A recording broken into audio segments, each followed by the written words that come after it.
Alrighty, let's get this shit going if we haven't 10 already. minutes. Has it really? Yeah. Oh, We're wow. technically starting on time. So. Armadillos keep Okay. digging. Little yeah, hole 7:31, in let's my go. backyard. Come on, DM, let's go. I'm Alright, ready. Let's so- go. Alright, so last time on Dragon Ball Z, the party was dealing with a bit of turmoil. Sam had gone off in order to deal with some personal demons, we'll lightly put, leaving Underhill and Phraan and Garem in charge of ship for a short time. But the reasoning was because Garem had stayed back to talk to and deal with a deity that Quote unquote deal with. quote unquote. There was a bit where Seraphina was able to see some of the past events that occurred to the Drow, as well as make a connection with Garem, seeing bits of his history and his past. Which I am curious if that was on purpose or not. And with that, we also have the party essentially gaining a new member right at the end of the session. Yeah. Jojo, can you go ahead and give your character's name and a short description again? My name is Gerdak. I am a Goliath. I am here on behalf of the Birders Guild with my two compatriots, and we're here to take care of a situation in the Underdark that we don't know about yet. And he hella cute.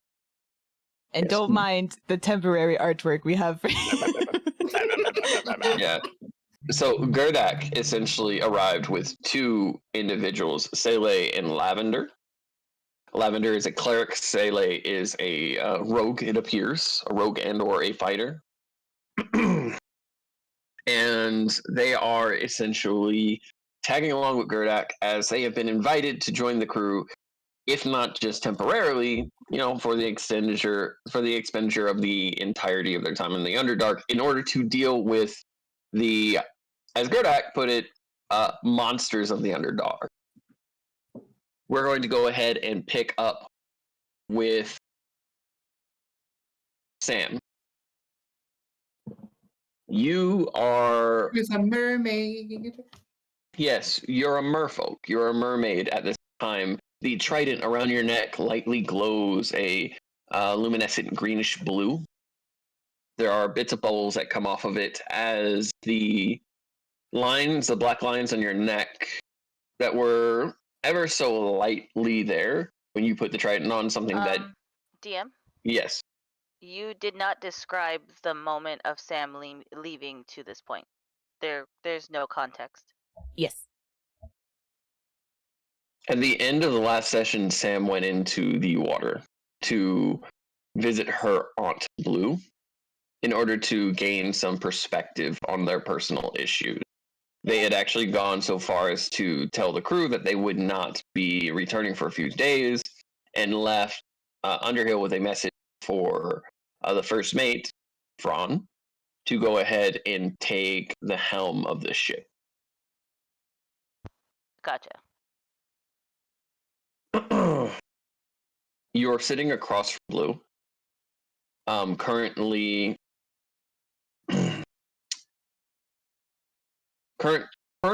sitting across from Blue. And what do you wish to say at this time? We'll let you start it off. So I would assume, like, at this point, I would have told her everything that had gone down between, just what I saw, when we were in the realm of Arachne, what happened with Garem, and just in general what I'm feeling right now. Which is mostly just frustration and exhaustion and confusion and confliction, because now all of a sudden, she has deities crawling out of the woodwork telling her that, they're family to her. So she's very overwhelmed. Okay. Blue floats for a second. Her brow furrows as she slowly drifts. And she sits for a moment and kind of looks at you. So let's break this down a bit. You're related to more deities through your father. Mm-hmm. Your husband stayed behind to confront a deity. Yes. He doesn't seem like the type to lose himself like that. No, he doesn't, which is all the more disheartening and shocking and frustrating.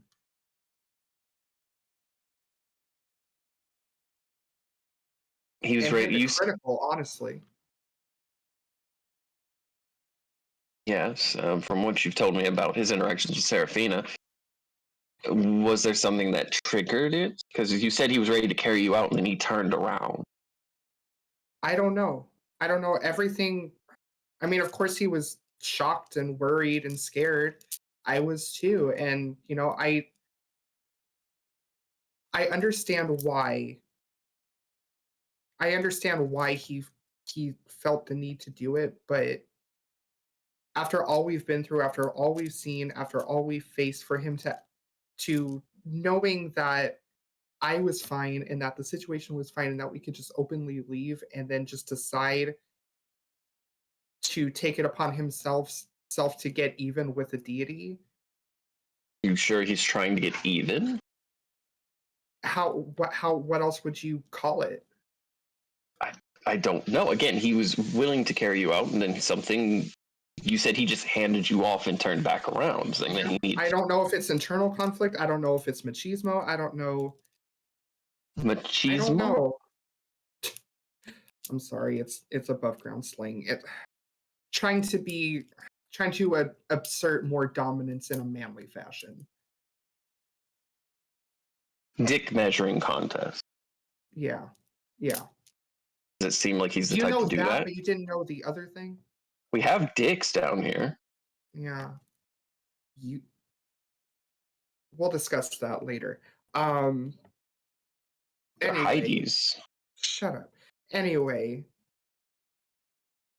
I don't know. I don't know. And it didn't seem like Garem. It did not seem like Garem in that moment. And that's the thing, Blue, is that despite me being okay and me begging him to follow, me begging him to not take actions into his own hands, he still did it, and he didn't even respond. He didn't even look at me. I don't know. All I can say is that from what you've explained to me before, this doesn't seem like something he would normally do. So I would recommend the thing that all couples should do: communicate. Talk later.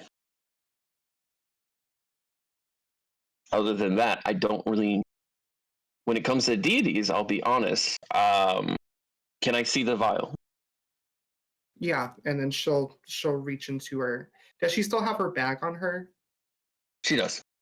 Okay, yeah. So she'll reach into her bag and she'll pull out the vial.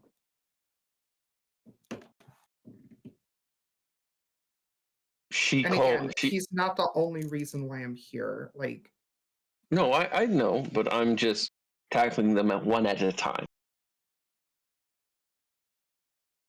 It's easier to compartmentalize, break things down, and then go ahead and go over it when you can separate the issues to multiple things, and the if last they thing I are want to do is multiple. overwhelm you because I Now, know you have. Your you said that feet she still claimed to be down your here. aunt. Yeah, On your- she did. And you hand the vial over, he said. Yes, yeah. I would have So just what handed did it right to her. what did she describe this as to you?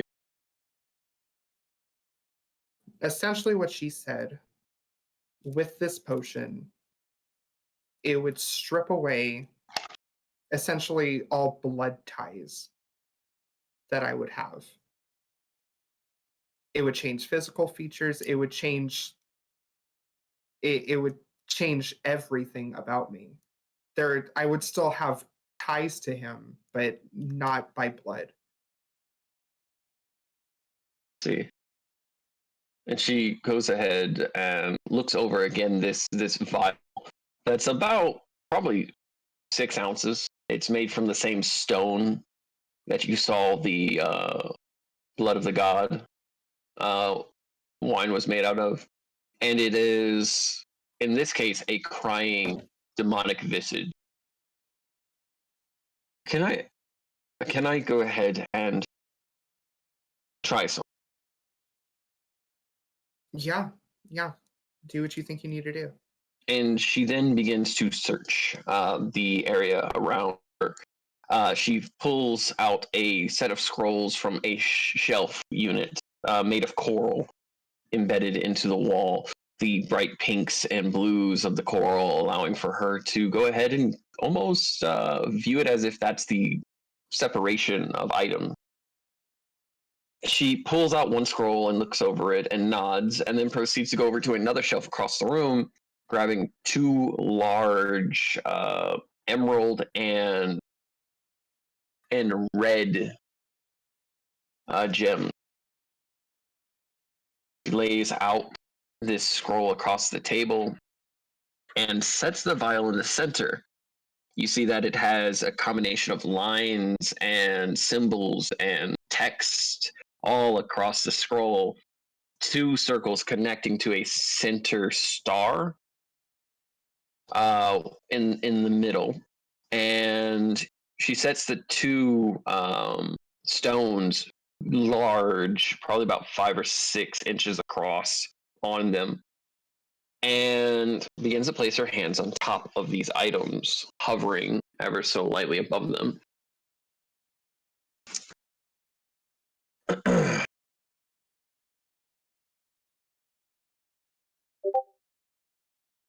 see. The gems glow and begin to transform. One turns into a white pearl, large and glistening. The other a large white feather. As they begin to glow, almost as if heat radiates them, bubbles begin to quickly flow off of these items as they begin to melt and sink into the scroll. The vessel in the center with the shape of a crying demon begins to glow a faint white. And after a minute, about 60 seconds, the white fades and the items melted into the scroll burn holes through it. The one-time use, it appears. And you can see text begin to write itself on the scroll facing blue, as if giving a definition of what this container holds and what it may be. But she looks a bit puzzled as she looks at the description. Well, what is it? It's a little bit of an odd mix of true polymorph, true resurrection, and soul binding, as well as a disintegration spell. Essentially, this would burn away your body, remove your soul, then produce a brand new vessel. Once it produced that vessel, your soul would be bound to it, and the vessel would then transform into something more fitting of your soul. Honestly, this is, for lack of a better description, a very broken item. It would essentially burn away your flesh, build a brand new vessel for you, reattach your soul. It would be, however, excruciating, debilitating in the process. You'd be exhausted, you would be completely wiped, and it does what she said it would do, that's for sure.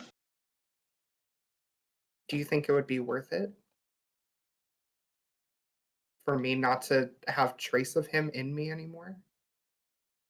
She stated that your physical wouldn't have traces. This doesn't affect your soul.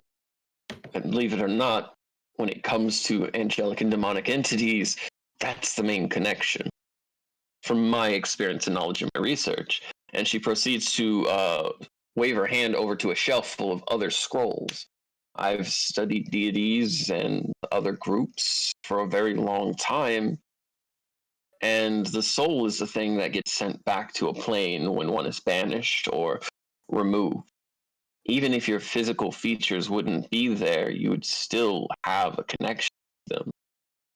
And she places her hand on yours. Personally, growing to appreciate who you are both internally and externally. I do not get to make the final decision, but this would be a Hail Mary if you were to keep it.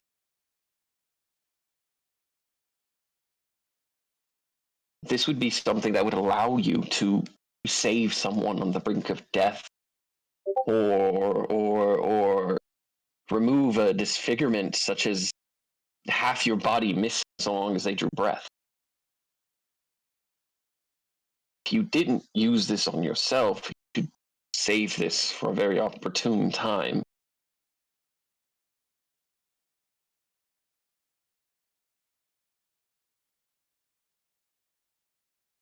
She said she gave this to me essentially as a token of good faith, and saying that I don't deserve, having relation to him, and she wanted to help as much as possible, but what is she gaining by doing that? I'm not sure. In all actuality, this one potion is worth more than my entire castle. And you recall when you arrived, you didn't get to see the castle. You appeared in her room where there's a large mirror across from you that glistens ever so slightly. It is large and round and surrounded with driftwood and kelp and other things, a living mirror of sorts. But as you look out the window, you see that the castle, the room that you're in, is attached to a much larger and much more vast building. Mhm. And she says, as far as you look out there, it's all connected. This castle, hundreds of years carved out of stone. The labor alone would have been enough to pay off countries worth of debt. And this, she gave this to you, and this is a price. If she truly gave this to you out of goodwill, then it is honestly the best gift you could give someone.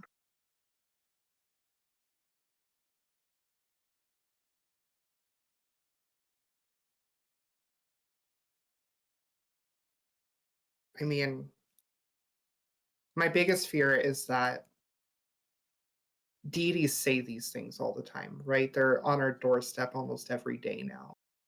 Mm-hmm. But nothing's ever for free. No, I've learned that without the deity's help. that's true. But sometimes the cost is trust. Sometimes the cost is taking the chance.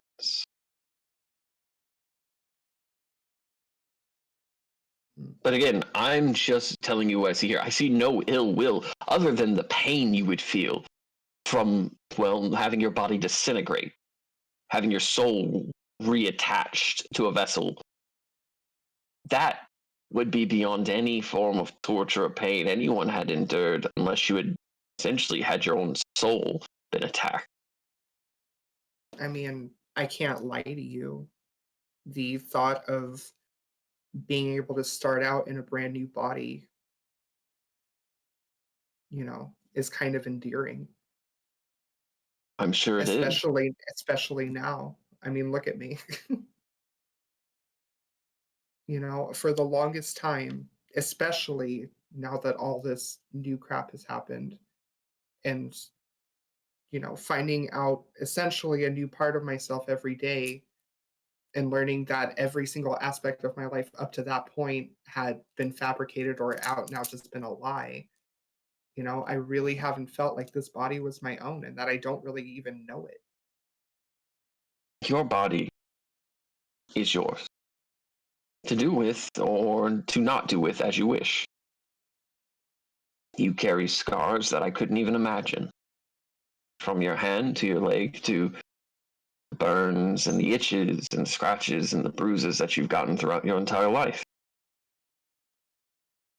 They are signs of who you are, first and foremost. And no one has the right to claim your body outside of your own choice.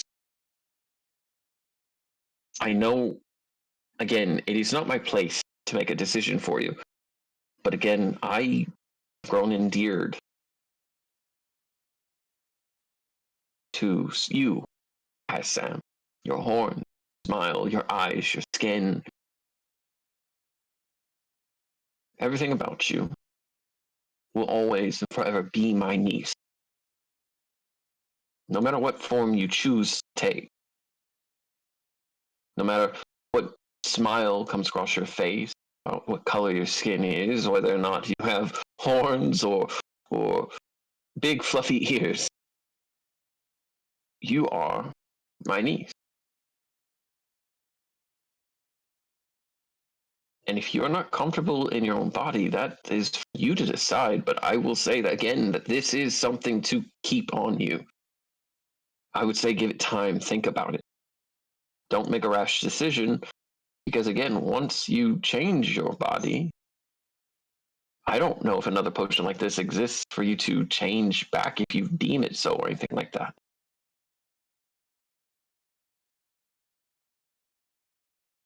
Does that make sense? It makes a lot of sense.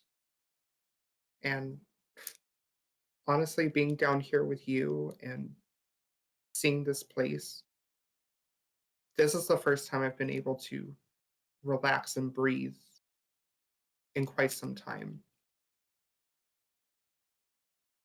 Speaking And I didn't of, realize being half a fish would make me feel more like myself. while I'm quite happy with that, I do need to bring something to your attention. If I may, as a ruler to a captain. Go ahead.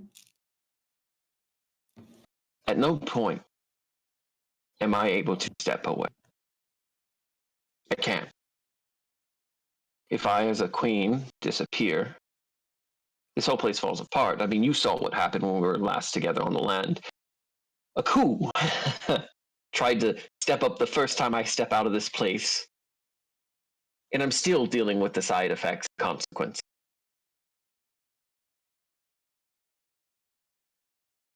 I know that you were overwhelmed.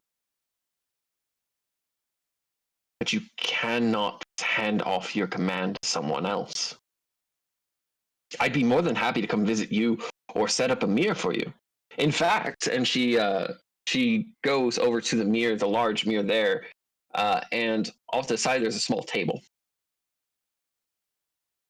Can I see the pearl I gave you? And she'll hand it to her. Takes the pearl and she opens what looks like a clamshell. Puts the pearl inside, and there seems to be engravings and writing. Closes it.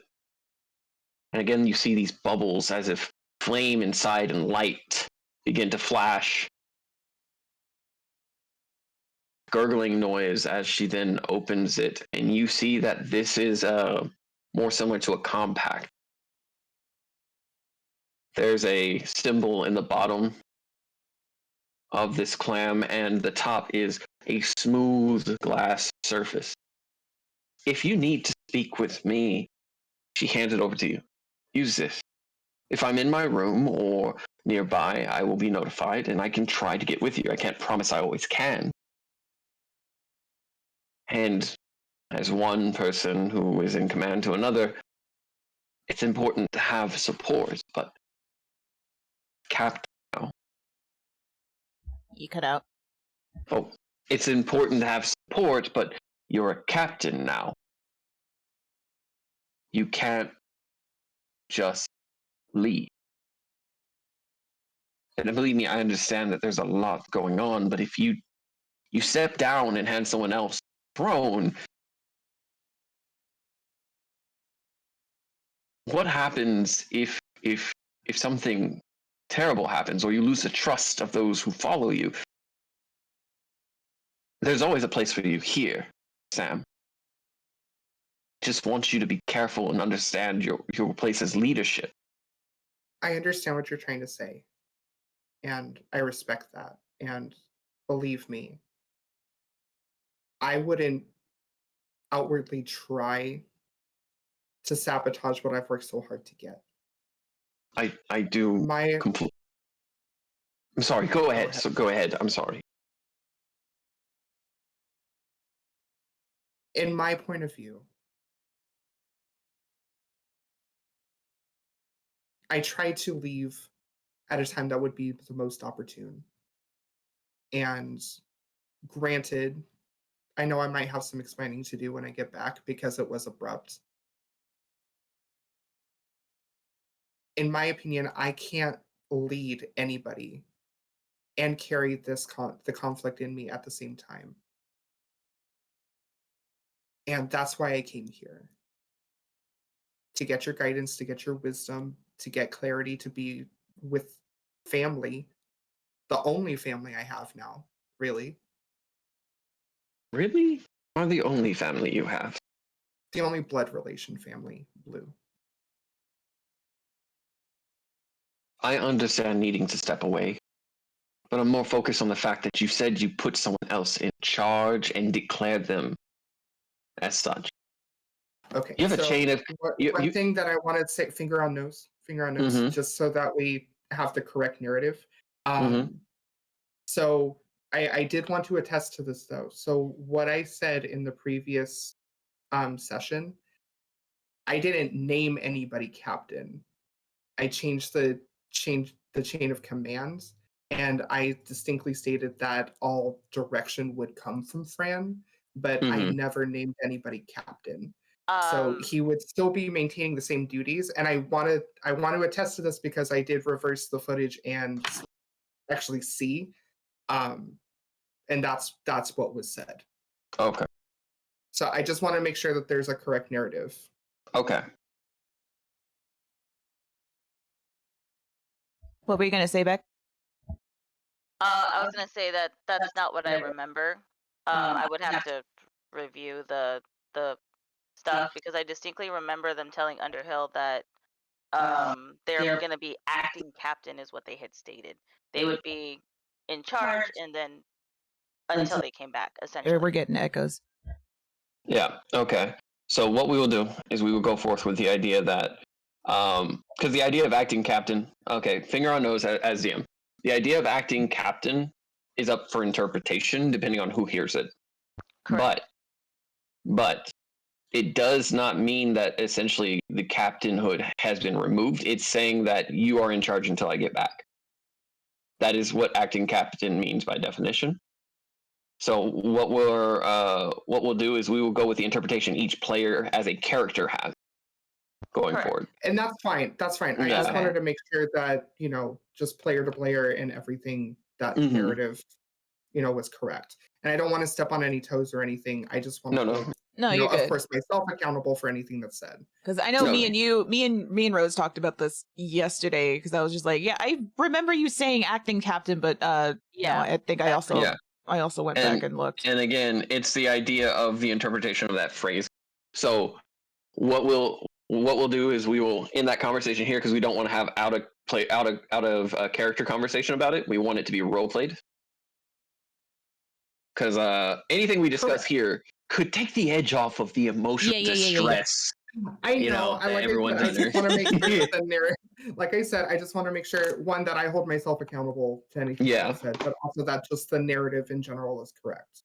No, I understand. But as a DM, I can't let you all dull that by having understanding and communication outside of this. What the Oh, I fuck? know. Oh my god. I know. I thrive off of your disgrace. Just eagerness for this battle of blood. Okay, so finger off a nose. Now we Here we go.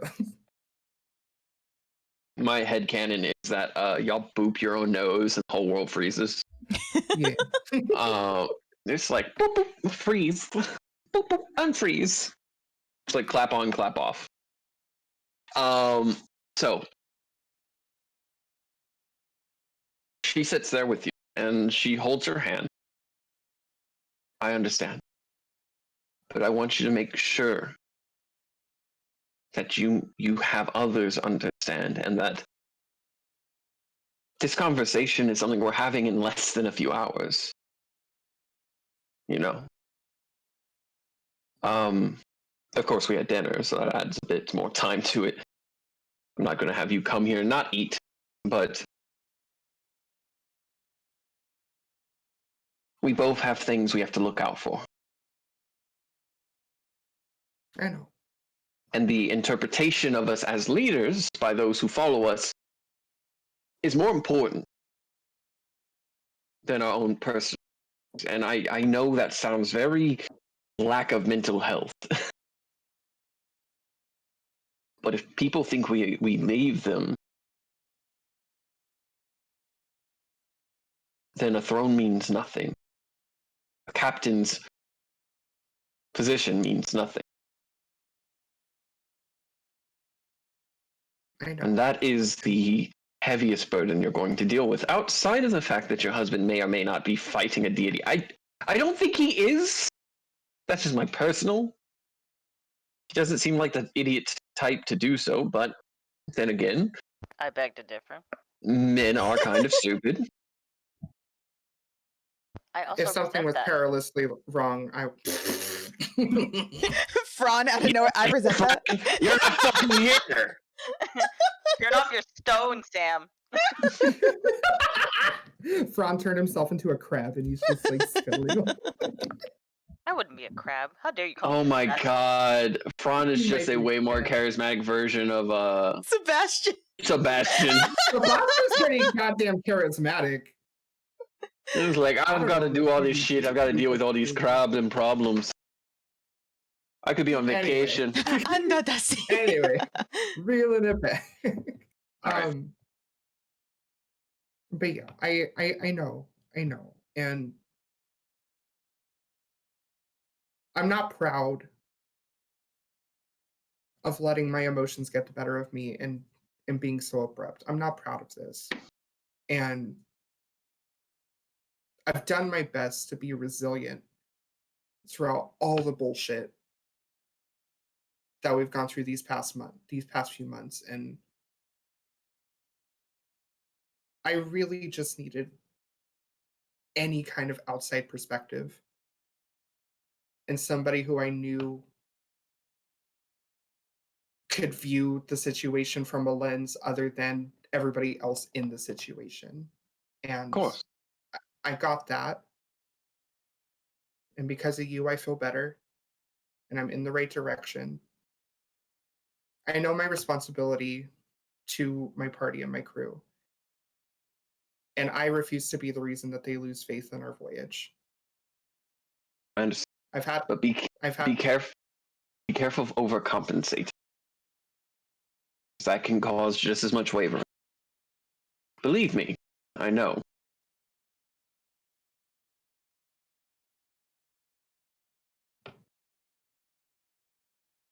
Anyways, I've had my breather, and it's time to go back to work. Well, in that case, and she goes ahead and she quickly swims over to a corner table that had a basket on it, and then she swims back over. Here are some food and some items, and she just starts stacking like a care package. Oh, And like she shoves some bottles of wine in there. She shoves like some cheese, some undersea dried meats, and shut up and take it.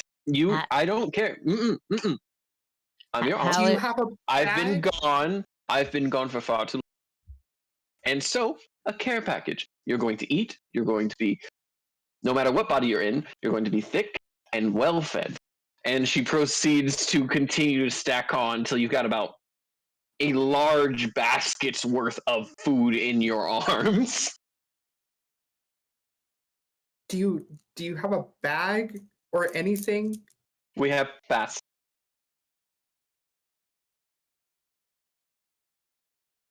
Thank you. She just looks at you, and then she points to her mirror, waves her hand as it begins to crack and bubble. What looked like glass now looks like sort of liquid mirror as it begins to disperse. And you see the shoreline that you had left from now there. Now go back, deal with your team, and have open ears, because speaking from experience, having to step away usually leads to people being frustrated with you, to say the least. I'm already expecting an earful, so And a good leader does what when they get an earful? they listen. God, you're born for this. And she shoves you out the mirror. Have a good time. Take care of yourself.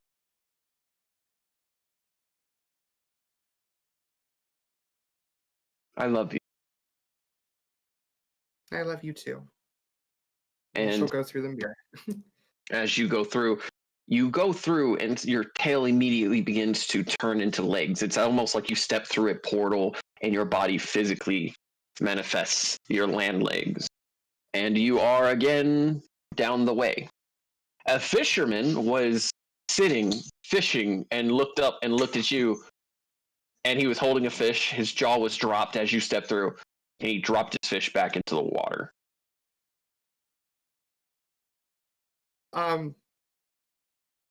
How's it going?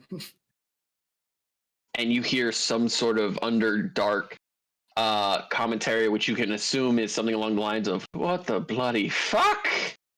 So we did discuss that she does know it's a tiefling trait, so I would understand Underdark. You hear, "What the fuck?"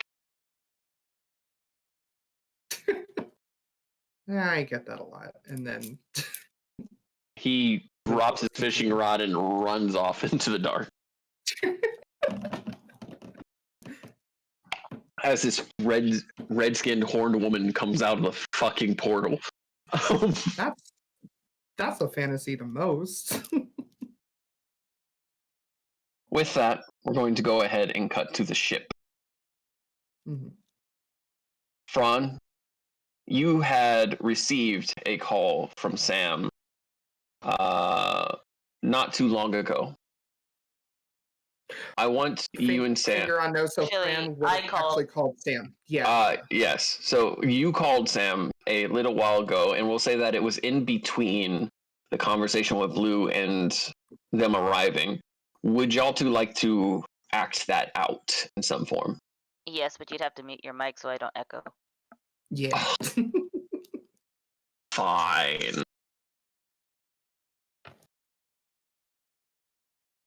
Okay. From's gonna be in the captain's quarters. Seraphina, are you gonna be with him? I assume so. He fucking dragged her over there.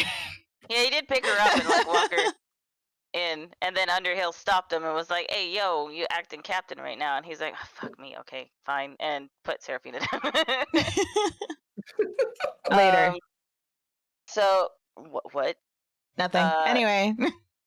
You can't do that to me, woman. Not right now. Not when I look like this. I mean, when I look like this, it's not bad. But that's besides the point.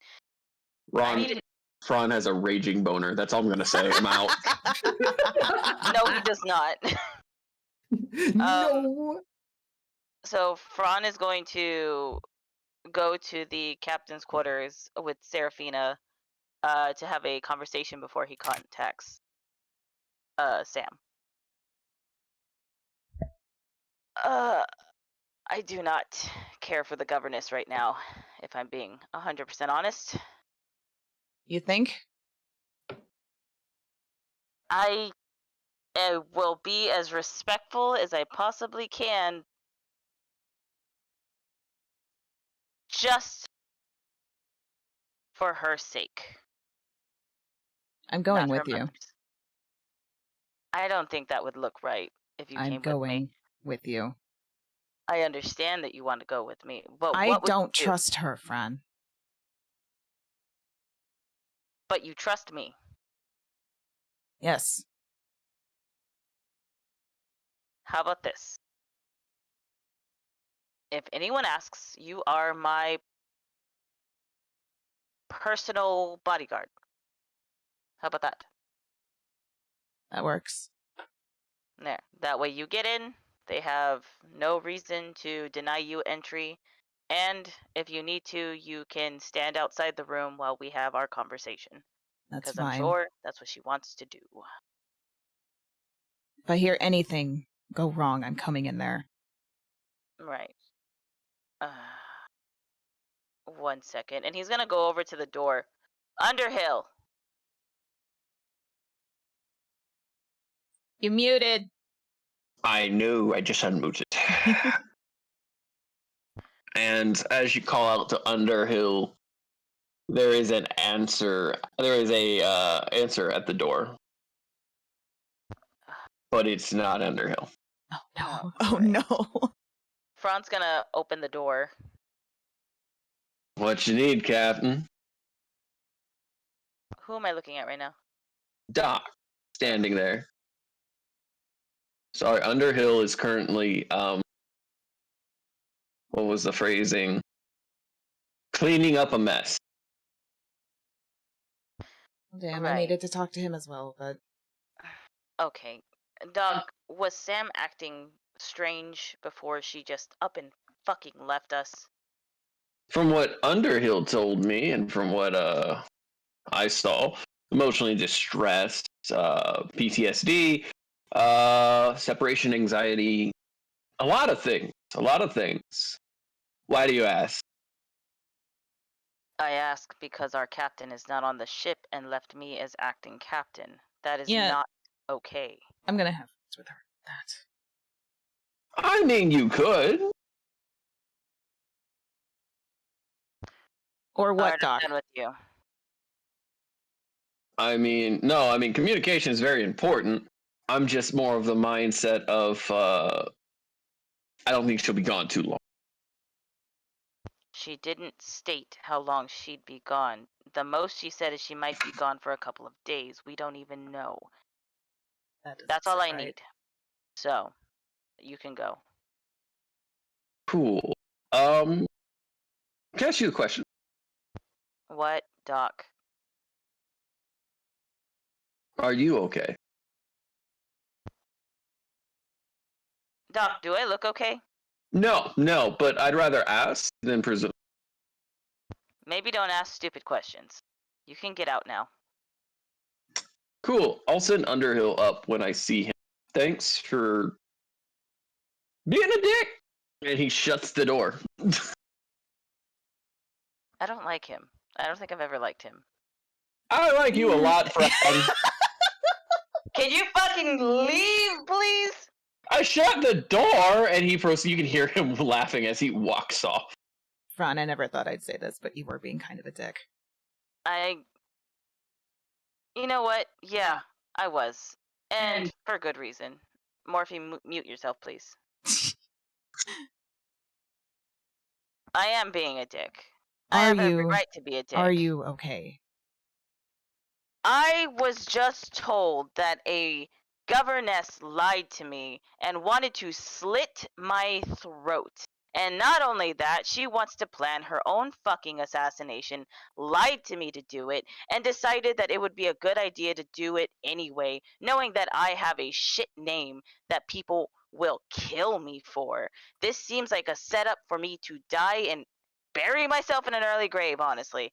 So yeah, I'm a little pissy right now. And not only that, Sam and Garem having a little tiff with each other and decided to fucking leave us, abandon this crew when she's supposed to be a captain and an example to these people, and she abandoned us. Can I just say that Seraphina's just kind of sitting there on the bed like, just let it out. Let it all out. No, I am not okay. Why would I be okay? No one would be okay in this situation. But I'm not gonna leave. I wouldn't either. That's the difference.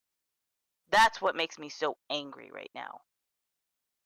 I'm just as upset as you.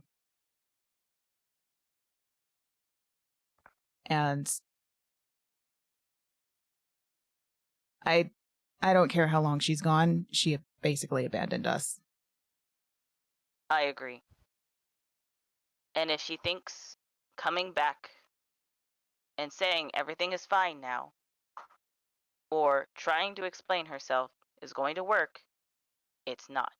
I could care less why she left. We all have our things that we're going through, and I understand there is stress. But to abandon your crew after only knowing them for maybe 2 weeks, she has no rapport with these men. It's not a good look at all.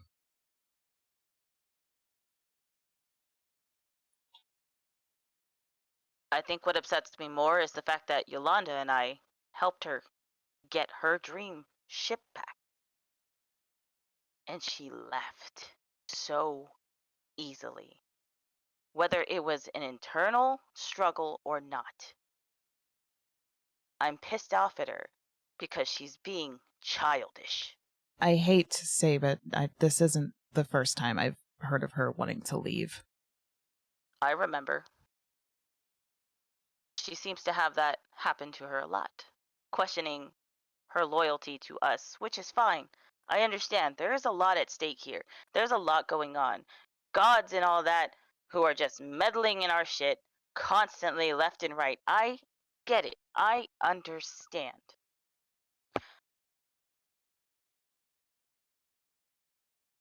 Before Men are not part of that and the have what? no right to be these sailors. They have no right to be mistreated this way. They don't. Before you talk to her, do you mind if I put in my 2 cents before you do? Absolutely. Because I feel like, well, I don't think you would hold back, but I don't Also, can we talk about how Garem is being incredibly hypocritical right now? know. Believe me, I have all the words and no words at the same time. It's I don't even know the words that I'm looking for, but it's unacceptable.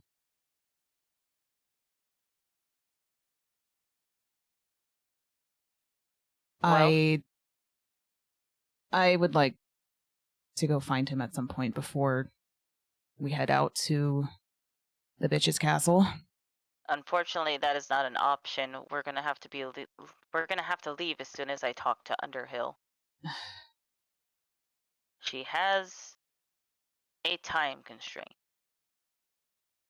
so kind of have no choice there, which is why I need to talk to Sam as soon as possible. I do have a question for you, though. Go ahead.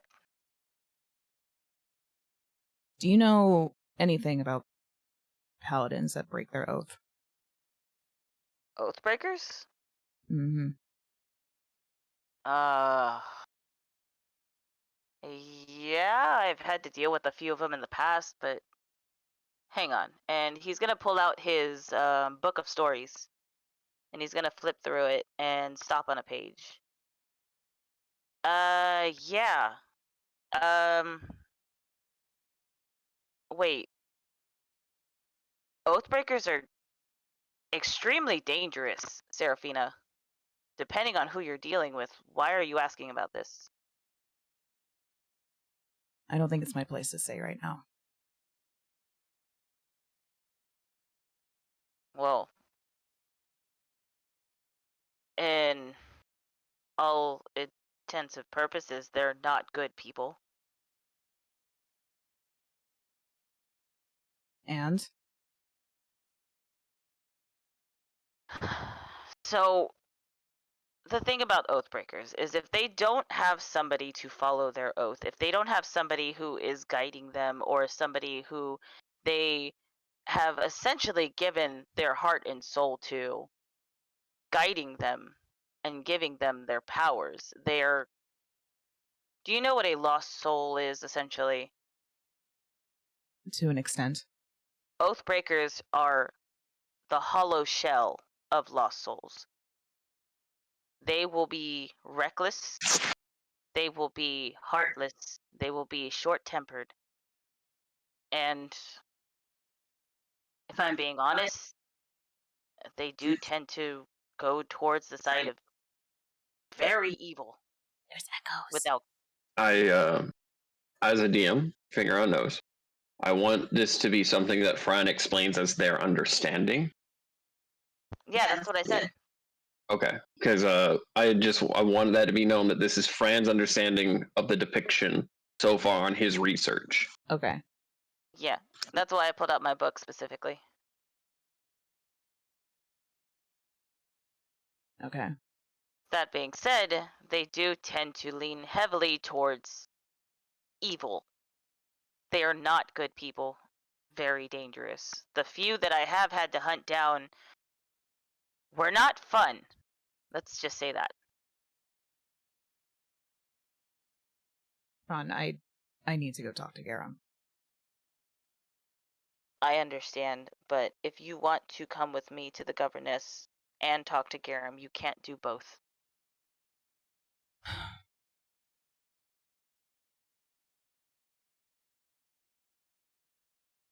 Go talk to Garem.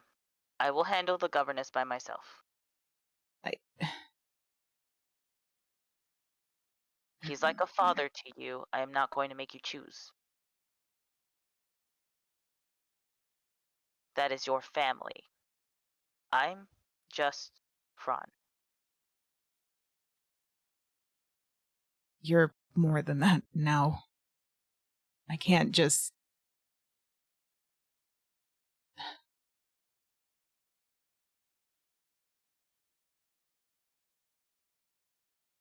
Promise me you're gonna come back.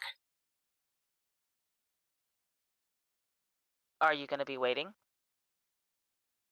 Yes. Then I promise I'll come back. Okay. Go look for Garem. I'll talk to Sam. All right. And as soon as Seraphina leaves the captain's quarters, Sam is going to pull out his sending stone. And he's going to put it down on like the captain's desk and stare at it for a minute. Sam's going to pull out their sending stone? I said Phraan. You did say Sam. Oh, did I? Phraan's going to pull out his sending stone and put it on the captain's desk. And he's going to pace side to side like he's thinking of what to say or how to say it. Oh, fuck it. Sam, come in. Are you there? Sam! And then Sam's gonna sorry, I had to unmute myself, god damn it. So Sam's gonna be like fumbling with like the buttons on it because she still hasn't quite figured this shit out yet. And she's like, goddamn thing. Doesn't have buttons. It's just I know, that's what I'm She saying. doesn't How are know you? that. She thinks there's a button. it's a rock with a rune on it. It doesn't have buttons. Well, it should have a button.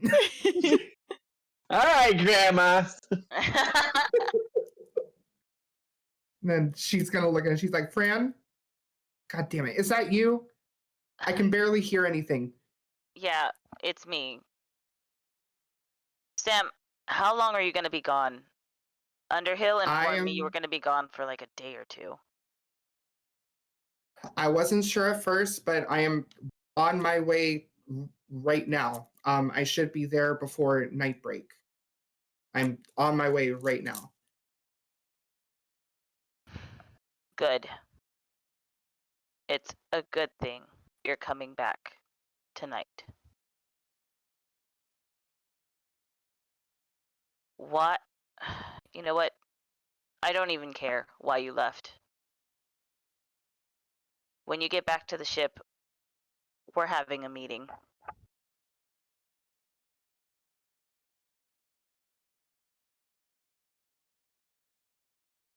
I know I left abruptly, Fran, and I'm sorry. I'm sorry, and I'm not going to try to make excuses for myself because I know you're not interested in hearing them. All I want you to know is that I left for a second to deal with my shit the way I thought I needed to deal with because I did not want it interacting with my crew, with anybody else, because it was completely internalized. And beyond that, there was other reasons why I had to leave and get a second opinion. I don't care the other reasons, Sam. I really don't.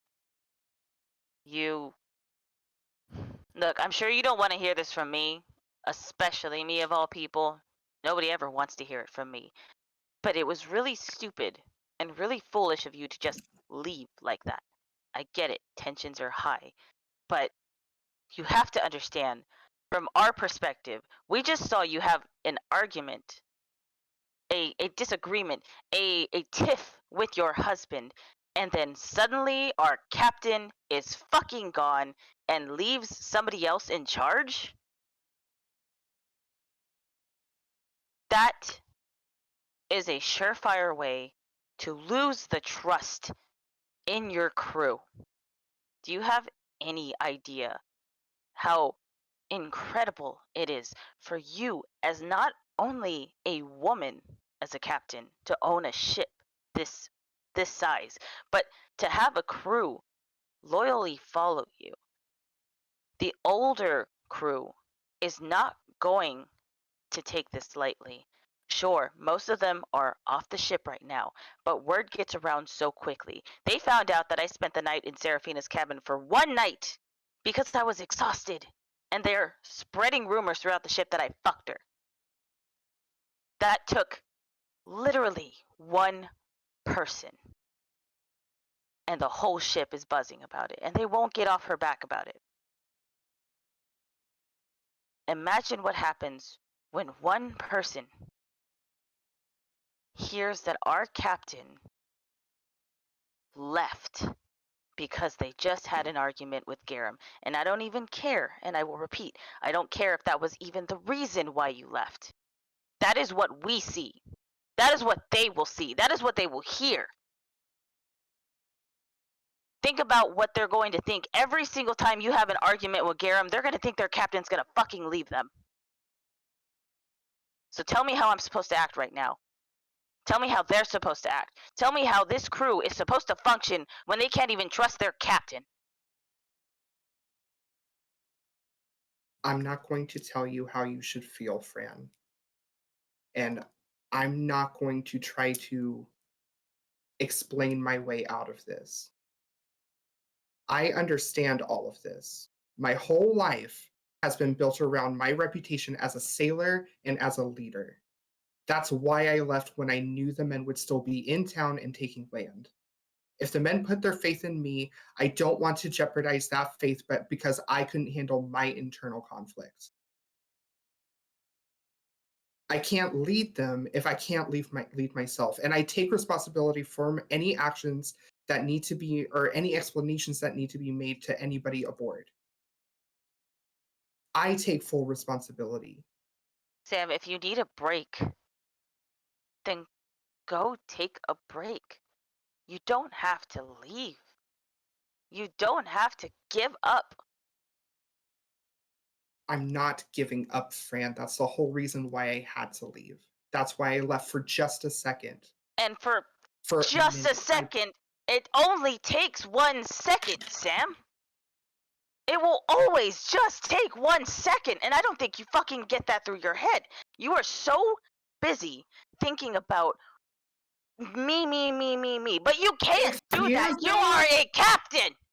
Fuck you, Fran. And fuck you That's all too, I Sam, think because if about? you come back to this ship, I can't assure you that I will give it back to you so easily. When you can name 5 people's names, 5 crewmates' names on this ship, I will give it back to you. When you learn their names, when you learn their heritage, when you learn who they worship, when you learn where they're from and who they are and who their fathers are and their grandfathers are, when you sit there and you go through everything you have to go through with these people, then you've earned the right to call them your captain. But as of right now, you have not. As of right now, you have not shown that you are a captain. Right now, you've shown you're a coward because you ran away. A coward. A coward, Phraan. I have been resilient through everything that has come our way. Through everything. Every single goddamn thing. And yet, this is the moment that you decide to walk away? You have zero context, Phraan. None. And I understand that's my fault. I understand that I didn't give you that context. And yes, I should have. And yes, I have so much I don't shit need for you. your context. I could care less what you're going through. I could give 2 shits what the fuck you are going through. But you want to know what I care about? These men, this crew, this ship. And you think I don't? No! You think I... Because if you did, you wouldn't have run away, even if it was just for a second.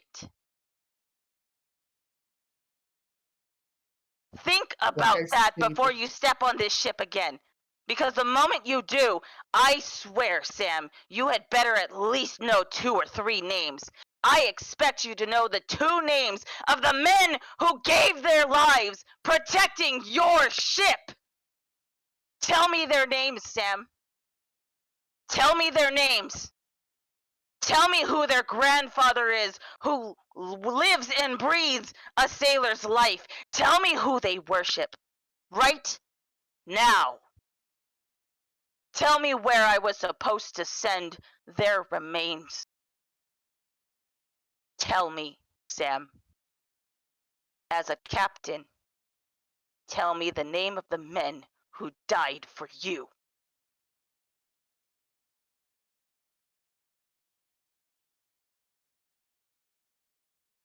I'll see you when you get back to the ship.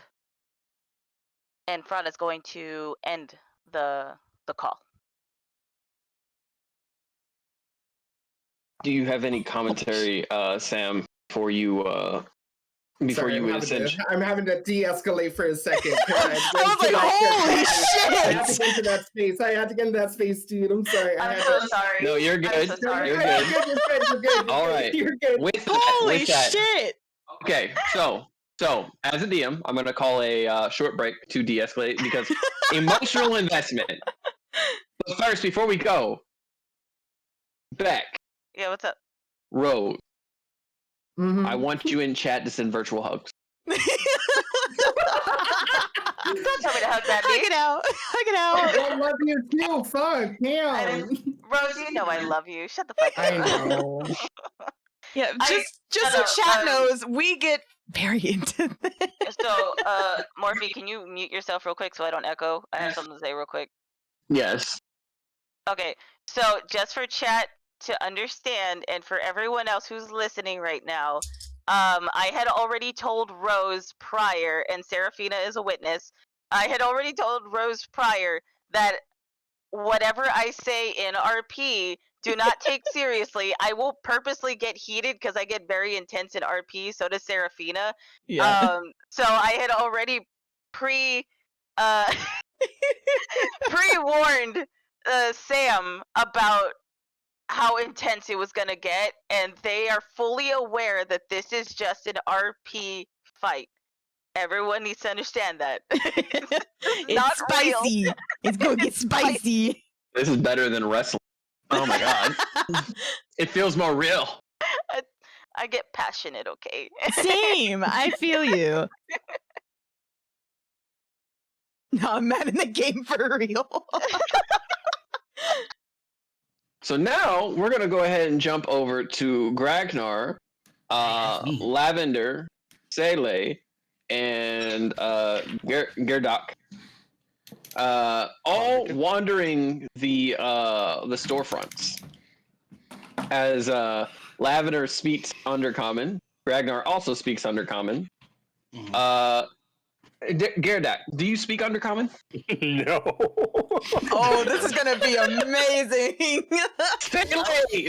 We don't know if Staley speaks Undercommon because Staley doesn't say anything. Staley just is a shadow of a person at this point. Like you look behind Lavender and there's just Staley there, almost like T-posing. Because his whole thing is, I'm just here to be here. I do things. I be here. I be doing. Does he have a scythe? I was thinking it was pronounced Steely, but I wasn't sure. I don't know. Staley. Feel free to imagine he does. It doesn't mean he does, but also go jerk off to Honkai Choo Choo later. I'll do it right now. But yeah, I'll fucking do it right here on stream. What about that? I mean, that's fine. I'm not streaming. If you want to go ahead and fucking jizz all over your keyboard and fucking call it a day, go for it. Ha! Joke's on you. My keyboard's white. Oh no. Anyway. You paying attention yet, chat? Yeah, they heard jizz. Everybody knows that's when people start listening. That's when the key mods. jingle. That's the key jingle word. Yeah, jingle, jingle, jingle. Jingle, jingle, jingle. I said your favorite word. I said your favorite word. Come. Jingle, jingle, jingle.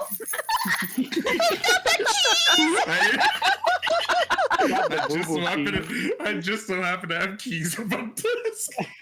Jingle, jingle, jingle. Hold on, I said your favorite thing. Dice. I said your favorite thing. Jingle, jingle, jingle. Jingle, jingle, jingle. Fantasy Anyway, RPG sex. So anyway, we were shopping. So you are essentially walking around the storefront while Lavender points out different things to you. She points to the weird squid-like creatures you saw being hung on hooks and states that they're not in fact squid. They're a weird type of eel with limbs.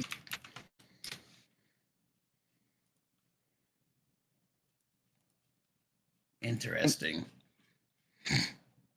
Yeah, they're really good with soup. And if you can collect the glands out of them, which they usually sell them with the glands because poison really isn't too much of an issue down here, you can actually go ahead and make a really nice sedative that both allows for people to feel a bit tipsy, kind of able to do surgery, but also it's really good for as a numbing agent for if someone gets cut or something along those lines. Ooh, what if I concentrate and I can weaponize it? That sounds fucking cool. So it is a non-lethal. It would definitely, in high doses, put someone to sleep, but it wouldn't hurt anyone. Oh, I wasn't going for hurt. Putting to sleep is good enough. And you would need to buy quite a bit of their glands. Define quite a bit. I mean, one glands, you could get 5 or 6 of them, and it would still just be a sedative. It wouldn't actually put anyone to this sleep. is too much work. I don't care anymore. Okay. Gyarados, can you go ahead and grab a few of those? They're really good for soup, and they would be really good for us to eat on the way. Plus, you can dry them out and actually use them as kind of a preserved food. Sounds yummy. Yeah, we do have a cook on the ship that might be able to make something with it. Oh, that would be amazing. That would be nice. It would be nice not to have to cook. I don't know if he knows how to cook with those, but... How many am I grabbing again? Go ahead and grab 4 or 5. Okay. And these are huge. These are like, they have essentially an eel body with a bunch of tendrils hanging off at various points of the body. I hate to interrupt, but whenever you said okay, it sounded like Ramus from League of Legends going. Okay. That's his entire character. It is just Ramus. Okay. That's so cute. Swings an axe. Okay. Kills a man. Okay. Hits a degree. Okay. Yeah. All right. Dies of old age. Okay. Are the eels still alive? Well, I mean, they squirm a lot. Tickle. Okay, I grabbed 5 of them. I love Gyarados. Oh, I've seen enough hentai over this. No. But you collect 5 of them, and Lavender goes ahead and pays. She pulls out some money, pays it off. It looks like it was about 2 silver for 5 of them, which is expensive, but not necessarily like breaking. And they're decent size. Like as a Goliath, you're holding one of these eels, and your hand can't even wrap around. Damn, them shit's girthy. Yeah. So you're handed them, and Gragnar, you remember that you can have this stuff sent to the ship instead of having to carry it around. I will remind Gerdak of that. Oh, I mean, what's the fun of that? I mean, if you want to carry around them fucking wiggly things, that's on you. I'm just saying they can get delivered to the ship. They're already here. Might as well carry them. I'm not holding them. You got it. I just picture them all over his body, like one on his head, one in his hand. They're already here. Might as well. Is there anything you're looking for in particular, Gragnar? Magic shop. Because one of the husbands was supposed to take me, but obviously things happened. So it's probably not going to happen today. And for lack of a better description, it's fairly busy right now. It's hard for y'all to see around. Gerdak, you're tall. You're tall. Oh, somebody else looked to me buy one of them fucking weird looking chicken things. Yeah, it was actually said that it would be delivered as a gift to you if you wanted. Cool, never mind. Never mind. It'll show up at the ship. I'm not buying it. Blind chickens. I'm just making a note here. Gerdak, I need everyone's like passive perception, which is your 10 plus your wisdom. Why? Why would you do Oh this to boy. 11. I literally have the worst passive perception in the group. What do you have? 9. Oh no. Oh no. Wisdom is my dump stat. Also 9. Wisdom and So strength. you have a -1, so you've got a 9. Like yeah. You have a 9 as your okay. I thought mine Gerdak, was bad. what is your wisdom modifier plus 10? Me? Yep. Oh, 9. It's 9. Let's go, twinsies. Wow.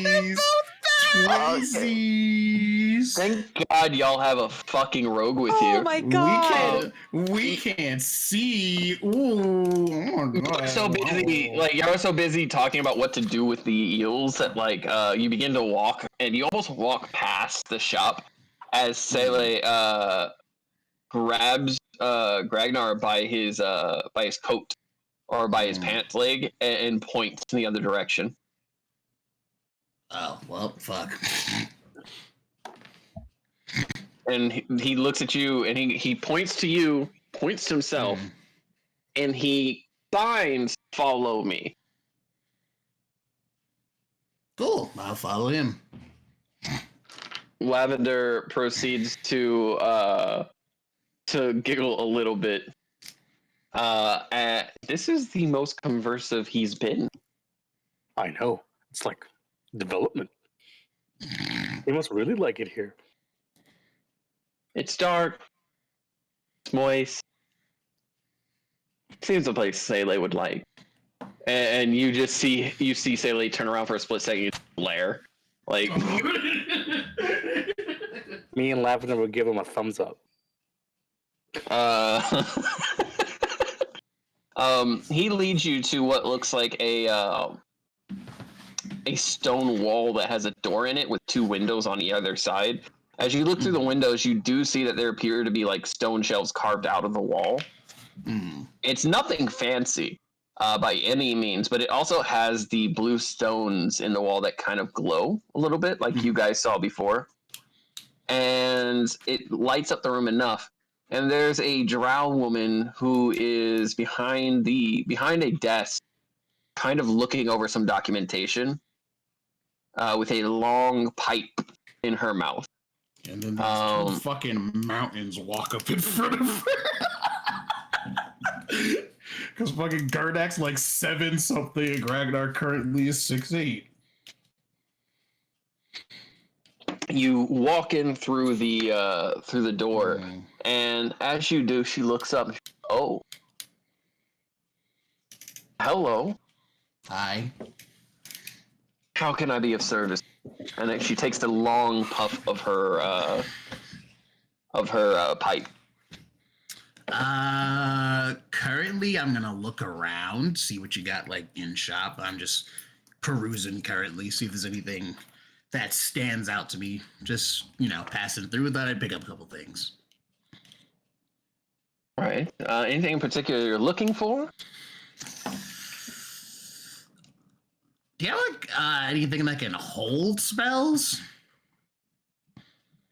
What do you mean? It's like a ring of spell storage? Sure. I mean, I have a few. And she goes ahead and turns around and points to the wall.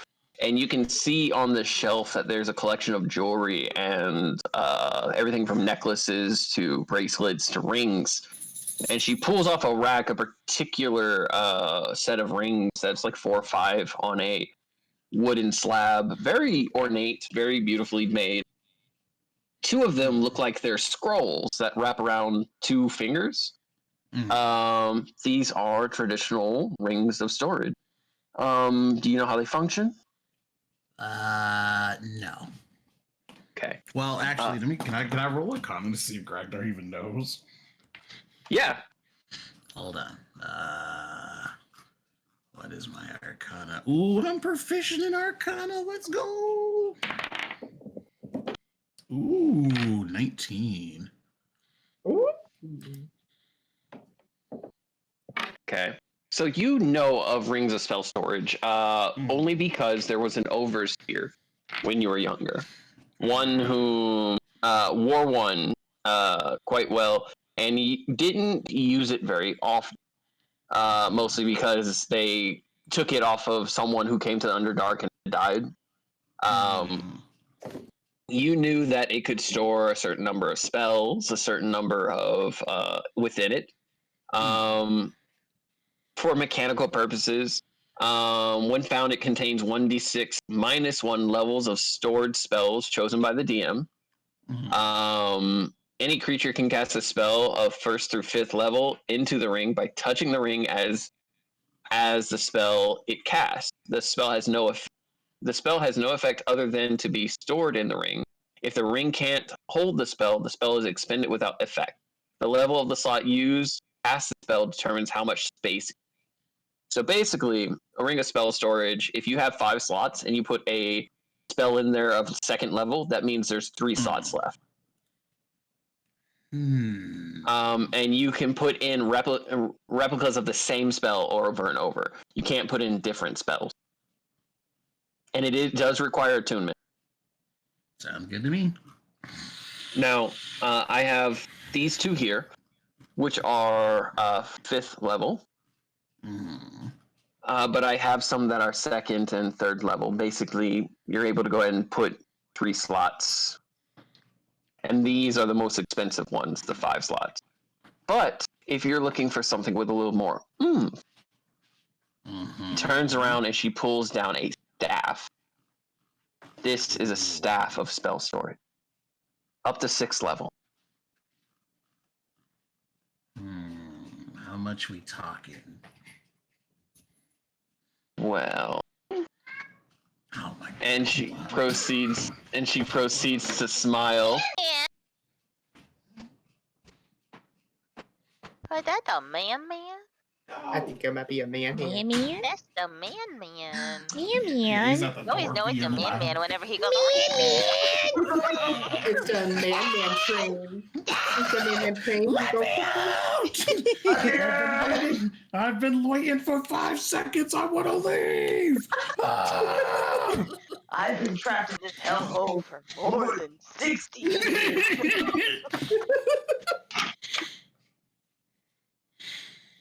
You are 3 seconds late defeating me. Did you want me to fucking die? You fucking monster. Okay. So what about this staff? So the rings at 5th level would be 25,000 gold. But the staff, I'm willing to set up a deal for, and you can see her take a deep puff. Oh no. If you act now, you can get this wonderful staff. Oh my god, is this Billy Mays? And she sits up real quick and looks at you. If you act now, you can get this staff for 35,000 GP when it normally goes for 65. And on top of that, I'll throw in a few scrolls that you can go ahead and put some 1st and 2nd level spells into. Yeah, I don't got anywhere near that. Well, I mean, you could always trade. Ooh, I do have a lot of shit in my bag. Hold on. Oh my god, I have so much shit. Let me see.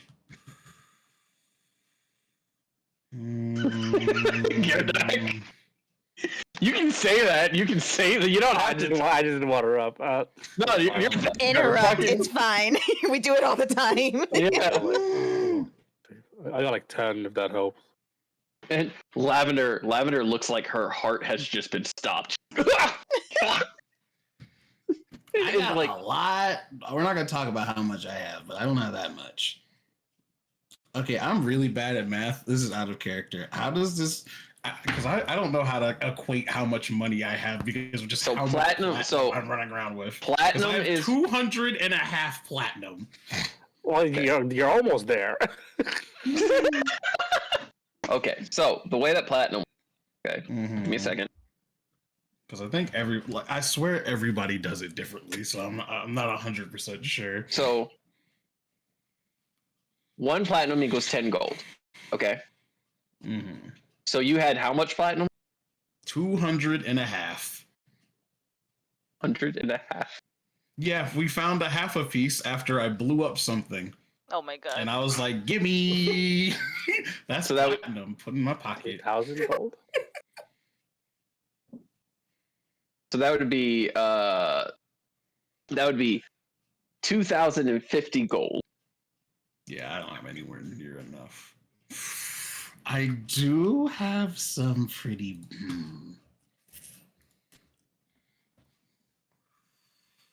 First thing first, you have... I'm just going to remind you, you also have the flames from Osmodeus. That seems like a really bad idea to trade to some random person. I'm just letting you know that's the most expensive thing you own. Is it? Because I have a superior. I have 2 superior potions of healing. That is those demonic alchemist fires. Flames are the most expensive thing you own. Gragnar, I got like a lucky rabbit's foot. It's really lucky. I don't think she's gonna take that. If I have anything happens to Gerdak, I will kill everyone in this room. You're right. I don't think she's gonna take that. I have a really bad idea that I'm tempted to. Bad idea. An idea is only bad if something bad happens. If you'd like, I can bring out the cheaper rings. No. I kind of want the staff. It seems like it'd be really useful. Imagine being able to put a 6th level spell slot in there. If you know a wizard who's fucking good. Fuck. I mean, I don't know any wizards like that outside of a few, but actually, give me a second. And she puts everything back on the shelf. And you see her touch the edge of the shelf, and the runes light up. And then she goes ahead and steps back, and as she does, what's on the shelf changes. Oh. As if you're like, you know how on Netflix you can scroll side to side? That's what's happening here. She's literally scrolling the item side to side. Let's see. It's much cheaper. It's not 6th level. What is it? A wand is spell storage. I have one. What does it go up to? Just a sec. I'm going to go ahead and take a look at it. And she stops, and you see this wand, and it's only like 4 inches long. It looks more like a stick with like a little leaf on it. It was a gift from a druid a long time ago. It goes up to 4th level. And it is... Let's shoot straight. What's your budget? It's all depending on if I want to sell a specific item I have. You know what? Hold on a second. I'm going to pull out my sending stone, and I'm going to call Phraan. Oh, hell yeah. Phraan, Let's go. I would like to use my phone call. Yeah, minutes after you finish with Sam and you are still kind of fuming. I was gonna say he's gonna be in a bad mood. Your runes begin to echo. It goes. Boop, boop, boop, boop. Yo, yo, Phraan. Gragnar? Yeah. Yes or no? I'm not giving you context because I don't know either. Oh God, Gragnar. Hang on. Is whatever you're doing edible? No. It's not. No, I'm buying something. Are you speaking to Phraan right now? Yeah, I'm talking to Phraan. Whatever you're buying, dangerous. Echo. Yeah, Aaron, mute yourself. Potentially? I mean, I can put fucking spells in it, so, you know. Okay. Honestly, it looks like a stick. A stick? A wand? Are you buying a wand right now? Yeah. Oh, yes, absolutely. I'm honestly deciding between the wand and the staff. Yes. Okay, cool. Yes. Alright. Yeah, oh. So I pull out the alchemist fire. Thank you, Phraan. Phraaan's gonna be like, did he just fucking hang up on me right now? Up in the middle. Thank you, Phraan. The caller you were online with disconnected. Please try again at a better time. God damn it. Okay, that's all I need to know. I pull out the infernal alchemist fire. So I got 2 of these.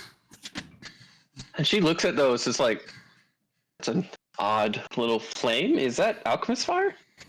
I believe I was told they're called infernal alchemist fire. And she stops, like freezes, and you don't see any smoke come out of her pipe. I did not put them on the counter. They are still in my hands. I'm going to specify that because I am not about to get these shit snatched out of my fucking hands. I will burn this bitch down. She then slowly lifts herself up and stands up straight. Mm. Would y'all like to follow me into the back? Sure. Can the eels come too? And she stops, and this is like the first time she's noticed you. And she turns around, and you have the eel on your head. You're holding 2 of them, and there's a couple in your satchel.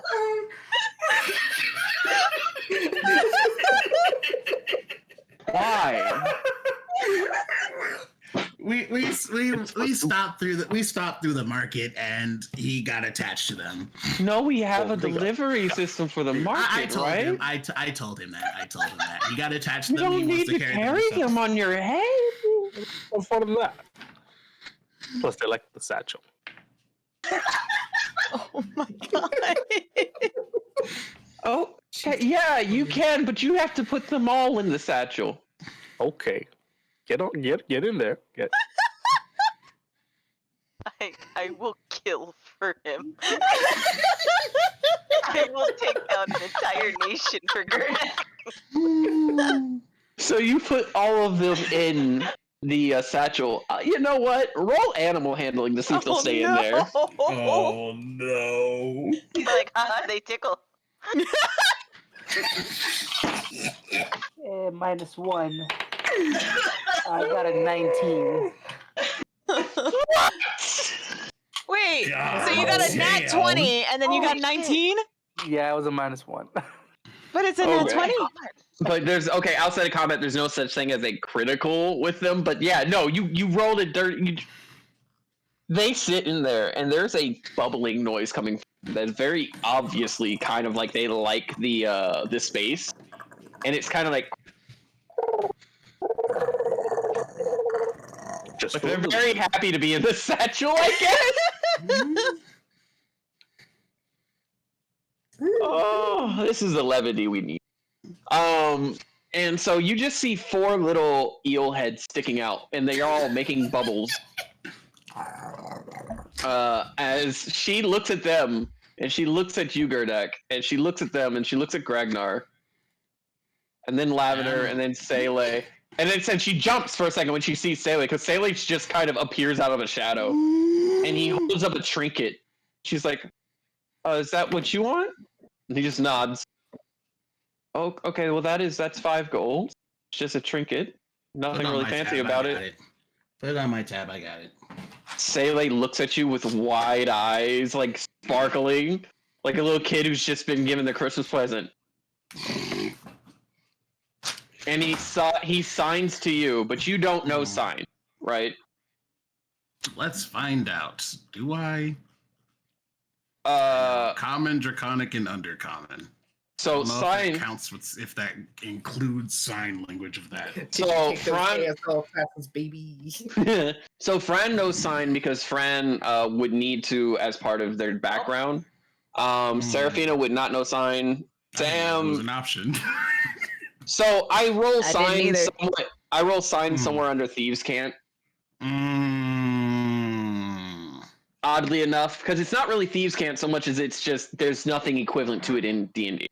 Yeah, that makes sense. But like if you know thieves can't, you know sign. If you do, and let's do this, okay? Seraphina. I got one better. I have message. Boom. Okay, so you have message. We'll say this, okay? Seraphina, would you have learned sign language in your royal lesson? Wait, where is this coming from? I'm confused. I'm basically letting everyone decide now whether or not they know sign language. I would imagine she would know like a little bit, but she's not like proficient in it. Okay, so you have like a broken understanding. There's a few things she'll know. Gragnar, would you say that knowing your scenario, you would know sign language? Hell no. Okay. Where I grew up? Nah, I'm surprised I know how to speak a common. Gardak, I'll say you do because you've worked with Sele a lot. You don't know it proficiently, but you know broken. You know enough to communicate mission. All right? What the fuck is that, Beck? What the fuck? That is The eels be Oh dear.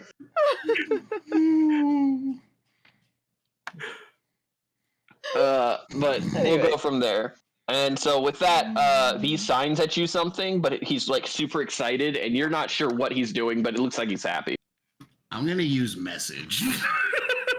Like, I don't speak sign, but this is also an option. I think he said thank you. Cool. Yeah, he places his fingers near his lips, and then as flat as possible, and then moves the forward hand slightly downward, forward and slightly downward, like basically thank you in sign language, and he's doing it repetitively. And she takes 5 gold. Yeah, the store clerk takes it and goes, okay. And what it is it looks like a locket. It looks like a locket that's a little bit large, a little bit gaudy, but like it's definitely a locket.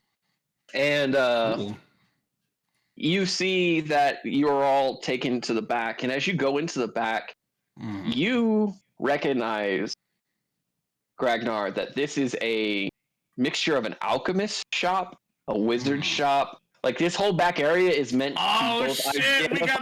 We got another fucking Larry shop. Let's go! Yeah, Larry! I love Larry! Yeah. So Larry and the Larrys.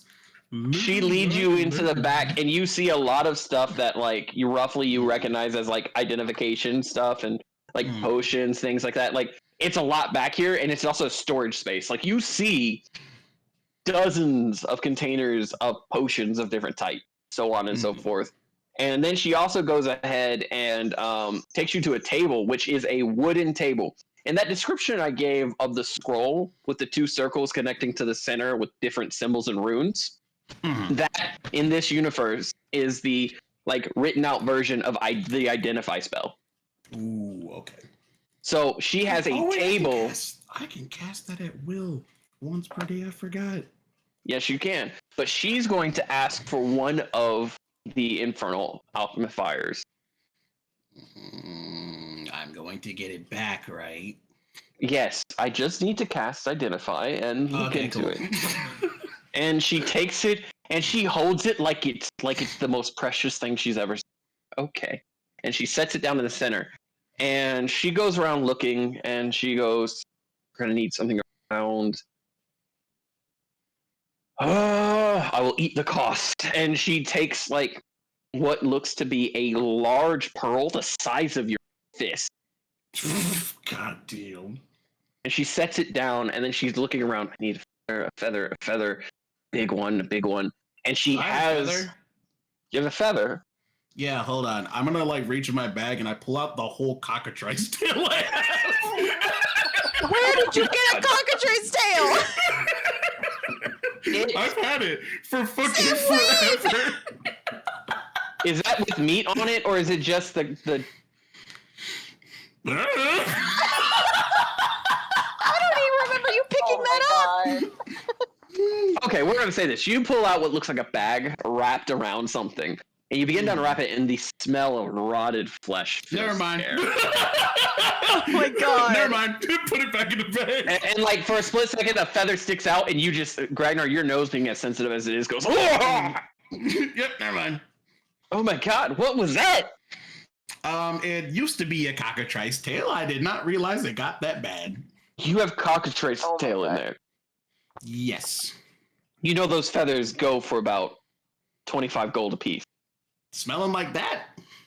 Smelling like that. Cool, good to know.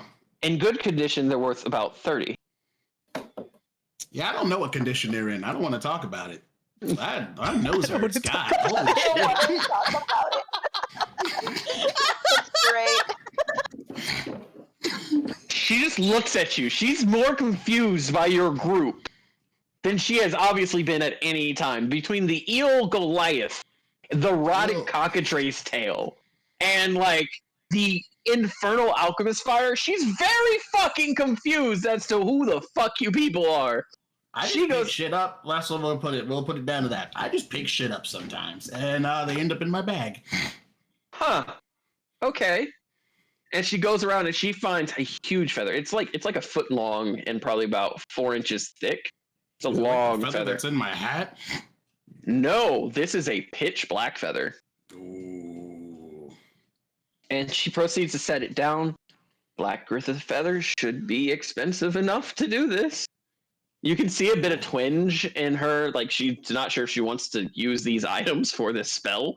But she's obviously using the best quality items to get the best possible result, because certain things, when magically enchanted, are hard to identify in this universe. Okay, that's how I explain using the identify spell at different levels. Is certain times you want to cast it as high as possible, other times you can cast it generally, and it'll just take longer for you to gather the information. I can technically cast it at will, but I am not the one that needs to know what it is. Bingo.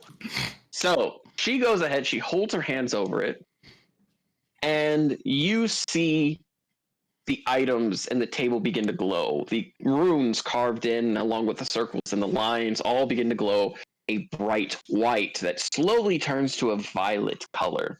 The items themselves begin to glow a reddish white hue. And again, you see these items begin to almost melt like they're made of wax into the table. I'm not going to say this out loud, but I'm just watching this happen. It's like, I suddenly feel like this is a really bad idea. And as you see it melt, the wax-like residue that is these items begins to feel the runes and the lines that are carved into this wooden table. And you see that there's a piece of paper, a scroll that's sitting at the bottom that seems to be getting filled with information. And she sits there for a second as suddenly the table begins to glow brighter and brighter, to the point that's hard to look at. She goes, mm. You are all forced to look away as you hear her scream for a split second. I'm just gonna use message on Gerdak. It's like, if that table breaks, I'm running because I'm not paying for it. And as you say that, you hear her scream, "Fuck!" And she's holding her hands back to her chest, and you see that the table itself seems to be scorched on the side where the lines are. She's holding her hand, and she rushes over to her alchemist table and just shoves her hand into a container of water. Fuck. What the hell is that? Infernal alchemist fire. Can you, she looks around. The salve over there on the shelf. Could you grab that for me? Mage hand. And you hand it off to her with mage hand? Yep. Because I have mage hand now. She looks at that and she looks at you. Okay, I don't need to know who you people are. And she begins to apply it to her hands. I don't need to know why you have something that nearly broke my table, when the items here are meant to identify 6th level spell enchanted items. Like, there's no reason for that to. And she walks over to the table and she looks down, and the little bit of scroll on there, again, it's probably about 6 inches wide, about 4 inches long. As she sits down, she looks, she goes, "I'll trade you." Trade me for what? I'll give you the staff. For that one? You have more? I have 2.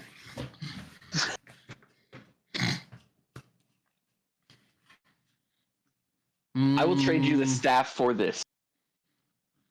If you want to sell me that, 65K.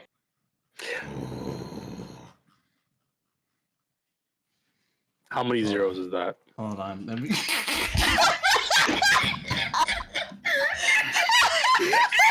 I repeat, I will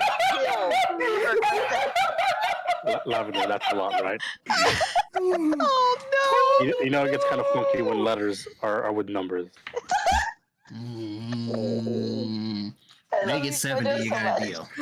What if we learned how to read together? Oh my god! Yeah. Oh, fuck. I think he's dyslexic, though. Make it 65. Make it 70, you got a deal. 65, and I'll throw in 3 potions. 3 greater potions of healing.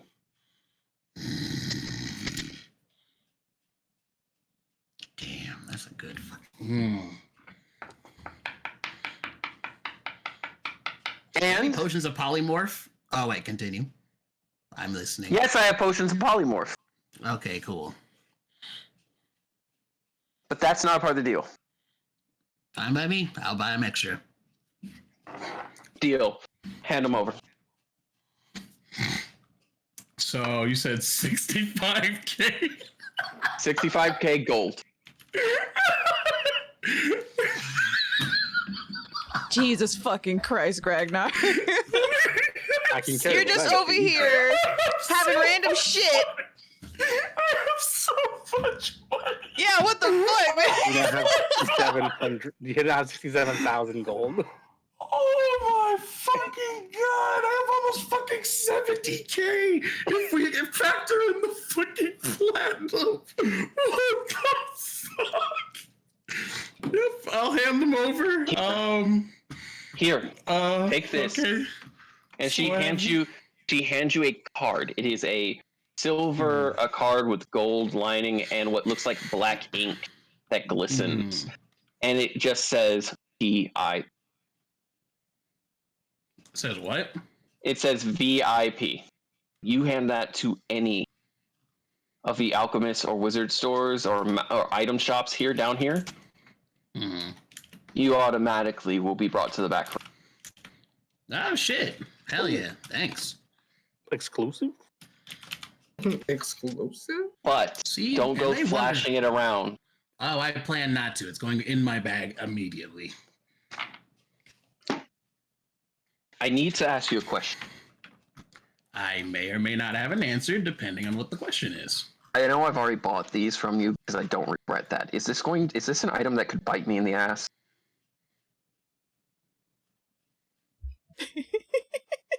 Well, it really depends if you take out of character. I genuinely do not know. I feel like it would. Then you just answer you don't know. I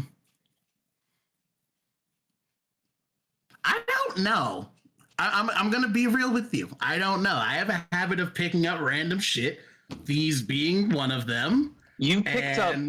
You know what? No, I'm not even gonna. She picks up the scroll that has the item listing on it and burns it immediately. She burns the item description right then and there without bringing anything up. She doesn't mention what it is. She takes them and she goes over to a corner wall and she sets them on a shelf. And as she sets them on a shelf, they disappear. Cool. They almost seem to fade from existence. And in its place is a container. She pulls up the container. It is a small chest. Okay, so if we take 65 and divided by 10. That container has 6,500 platinum. Jeez. Oh, I can carry that for you. Wait, what did you give me? I wasn't paying attention. A container, which is a small box. Ooh, small fucking container. It is a small box that seems to have a arachnid as a lock. She hands you the container, opens it to show you that it has 6,500 platinum inside. And there's even on the container, when you look at the top of the container, when you look directly at it, if you step to the side, it disappears. But there is a number there written in Undercommon that is 6500. And she opens it, she pulls a platinum out, closes it, and it goes to 6, and it drops to 6490. Cool. I'm gonna immediately open it and dump all of it loose into my bag, and then put the box in there. You do realize that safe is literally built to be opened only by you. It is more secure than your bag. Wish I would have known that before I dumped it in there. Rip. Pull it out, please. I need to assign it to you. Fine. God damn it. I was half expecting him to be like, "Oh, I don't know where it is now." I'll pull the box back out and just start putting handfuls of platinum back in the box. It's like, Before you do that, please turn your palm face up. Cool. And she takes your hand and she takes a small dagger and slits your thumb. Apply your thumb to the arachnid lock. Did anyone else hear him say sluts your thumb? I did. Okay, cool. I knew what you mean. Touch it to the arachnid? Yeah, touch it to the spider. Boop. Touch it to the spider and the legs wrap around your thumb. And they... You can feel what feels like a small pinch. And it won't let go. It just hold it there. And you can see the blood begin to dribble. And as it does, it goes up into the body, and what is a gold arachnid turned bright red. And then it lets go, closes onto the lock, and on the back of your knuckle of your thumb, a small symbol like a key appears. Ooh. Whenever you wish to open this, you just place your thumb to it, and it's basically a bio lock. Place your thumb to it, and it'll open it. And you do need to be alive for that to work. If the finger is detached, it won't. I was assuming as much. How much can this hold? How much do you have? I don't want to answer that question. The box is about 8 by 5.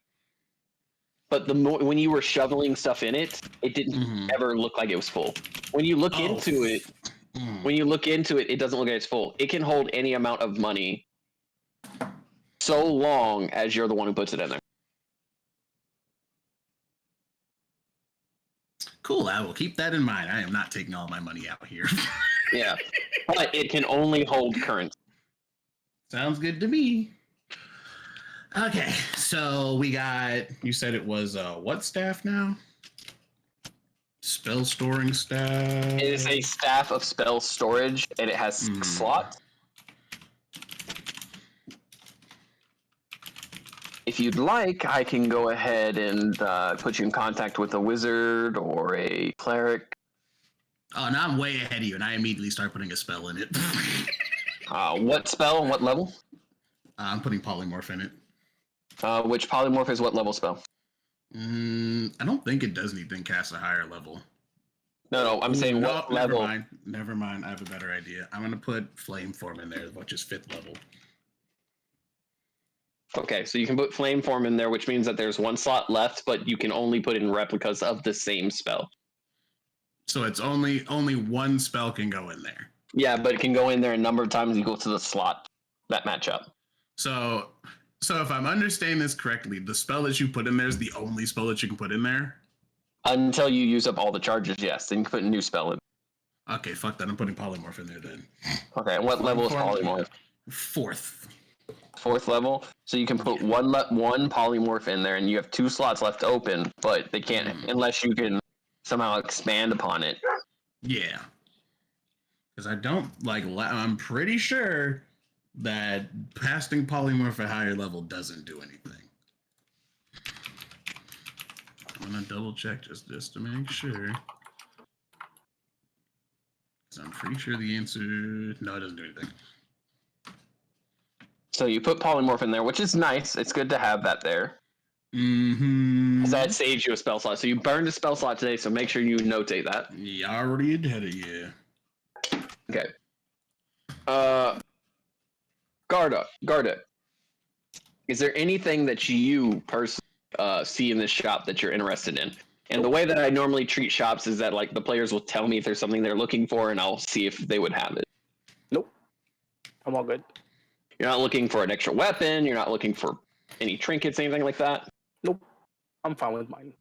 And she said, how many potions of healing would she give me? You said greater potions. 3. Of What a healing. great 3 guy. greater potions of healing. What an outstanding guy. Also, about those polymorph potions that you mentioned, I will buy some of those as well. How many do you want? How many do you have? She points to the corner, and there's 3 crates, 6. I'll take 3.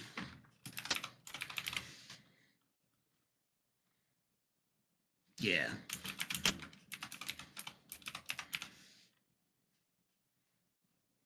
Give me just a second. That would be 305 gold times 3. Second. Oh no, it's almost 1,000 gold. Oh. How many zeros is that? Think of it like this. It says low. No. That'd be 975 gold. You have enough for that, right? Huh? Oh, yeah, no, definitely. I just have to do math real quick. Well, I mean, she only gave you 65, so I thought. You got the bill, right? Hold on. You said How many is 975? 65? Yeah, Just make it a K. Just make it a K. Fuck it. you're on tip of K. Yeah, I'm just gonna give her a K, just to keep my inventory even, so I don't have to have these small increments. I'll just give her a K. That is. So you hand her 100 platinum. Yes. I did math so fucking wrong. Holy shit, I'm so glad I caught that. Oh no. You 100 platinum. She sits there and looks at you. You want your change? Nah, I just want my inventory to be even. It's fine. You've helped me out today, and I will say that 100 platinum is you didn't get those for me. Fine by me. And she goes ahead. She puts it on that same shelf, and suddenly it's gone. And there are 3 potions of polymorph there that she picks up and gives to you. Cool. Do you want this all sent to your ship? Nope, I got it, and I'm gonna put it right in my bag. Do you have anything else you would like? I have connections I could get you. Anything legal or questionable? Currently, I don't need anything. Anybody else in the group need it? Well, obviously, their item. I'll go ahead and tack off the 5 gold that I needed for that. Okay. And pay that off. You pay that off, and she goes ahead and hands the trinket over to Sele, who has just the brightest look on their face. And they turn away really quickly. You can hear them open it, and then they close it. The locket. Lavender, you want anything? I'm just kind of in shock from the amount of money I'm seeing going back and forth. It's not that much. It's fine. It's not that much. Gragnar, you're wealthier than some kings. I know somebody that's wealthier than me, but sure. You do understand that 2 silver is a day's wage for someone who is trained for years, for decades, to be good at their job. Some people barely get 2 copper a day, and you have 65. That's the 3 zeros, right, Lavender? Yeah, 3 zeros. 65. How much platinum did she give me? 0, I have to 0, make sure 0. I had to make sure I did this math right. How much platinum did she give me? I thought it was like 6,000 or something. She gave you 6,000. She gave you 6,500 platinum so because much. Okay, I did it right. I'm at 6,600 and a half. Oh my god! Did you come across those and then I didn't say that out loud. I did not say that out loud. The shopkeep tells her. The shopkeep puts her finger to the girl's mouth. Ma'am, do not ask questions about weird magical items that are being traded, because that's how you get turned into a frog or dead. Or come up missing. Not that I'm saying you're gonna come up missing. And Lavender is shaking both in confusion and fear, like. It's fine. We're on your side, so there's nothing really to worry about. Huh? Their side? Kinda. Lavender, see you later. We're gonna go outside. We'll wait for you, Gragnar. We're a little overwhelmed. We'll be waiting for you out. Okay, I shouldn't be too much longer. Sure, you didn't want anything? Just making sure since we're here. Sele signs to Gerduk that he has Lavender covered. Basically, he'll make sure she gets something that she needs. And Sele is only 3'5", and they tug on your pants leg again, and they kind of look at you, and they go to sign, and they're signing, and it looks like you don't quite understand what they're saying, so they stop and they go. I'm just gonna use message. What'd you need? And they message back to you, and you hear a voice that sounds very childish. Potions of healing, and she's a cleric, so she's gonna need just items to cast spells. So component pouches. I'll buy component pouches. I can just make potions of healing. You can make potions of healing, and she looks at you. Yeah. You have some that might be of quality on you? On me currently? Fuck it, I'll part with one. I'll just hand them one of my greater healing potions. She looks at it, and this is one of the ones you've made? They're too strong for you. No. They're too strong for me. She looks at it. You made this. Oh, no, I didn't make that one. I can make them. I just haven't had a chance to sit down and make them. It's been... No, that's what I wanted to check, and she hands it back to you. Oh, I understood that completely different. No, I can make them. It's been a busy couple of weeks, and I haven't had a chance to sit down and actually make them. How many component pouches would you like? They come in charges of 10, 15,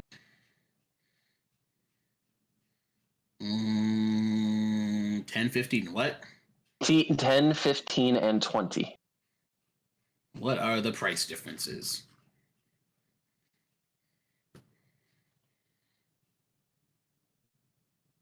Ouch. 5e, give me a second.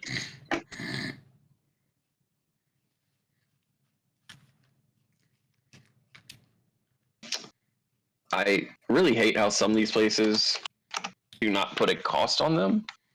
So a 10 is 25, 15 will be 30, and 20 will be 35.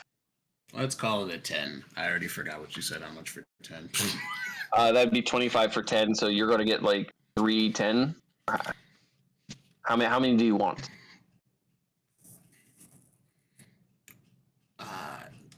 Say, like, how many does she need? A message again. And they go 2 20s. Let me just get 2 20s, fuck it. All right, she puts them aside, so that'll be 35 gold. That'll be 70 gold. 70 gold total. That puts me at, oh my god, I am so bad. 7 platinum. You're handing off 7 platinum. 7 platinum. I also have gold, so that's why I'm not worried about it.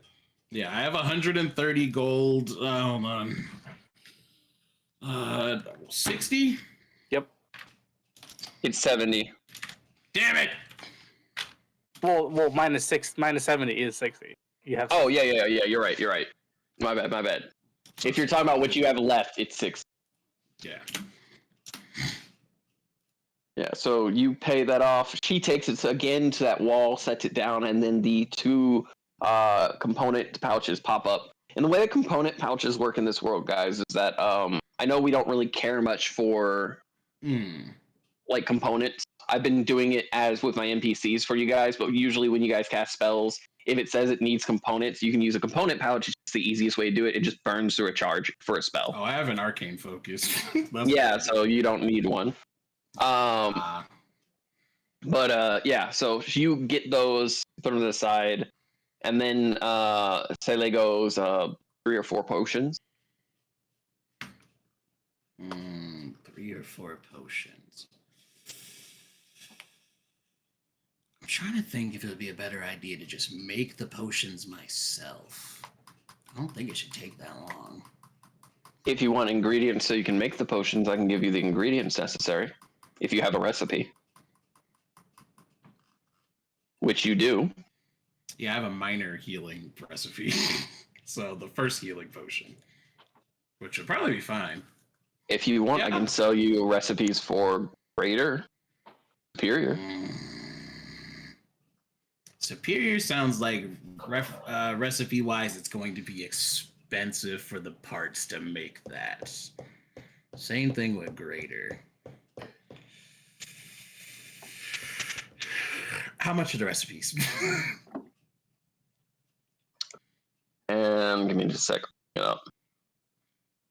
I feel like the components for the components. So the recipes themselves are a bit expensive in comparison because these are basically reusable. They're just recipes for it. So you're looking at, for a superior, you're looking at about 2,000 gold.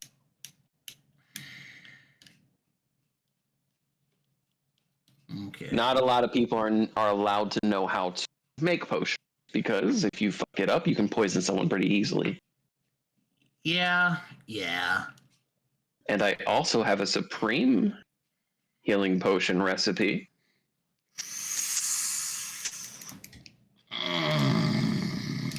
It's a bit of a steep price at 10k, but I think you might be able to afford it. Yeah. Yeah. Can So- I get a discount if I get both of them? They are discount. Fine. So total, if I got both of them, how much would that be coming out to? 12K. 12K. How much is that in platinum? That's gonna be that would be 100 or 1,200 platinum. I can do that. Fuck it. You hand her over a bag full of platinum. She sets it on the shelf, and 1,200. Yeah. Yep. Okay. And as that happens, you see 2 scrolls appear on the shelf, and she takes them. These scrolls are actually inside of boxes that seem to be sealed. And as she pulls them down, she presses her thumb to them, and they open. It's the same kind of locking mechanism as before. And she goes, "Would you like the boxes with them?" Hey, the more the merrier. Fuck it. All right. And Wait, those ones actually, can you store items in those ones?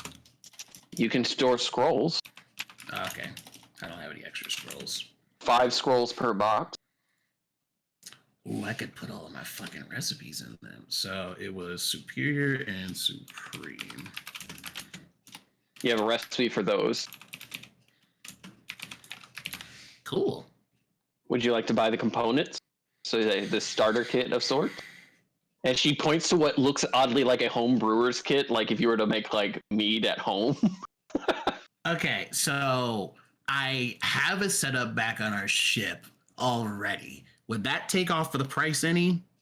Because I don't need the extra components. I just need like the ingredients to actually make these.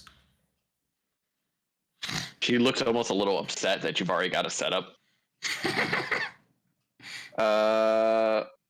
Sure. Well, I'll take off 500 gold. Okay, so what is the total for recipe to make both of these potions then? So all the items for everything in the recipe would be about 200 gold for the supreme and 100 gold for the spear. Okay, so 300? Yep, but you would be getting enough to make 3 potions per. Oh, hell yeah. All right. So you take that, she hands you the ingredients, and she kind of just smiles as she sets that down, pulls out the bags of ingredients and hands them off to you.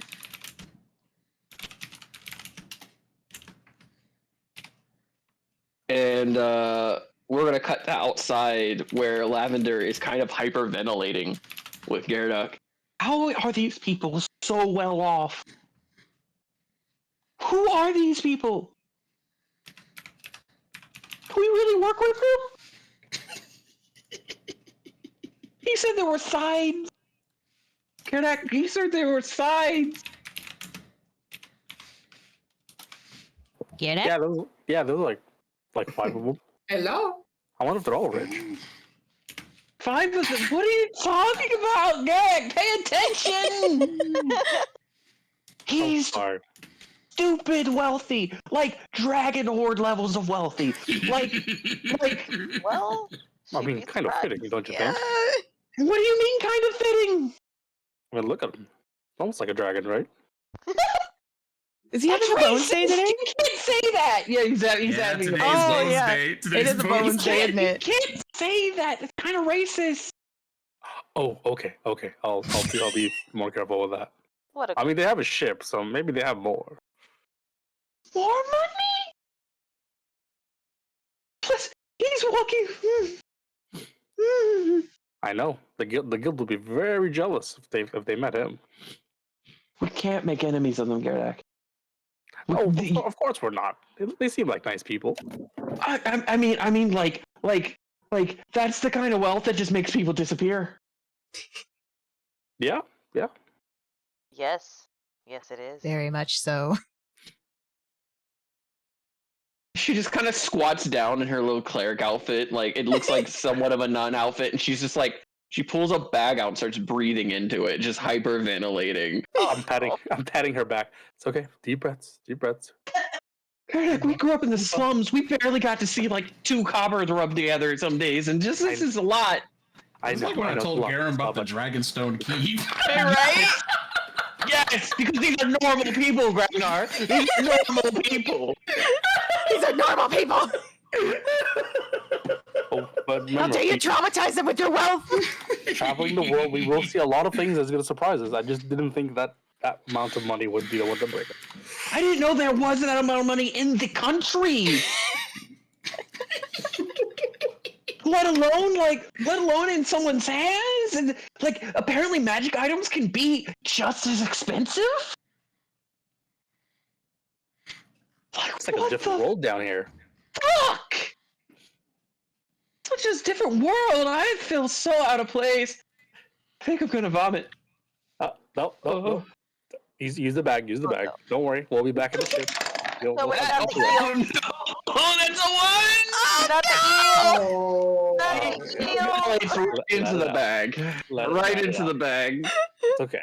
Her little paper bag she had in there that she used, she just immediately vomits into it, and like it's that rainbow. Let it out. It's okay. It feels so good. It's okay. I'm pretty sure this is the last thing they need. We'll go back to the ship. We'll rest up. Oh my god.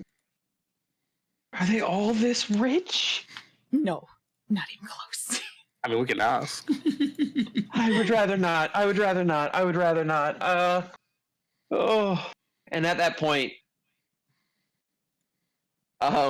Sele comes out with the potions and the kits and like hands them off to Lavender without a word, and then goes right back inside. What is this? Sele? I think those are potions. Oh, okay. Oh, I feel. Do you need to drink one? It's okay. Are these were greater potions, right? These were greater healing potions.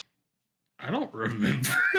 I just We'll heard say by 3 the greater potions. healing. Yeah, 3 greater healing potions, and she looks wide-eyed because one of those is like again 300 something. Mm-hmm. Or I'm sorry, they're like 100 something easily. Mm. And she just sits there and kind of like goes, "Oh my god!" Put him in the bag. Don't look at him. Put him in the bag. And just remember. I vomited in the bag. Okay, I'll put him in my bag. No, I'm not putting them in there with eels. There's still room. And she stands up, and you see that she has a potions pouch that she attaches them to, and she has locks specifically that will hook to potions, and she hides them under her robe. I think Jeff, George, Greg, and Jerry wouldn't mind the vomit. God. We're not naming. We just did. We just did. Yeah. You do realize we plan on eating them, right? I mean, they don't know that.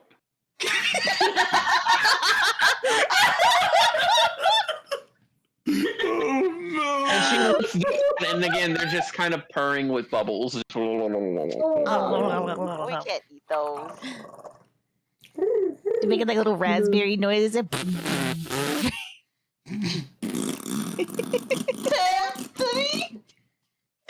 Seraphina.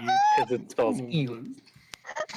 It spells evil. Oh my god, it does! I just realized Edward, Evan, Leonard, and Symphony. Eels.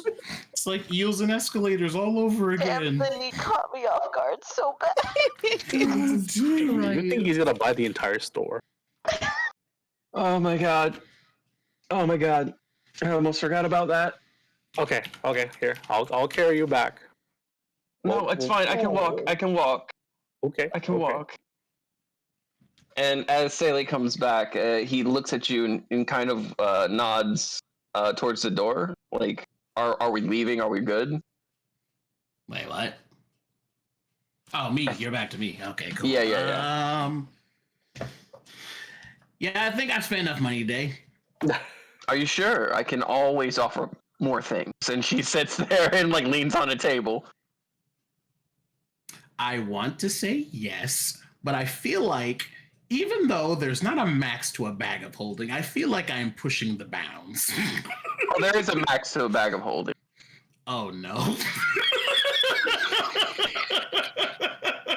It has a physical space, it's just a lot bigger on the inside. Well, that is...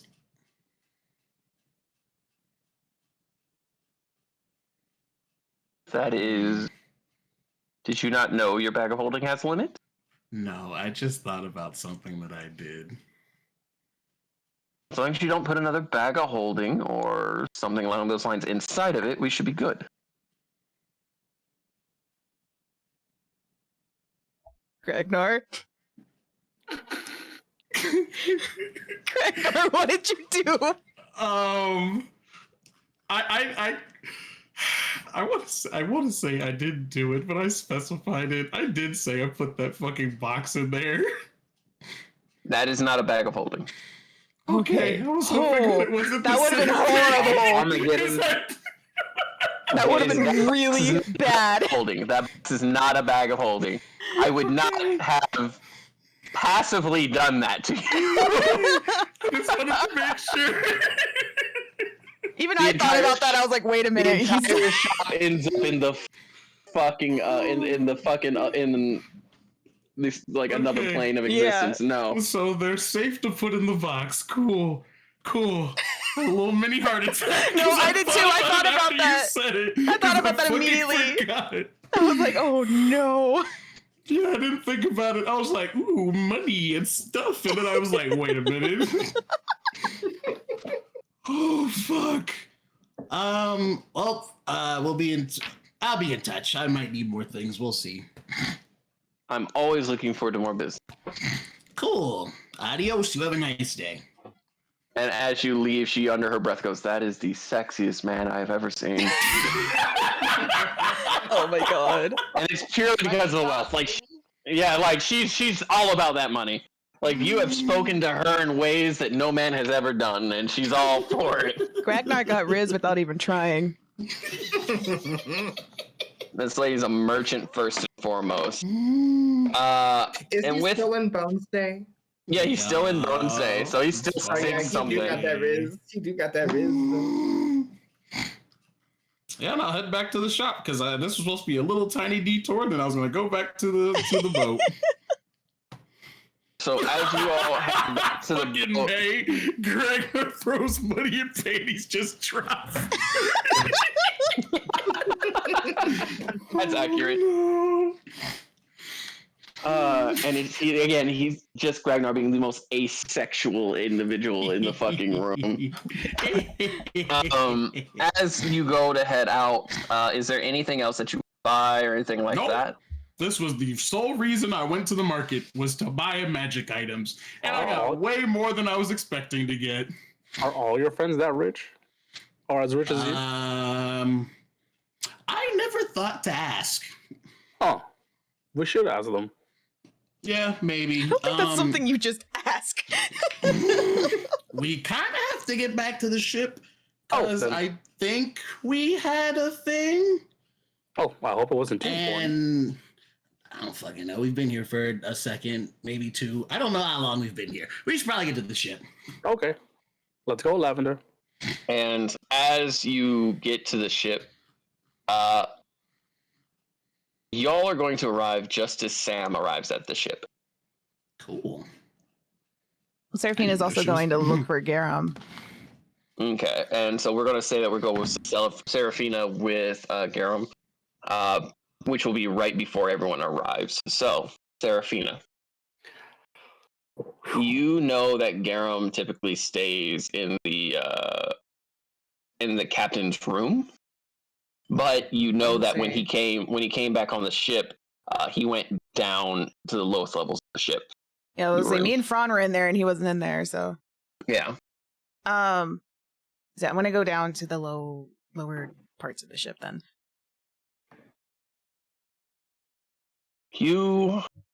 go down in the lower parts of the ship, and you cross Underhill coming up the stairs. Hey.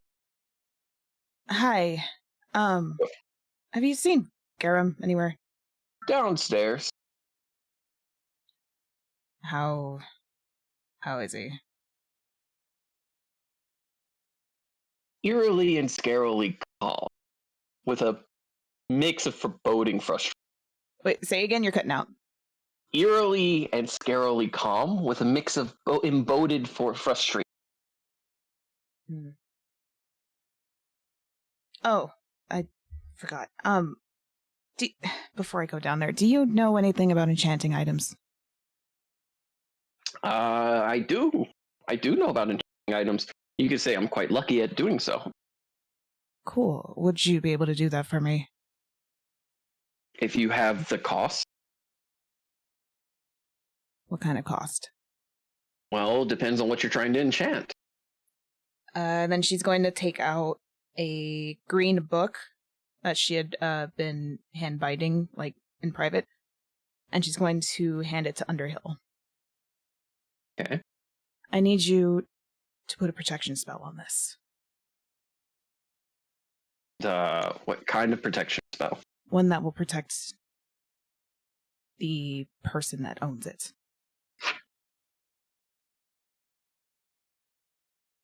Okay. What level spell are we talking? Let me see.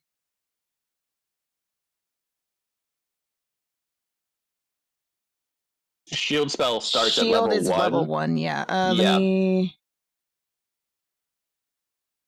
Can it go up more? I don't think it can. It doesn't say. So I guess... Take a look real quick.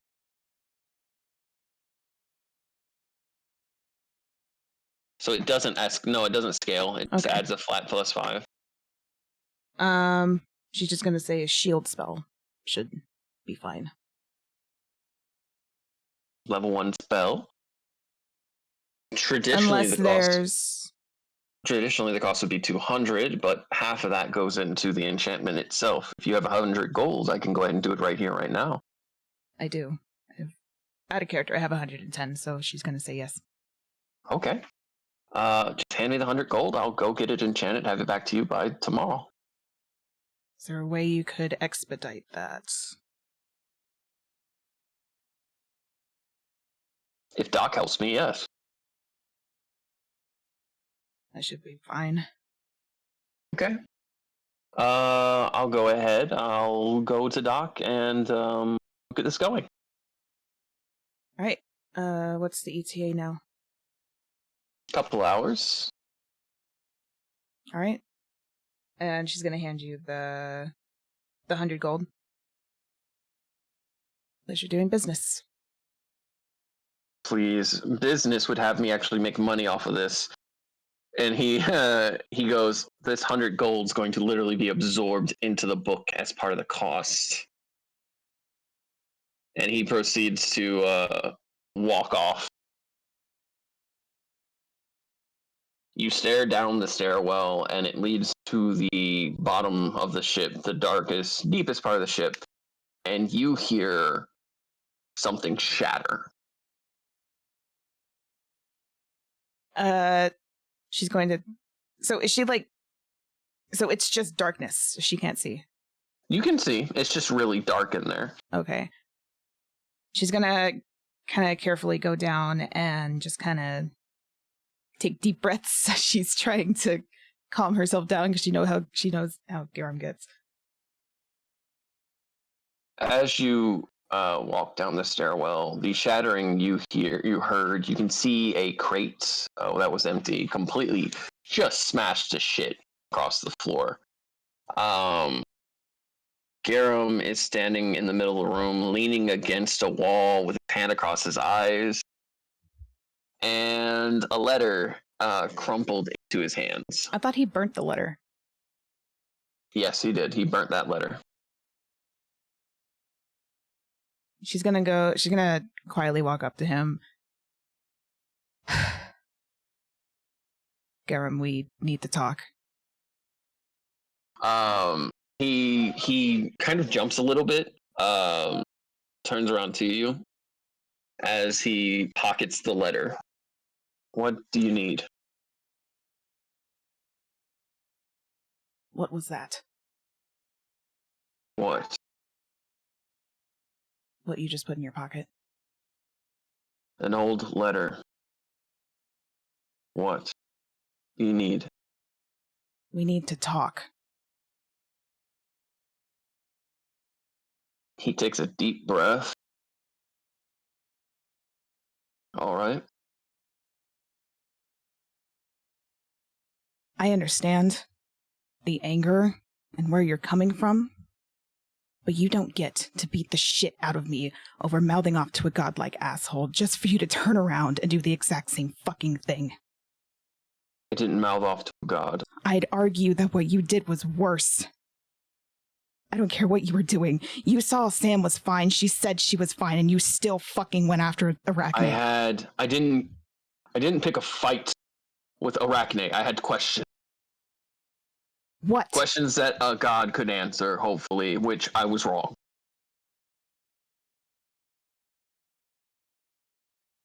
I asked them why you guys had to suffer.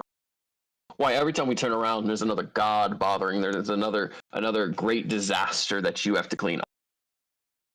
I asked why does Sam have to be ripped out of my arms and scared? Why you have to fight your dead husband? I asked because I was raised to believe that the gods had all the answers, and they don't. Tell me, when would I have the opportunity to talk to a god? Because, unfortunately, they're very infatuated with you all. From the so-called gods of the Kingdom United to Ellie and many others. Y'all are in the thick of it. I just wanted to know if there was a fucking reason. You know what she told me? She gave me some arbitrary shit about the dreamers willed it. That is this. Well, does Seraphina know anything about the dreamers? I don't remember if she was there, if they were mentioned. You have heard about them through y'all's endeavors, but you've never heard about them until, like, the gods started mentioning them to you. And, like, Phraan knew a bit about the dreamers, but, like, not a lot. So it was something along the lines of, basically, you're being told that someone even above the gods wills this, and therefore it is. And it's the equivalent of, like, your parents being like, you asking, why do I brush my teeth? Because it's what's good for you. And it's just kind of like that frustrating feeling. I don't even know who the fuck the dreamers are. What the fuck is a dreamer? I don't know. And we are supposed to worship the gods, but yet they don't even know why they're doing what they're doing. Why didn't you tell going. her that when she was begging you to leave? Because I was frustrated and I didn't know what to say, and it just crossed my mind in the moment to do it, and I was angry and I just wanted answers. I should have communicated. You're completely right. That's why I shut up when I got the letter about her being frustrated with. Garem, I can deal with you being distant and cold. I can deal with you being the biggest asshole in the world, but you're a fucking hypocrite. Fucking... I didn't pick a fight. Okay? I didn't pick a fight. I had questions. Sure, I should have communicated, but that is by no means the same as calling, and he stops and he looks at his hand, and he sees the mark, Asmodeus. A fucking piece of shit or a moron or dumbass, and then getting speared through. Like, let's not get it twisted. You still acted out of emotion when you told me not to. I told you that if you're going to act out of emotion, at least try to think about it. Did you? Okay? Yeah. I was thinking about it so much I forgot to explain it to my wife, and now I have to deal with the fact that she had to run off to her aunt's. Because I was dumb. Because I put my own frustrations ahead of communication, and I am to blame for that. I'm more than willing to accept that because that was frustrating. It's why I didn't say a word to Gragnar on the way back, because what am I going to say? I'm sorry that I made you cry, that I made you fear for my life because I was so focused on trying to figure shit out that I locked myself in my own head. Yeah, I'm a hypocrite in the idea I tell you to communicate, and I didn't. I fucking know that. That's why I'm angry. That's why I'm frustrated. Because it's just on me. So as soon as my wife is back, I'm going to beg for forgiveness and hope that she's willing to fucking deal with it. Garem, can I ask you something? Shoot for the stars. Why not? I know about your broken oath. And he's rubbing his eyes and he stops.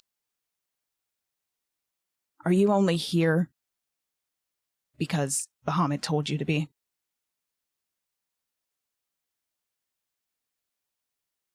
In this room, he had turned away from you out of frustration when you said you want to ask a question.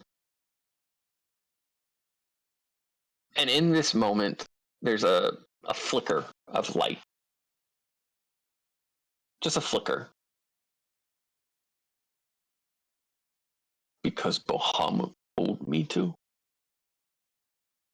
He turns around and looks at you. Are you only here because Bahamut made you?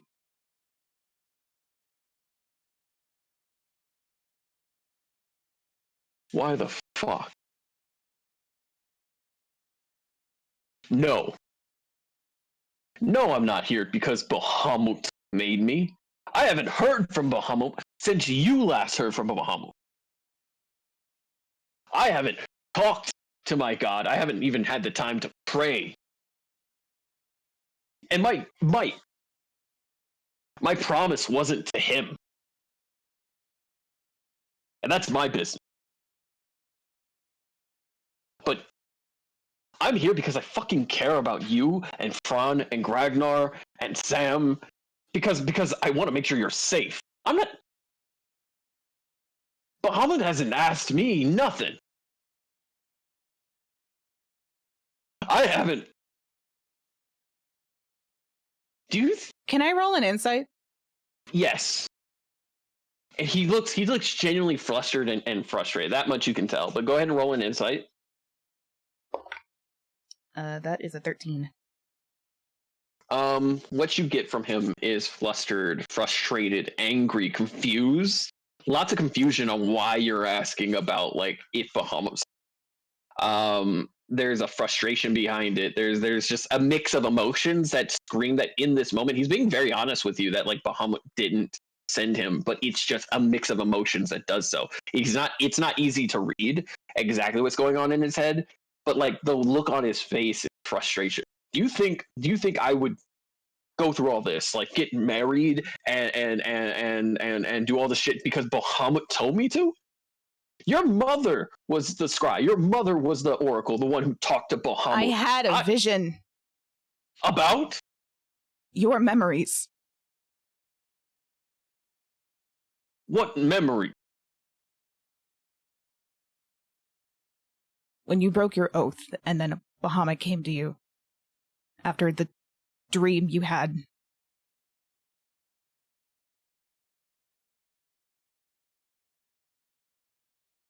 He said he would make you a protector of another since you broke your oath with Mom. He said he would allow me to be a protector. Give me an opportunity to redeem myself. Sure. Does that mean you or Sam? Fuck if I know. My oath was never to the gods. It was to your mother. And I take it you're talking about the night that,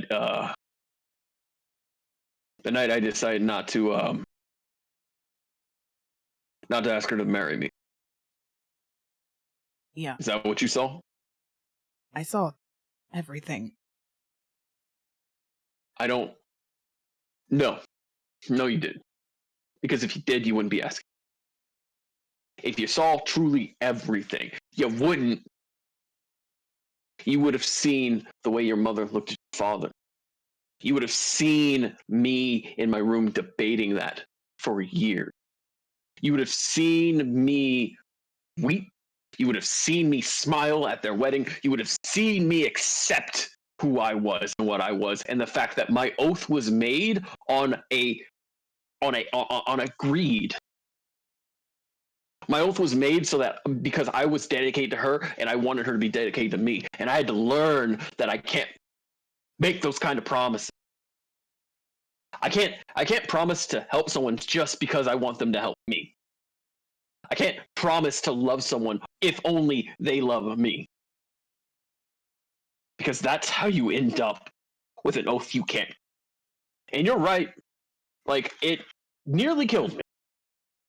I made my oath at 10 years old, and I re-vindicated it at 12, and that's when I was blessed to be a paladin. 12. I cared so much for your mother. At 12 years old, I dedicated my everything. But it was greedy. It was an oath of greed because I wanted to protect her so she would love me. And I was wrong to do so. And I would break that oath 10 times over, and he pokes you in the shoulder. I would do it over and over again because it brought you into this world, and it made sure that you had your mother and your father. As fucked up as the whole family is, you at least had that. I don't regret any decisions I've made. Except for this. Except for not explaining to my wife why I stayed. My first regret in decades. Even the fact I couldn't save your mother, I knew that was beyond me because I know how thorough and intricate your uncle is. Yeah, I was pissed about it. Yeah, meeting you again was like, I could do something right again, but I don't regret the decisions I made because I did everything I could to protect you. Yes, I'm a broken oath paladin. And it would have consumed me if Bahamut hadn't actually blessed the carvings on my forehead, or a way to make sure that I only burn both ends of the candle when I'm fighting.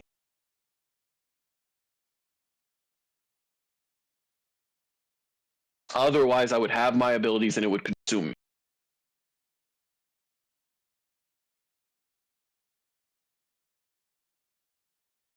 You don't know everything just because you saw a few visions. And I thought you would know me better than to know that I wouldn't fucking just join you and the others on the whims of others. You've been a bit unpredictable lately. That's why. Yeah, I've been extremely emotional. And, yeah, you're right. Sure, I've been extremely emotional. You know, I don't know what else to say to that. But you're right.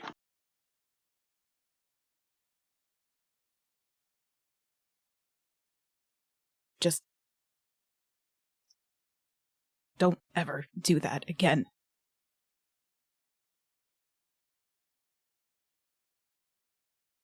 I will try to communicate. I can't lose anymore, Garem.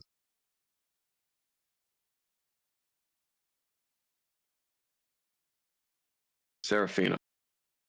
I can't. Seraphina. I can't. Seraphina. How old am I, Seraphina? 53?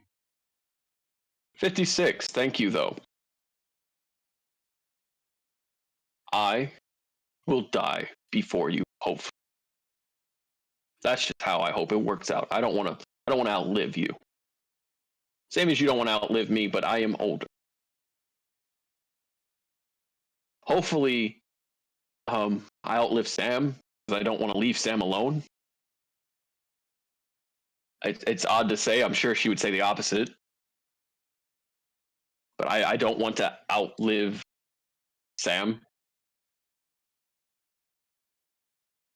But I also don't want her to be alone.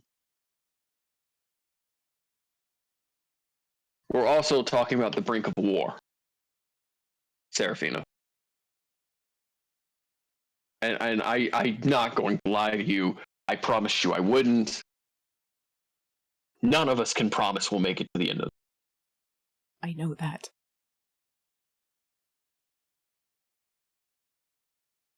Then I need But you I'll to understand. I'm going to try my fucking hardest to bring everyone back. That's good. But you also have to understand that there will be losses. Crew, you lost on the way here. Town, you told me about from the very beginning of your journey. There have already been losses. All we can do is try to live with those losses and go from there.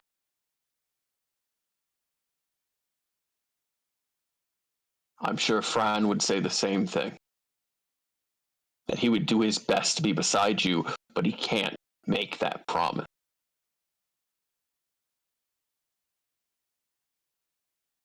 Because I'm willing to bet that if Phraan had to choose between himself and you, same as me, he would choose himself. This is going to sound a bit unfair, but I need you to make me a promise. It depends what it is.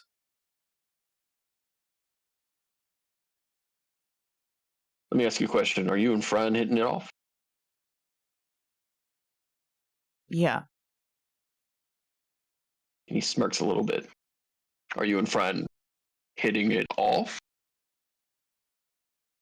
TMI, sir. TMI. Here, Phraan, fuck off! Oh, sorry. Fucking turns around real quick, grabs you out of the shadows. Get the fuck out there! Oh god! Oh god! Put me back! I know! My passive perception is too stupid high, you dumb fuck!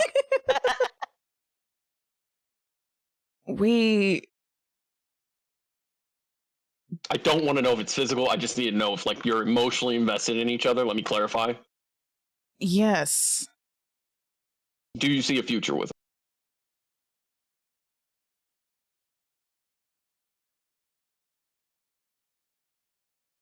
I would like to. Gore! Fucking finally. I want you Get to outta promise to here. me.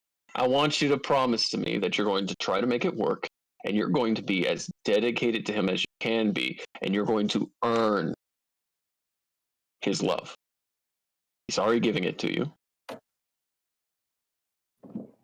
That's different than earning it. I know that. I know you know that. I know I've you already know that. told him I don't like how he just throws himself I at me. get that, but I'm not talking about him. I want you to be happy, but I also want Phraan to be respected. Don't take this the wrong way. You know what? Take it any way you want. You used it. I know. I used everyone, and I'm a parent. More or less. I'm meant to be used. All right? I'm there to be comfort to you. I'm there to look after you, no matter what you do. He's giving himself over to you. All I want is a promise that you're going to do everything you can to respect that. Because if you do that, then you will live a happy life. Because, believe it or not, I know that Phraan will do everything they can to take care of you and help you. So promise me that. I won't promise you, but I will promise Phraan. What? Because if I make the promise to you, then why?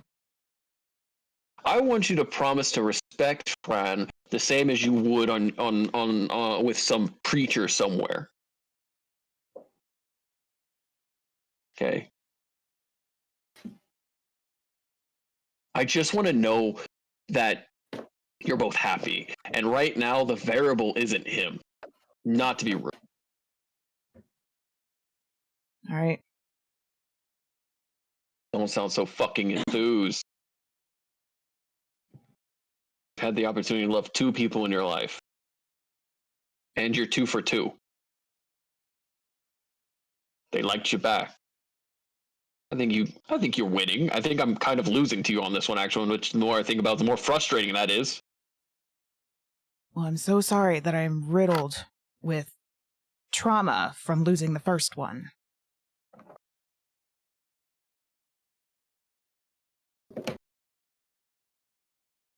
Just go upstairs and hug your man. I've got to go plead for my wife's forgiveness. And don't ever do that again. Or I will fucking... I will try to communicate ahead of time, but I cannot promise I will not want to have conversations with people and entities.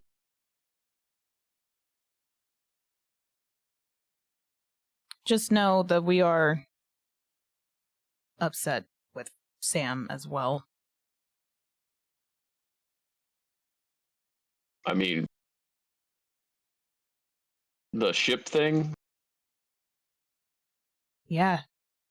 Yeah, that's for you guys to be pissed about. I'm just letting you know if we start going off on her, I don't need you to interject. I mean, I'm going to be too busy groveling on my own. So, have fun with that. Just give me a moment, please. I was brooding earlier and I'd like to finish. All right, and she gives him a pat on the shoulder and starts leaving. Now my brooding moment is ruined. Aw, now he ain't gonna lay no eggs. Ew. Aw, damn. No little Sam's today. Damn it. Leave it to fucking magic to make the guy lizard be the one to give birth to the eggs. No, it's seahorses. Fuck They that. sneeze and a whole bunch of babies come out of their chest. Actually, consider seahorses have also been called ocean dragons. Like, that would be an interesting evolutionary system. God damn it, Jojo. No, that's what I was laughing at. Like, God damn it. Now the brooding has been ruined. Ruined. Sam, Fuck hell. And what we're gonna do is, as you go upstairs, that is when Gragnar, Sam, Gardak, Tele, and Lavender all arrive.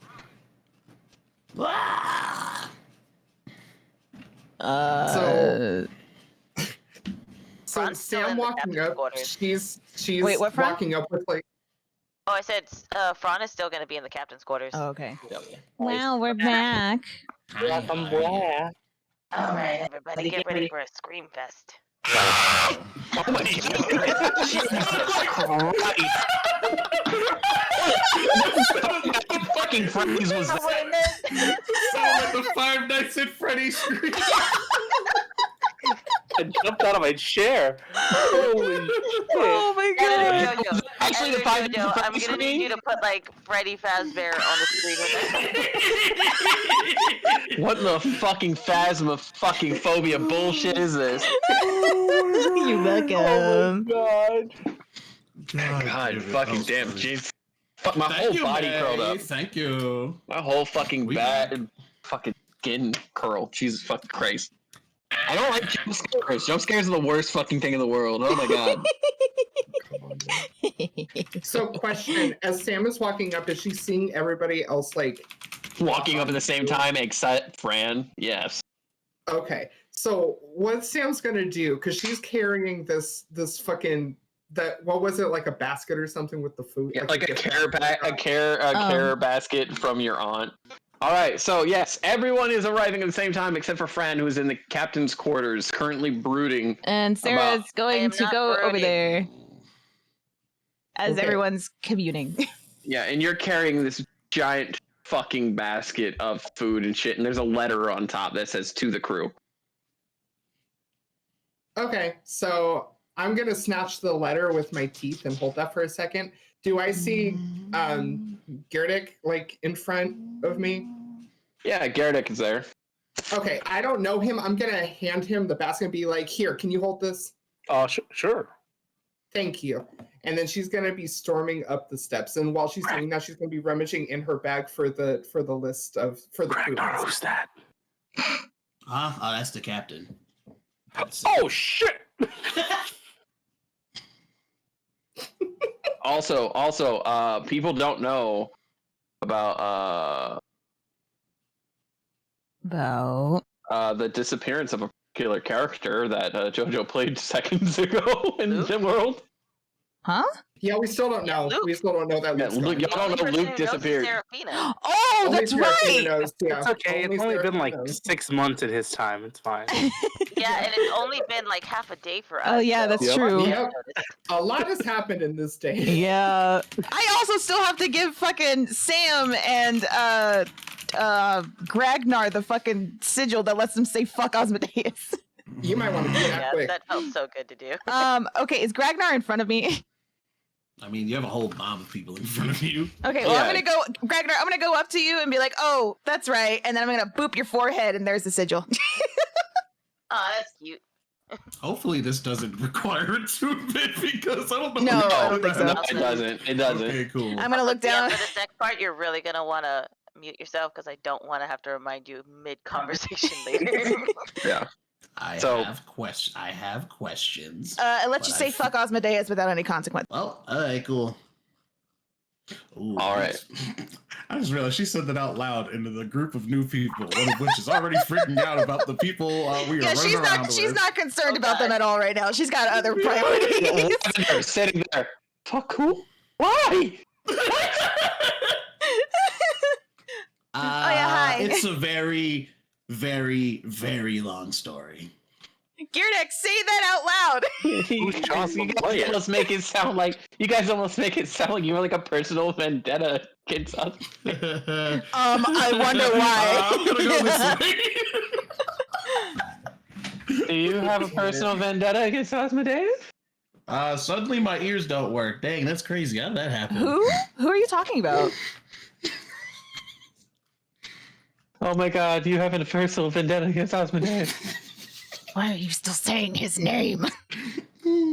As a cleric, I'm automatically branded with a crest that protects me from anyone seeing what I don't want them to see.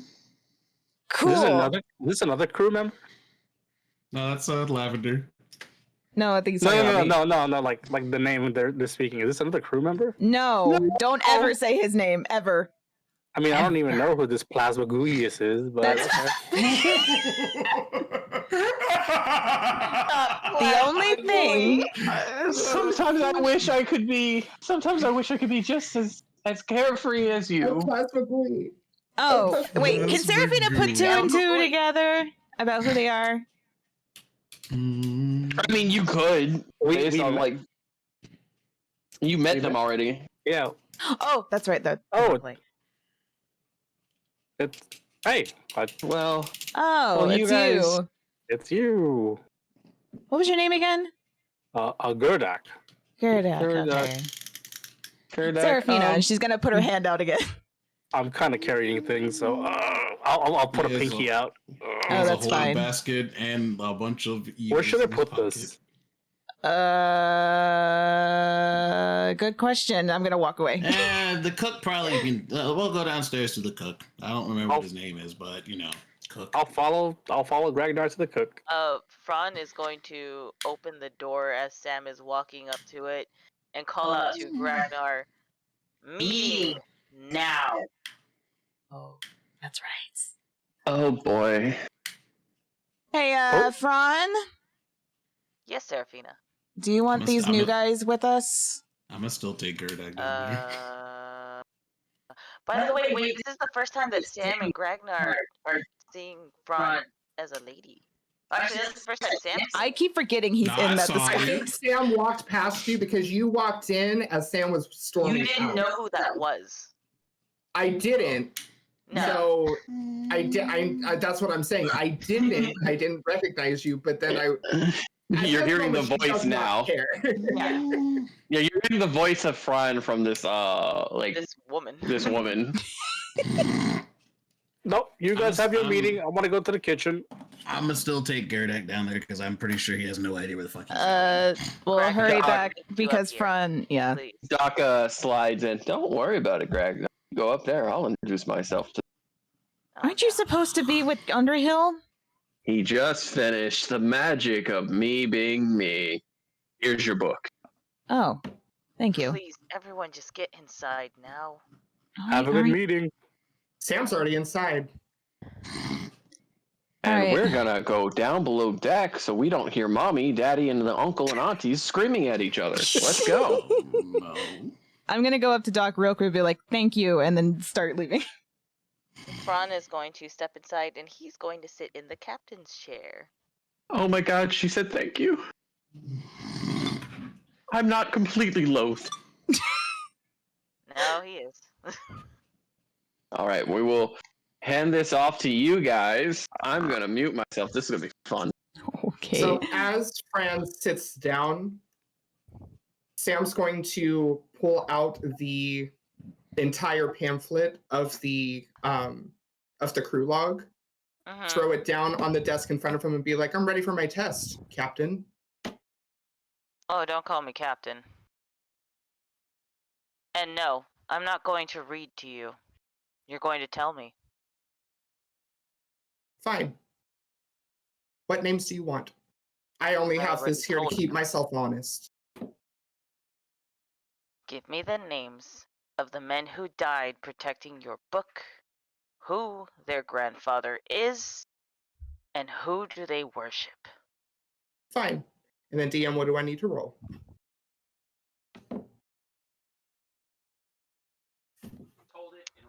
DM? You're muted. Yep. History. History?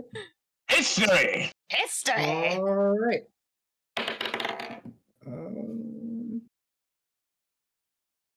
15 plus 2, that's a 15. For the That's first good. one. So for the first bit, what was the first part of your question again, Fran? Name the 2 men who died. You know that Jim and Greg, and Jim follows Torn. Okay, so she will answer Jim and Greg were the 2 that perished. Who followed who? I will roll again. Again, a history check.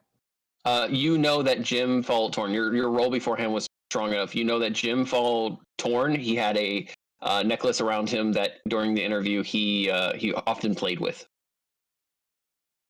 Jim was a follower of Torn. He had a embellishment that he often played with around his neck. Last question.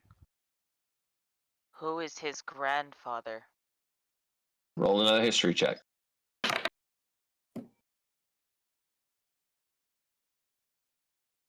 That is an 18. Vincent is the grandfather. Essentially of Jim. Vincent was Jim's grandfather. He's also a follower of Torn. And you remember this because And Vincent is also on the ship, right? Like his grandfather's also on the ship. Yeah, he's on the ship right now. He outlived his son and his grandson, and he had the remains. Which this was something because you rolled high enough. Fran put in for the remains to be sent to the mother.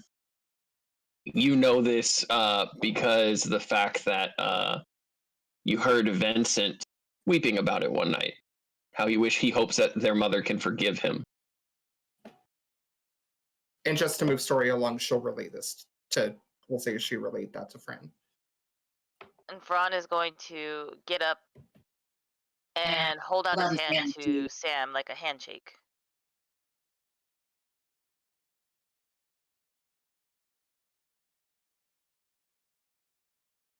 Well, Sam will take it and she will pull it. Our captain. Sam will take it and she'll pull him close. Never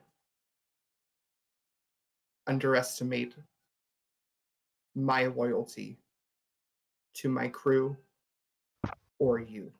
So Phraan grabs Sam by the arm and he squeezes her tight and he leans in. I never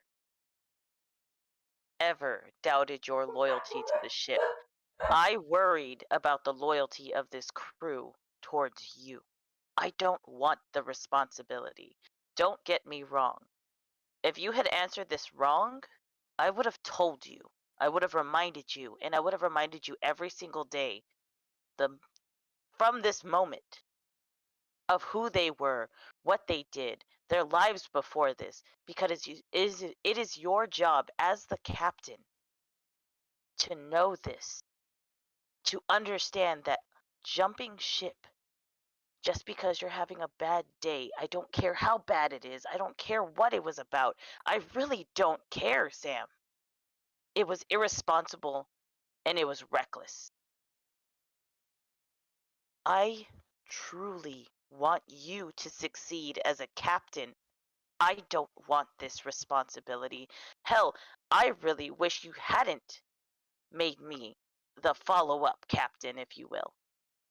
Because it's not my job. I will gladly be your first mate, but I never want to be anything more than that. Please do not misunderstand my words as my own. These are only concerns for not just me, not just for our friends, for our companions, for your husband. These are concerns for our shipmates, our crew, our family. You need to understand that. You need to get out of your head. I've had my breakdown. Y'all saw me have my breakdown. And since then, I haven't had it again. Because I had to get out of my own head. If I stayed in that shape, if I broke down and stopped every single time a hardship happened to me, do you think I would be where I am today? If I walked away, ran away every single time there was something bad going on, or another god decided they wanted to talk to us or bother us, or another person decided they wanted to rip my soul in two, or somebody tells me they want to fucking murder me to my face, and then tell me I still have to follow through with what they asked of me.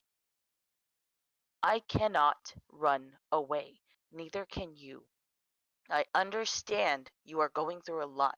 I understand he's going through a lot, and he points to Garem. Oh, he is? Okay. So, Wait, he's what? he's downstairs. Oh, apparently. that's right. So he points to the door then. He's like, I know that Garem, is going through a lot. But so are we. Everyone on this ship is. You can't run away. And to you, you may not be running away. To you, it may not be like you're running away. But to us, from the outside, who can't read your fucking mind, who don't know what your next move is going to be, don't know that. You need to understand your responsibilities as a captain or consider a different job, because that is not right. And I will remind you every single day, you can take my job away as your first mate, and I will still remind you every single day why you're the captain of the ship and why I trust you with this ship, why Yolanda trusted you with this ship. Don't do this again. It was reckless, it was childish, and it was incredibly foolish. Do you understand? I understand you, Phraan. And like I told you before, I'm not going to try to throw excuses at you because you deserve better than that. Everybody here deserves better than that. My crew deserves better than that. I'm not going to try to excuse the choices I made because I can't, because there's no excuse for it. I should have done better. But that's why I tried to do it by the books. I appointed the next chain in command, so that way, if anything happened to me, the crew would have a stable leader. I am the Sam? only. Oh, yeah? With all due respect, what exactly have you done as captain other than ordering Phraan around?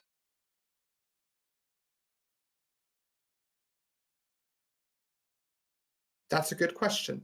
Because Phrán's been doing paperwork, catering to the crew, taking stock, securing an audience, everything.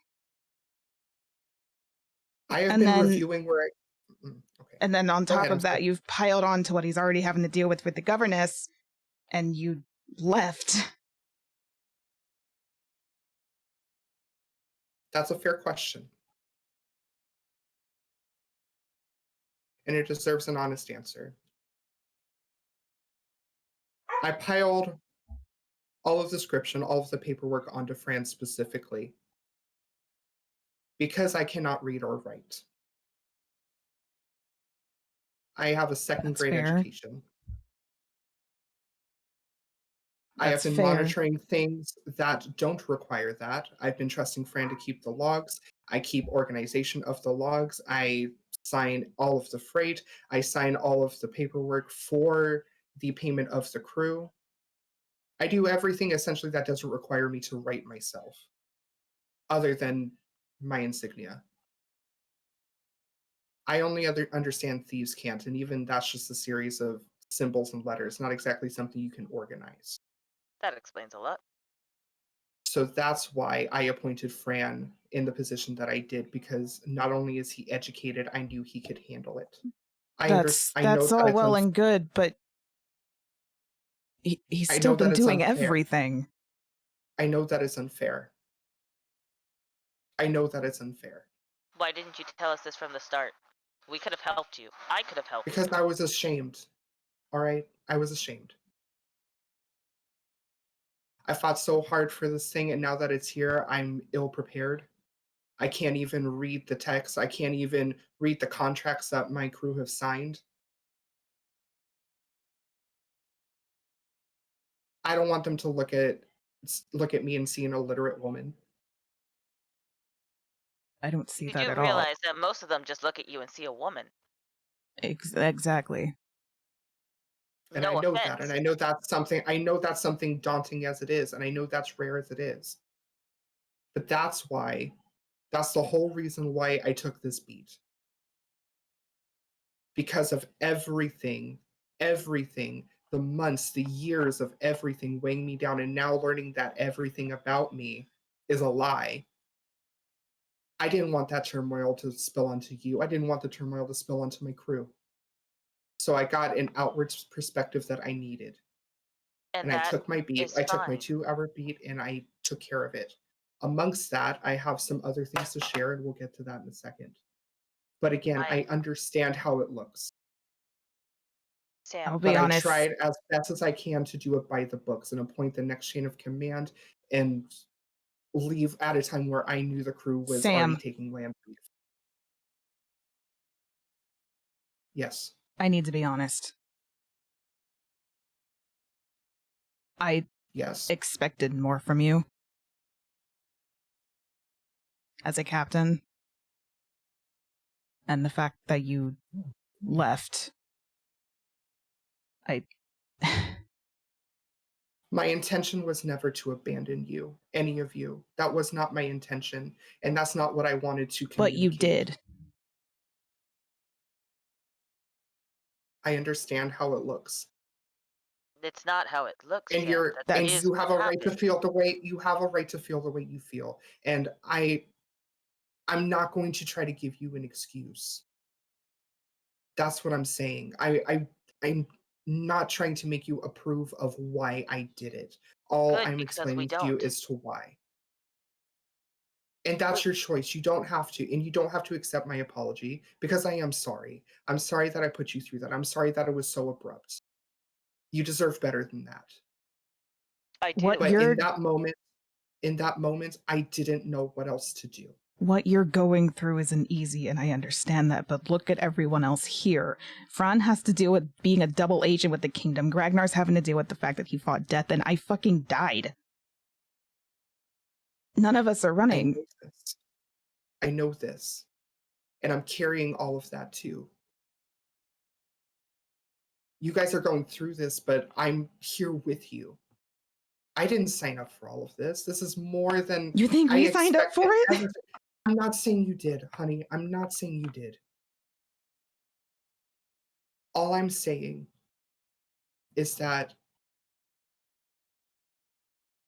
like I said, I'm not making an excuse, and I'm not going to try to make you accept an apology or a lame ass apology. I'm not going to do that. All I'm saying is that in order to continue the way I had to continue, in order to fulfill my duties, in order to be the best asset that I could possibly be to anybody here, not only just to the crew, but to you all, I don't know what I'd do if I lost any of you. And I don't know what I'd do if it could have been because of me, because of my weakness, because of my inability. If we thought you were weak and we thought that you couldn't handle it, we would have told you to leave ourselves. Don't you think that we would be a pretty good judge of character on that? Why do you think we're so upset with you right now? Why do you think we're pissed at you?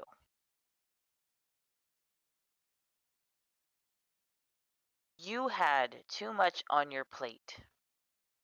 And when it got too full and you felt that it was going to fall and splatter all over the place, you handed it off to somebody with an even larger plate. Sam, I have And to go pretend to kill somebody. Okay? I look like this so that they don't recognize my face or my name, and I don't get hunted down so that it doesn't hinder all of you. I got lied and tricked, and you handed over an entire ship to me because you were overwhelmed? If you had not come back today, I still have to do what I have to do. the ship would have been You unmanned. completely. And it was entirely irresponsible considering you knew what was going to happen and what had to happen. You disregarded not only me, not only the crew, but yourself by doing this.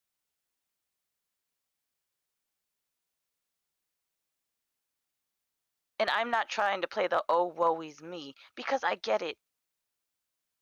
Shit sucks. Life sucks. The gods are assholes. Okay? That's it. That's what it comes down to. They are playing with us like dolls. Now is not the time to split up and walk away when it starts getting really tough.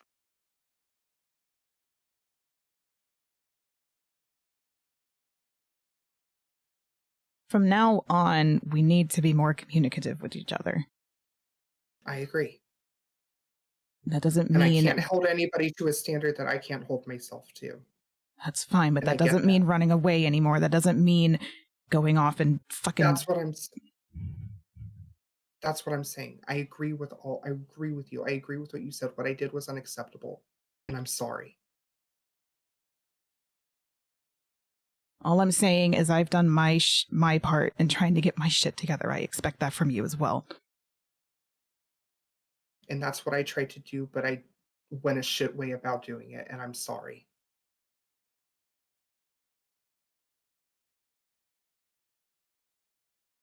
For what it's worth, I got a little clarity on something, and I have something that might help us out. And then she's going to pull out the vial, and she's going to lay it on the desk. What is What it? is that? When I was in the bottle with Arachne, I learned that Arachne is my aunt on the side of you-know-who. No, for God's sakes. Okay. More to the reason why, again, I felt the need to get some clarity and to take a beat. Anyways. Oh. The only person that I knew who would know anything about something like this was Blue. So I went to go see Blue. She examined it for me.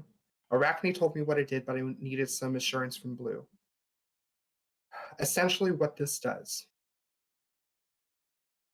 it erases all demonic blood ties. Incorrect. Essentially. Oh, I'm sorry. Correct me. I'm sorry. It disintegrates your physical body, rebuilds a new vessel, places the soul in there, but it is excruciatingly painful. It's a combination of 3 or 4 different spells. Okay, well, then that I explained that. How? I don't understand how that would help us. She gave it to me specifically to remove the blood stain from my father from me. I would have no physical relation to him anymore. So then how would this be useful to us? Yeah, that's... I don't know. But we have it, and apparently it's something that is worth kingdoms over. Phraan, It's not something you can exactly put a price on. What? your bag starts vibrating. Oh no. Which bag? The bag with the book. Oh, shit. Phrán's going to pull it out, but he's gonna turn his back while Echo! yeah. It's Lulu and Lala. We're calling. Hang on, I wasn't Lulu. done. Please mute yourself. God damn it.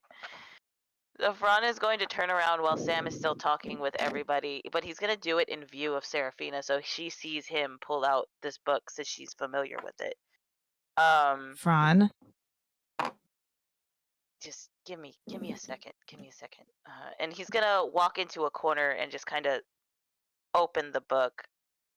As you do that, just real quick, I'm going to go over to Sam and be like, give me your hand real quick. Why? And then she's going to give it to her. And then she's going to plop the sigil on him. All right, cool. That's everyone. You can say fuck Asmodeus now.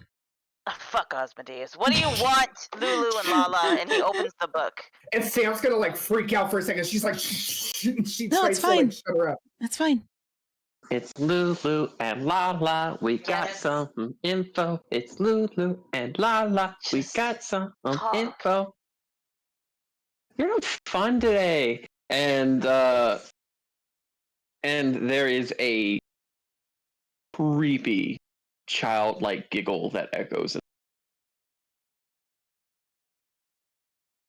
And then across the writing of the page, we found her mommy.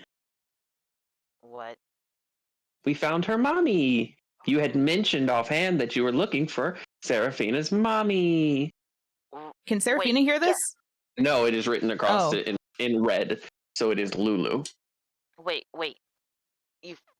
Where is she? The pit. What What the fuck is a pit? What Phraan, pit? what are you whispering about? Hang Twisted on. and broken, she's in the pit. A dragon consumed by hatred and shit. What? She's in the pit. Is she alive? Darakivan. Is she alive? In the pit. And he's gonna slam the book closed. Gragnar.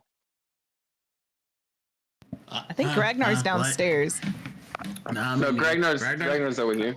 I was in the corner. Yeah, he said he went. Staff. Oh, I thought you went down. With Girdak. Doc. No, Doc got him. Doc took him. Oh. Gragnar, you're from Darakivan. Sure.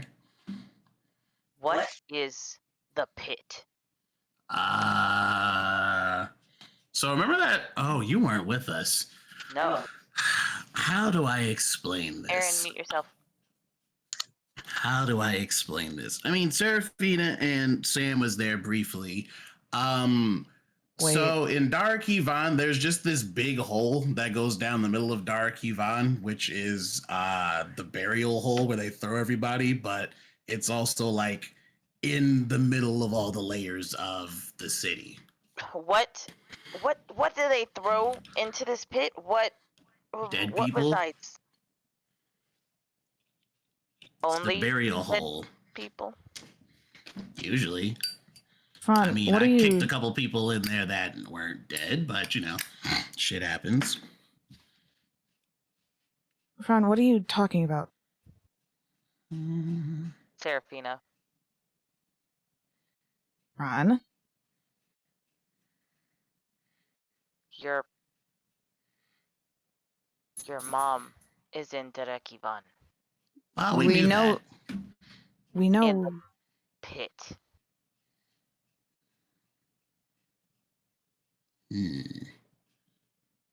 We did hear some weird shit coming from the bottom of the pit last time we were there.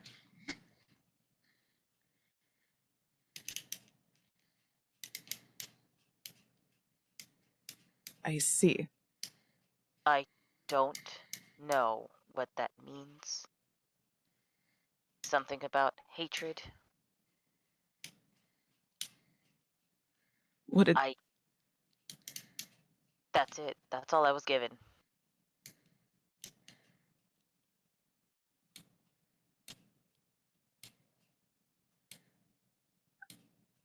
And she's gonna just walk out the door. She's gonna go find Garem again.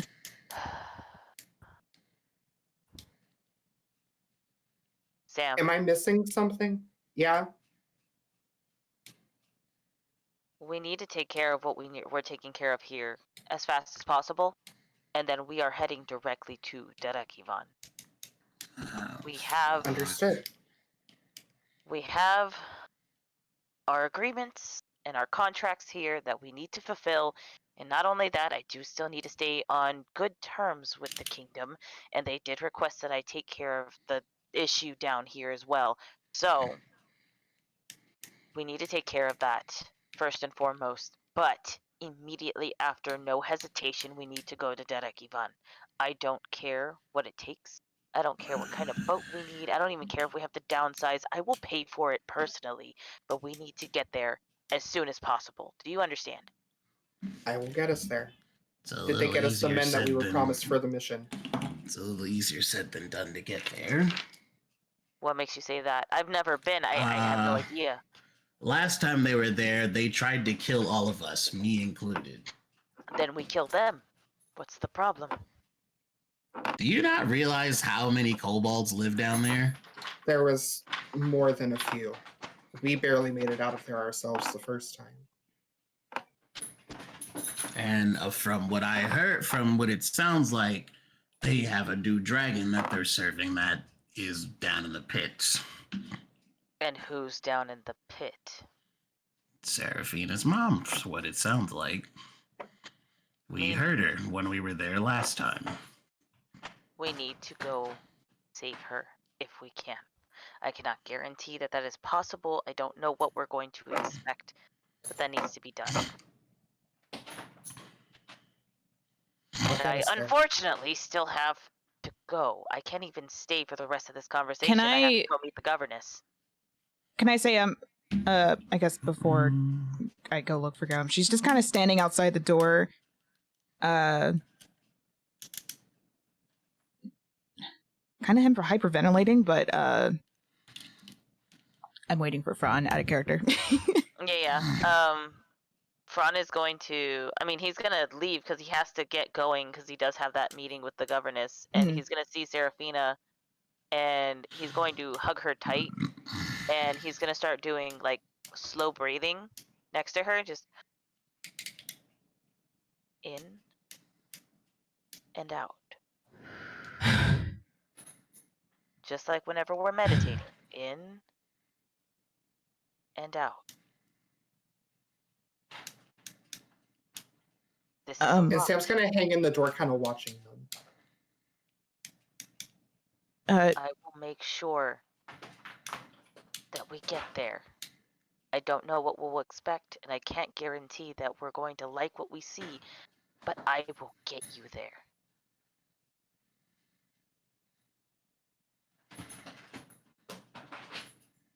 I don't know.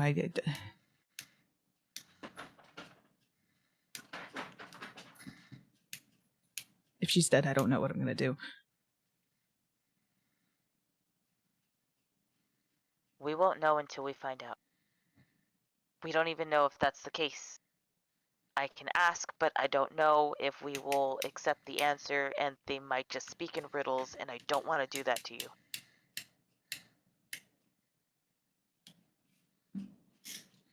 Are you heading to the castle? I have to. She's gonna take out. Have to go. She's gonna take out the book. Take this and don't lose it. A book? It's. Oh. Huh? Okay. And he puts it, like, how big is the book? It's enough to go in like a breast pocket. Okay, so he's gonna put it in like his fake cleavage. Do you Nature's wallet. Do you remember when I said you needed to write happier stories? Yeah. You can use that for that. I already put one in there. And it'll protect you. And he's going to give her a kiss on the forehead. I will never let it go.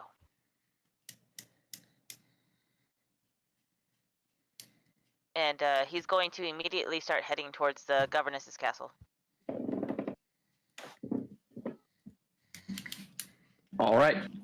Alrighty. So, what we're going to do now, Phraan is on the way to Governess Castle. The crew, the main part of the crew that is the party, is currently having their discussion, and everything has kind of loosely been settled. We're going to go ahead and cut to Doc down below with it was Lavender, Sele, and Gerdak. Yeah, that's me. So this is where I store all the rotted food that I use to make salves. Oh, It is rancid as hell. And over there is a brooding dragonborn who's pretty pissed we've been down here for the past 10 minutes with him. Ignore him. He's nobody. Anyway, you have any questions about the crew? Any questions about anything here? What was the kitchen? That would be one floor above us. Cook, or Cookie, as everyone lovingly calls him, is our main chef. He goes ahead and he knows how to cook pretty much anything from under the sea and above. Why you ask? Oh, well, I mean, I've been carrying all of this for a while now. I just figured take it to the... They're adorable. Can I get the gland? Packages, but yeah, their names are yes. Get the glands. Take them or the cook, whichever one. All right, yeah, cool. And he holds them in his arms as they begin to like slither and move frantically, almost scared and nervous. I'll be sure that Cook gets the rest of them. Anything else? Oh, I think that's it. Okay. Well, Garem, when you're done begging your wife for the immortal form of forgiveness and getting that snoot in yours brown nose, do you want to try out some salves that I'll make out of these guys? And Garem proceeds to throw a box at him. Okay, I'll take that as a yes. I will be back. You precious. How precious. You cutting out?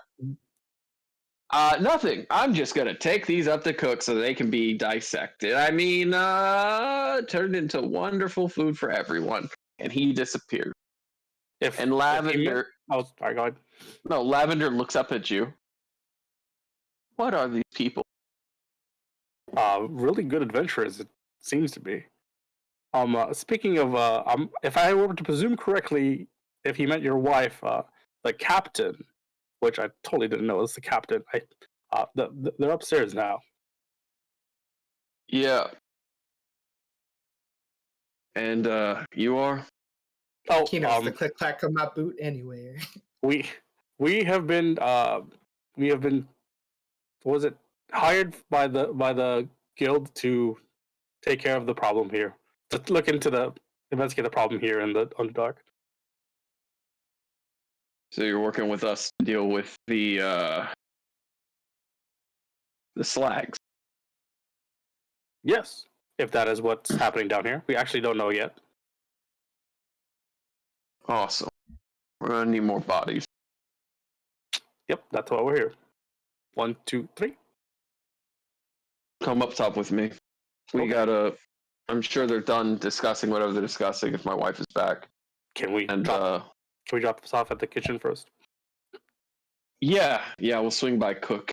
I'm gonna say I go back into the office with Sam. Okay. So you follow them up to that second level of the ship, and you see a sharkkin, someone who is like chopping carrots. He's like looking around, trying to find things, and Garem proceeds to knock on the door. Yes, how can I be of service? Are you new crew members? Is that a shark? I'm a sharkkin. Oh, hello. You must be Cookie. My name is Godak. This is Lavender and Seeley. Crew members know, but we are working together to take care of an issue. This is the captain's. I think this belongs in here as it's food and stuff, so I'm just gonna drop it off. Oh, wow. There's a lot here that would be really common in some of the undersea cities. Really nutritious stuff, too. This isn't a gift basket. Are you sure that I'm supposed to use this? I don't know. The captain just gave it to me. Oh, okay. Well, I'll put it to the side, and if the captain decides that they want to share it, cool. I'll just make sure that everything's taken care of. Okay. Again, it's nice to meet you. They call me Cookie. Nice to meet you, Cookie. I hope to taste some of your cooking soon. Most definitely. I'm getting dinner ready now, so anyone who will, or rather, a late supper, because the crew is out and everyone was out, so I didn't want to eat alone. So I just kind of been prepping. Then we will eat with you as soon as we're done with meeting the captain. Awesome. Well, you have a good day. You too, Lavender, Sele. And they nod, and Lavender is kind of like looking up at him, like in awe. Sele like is like semi-standing behind you, like I've not seen this creature before. This ship is weird. Very.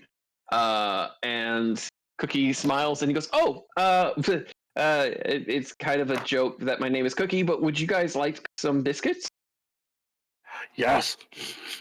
And he hands you like 3 baskets of biscuits. I cook when I'm lonely. Take this and go ahead, guys. I'll get dinner done, or supper, or late dinner done, and we'll eat. Yes. Thank you, Cookie. No problem. Have fun, guys.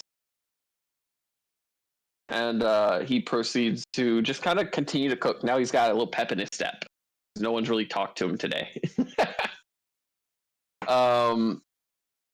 As you head back up to the top, you will see Seraphina heading back into the office. You can take this opportunity to introduce yourself to the captain fully now. Are we all in there now? You're outside the door, down the stairs. You have to walk up and like actually go to inter. So actually, Aaron, we did want to. Me and Seraphina did want to role play a little bit of one-on-one interaction, if that's okay, before they come in. If that's okay. Oh, okay. Yes.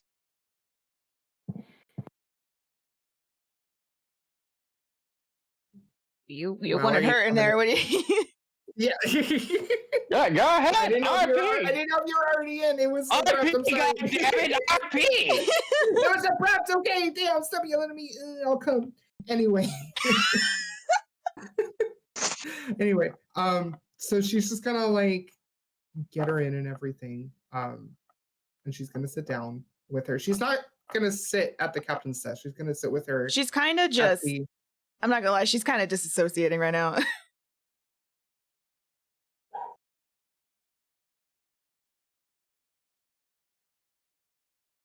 Are you all right? No. No, I'm not. I know. And I'm sorry for the part that I played in that. What do you mean? About leaving. Oh. And not telling you and worrying you and scaring you. I never want to do that. And I'm sorry. Like I kept telling you guys, I don't have an excuse for it. No matter what my reasonings were, I should have communicated with you, and I should have at the very least given you context, and you got none of that. And I'm sorry. And I won't do that again. What you told me, I will believe it when I start seeing that. That's fair. So.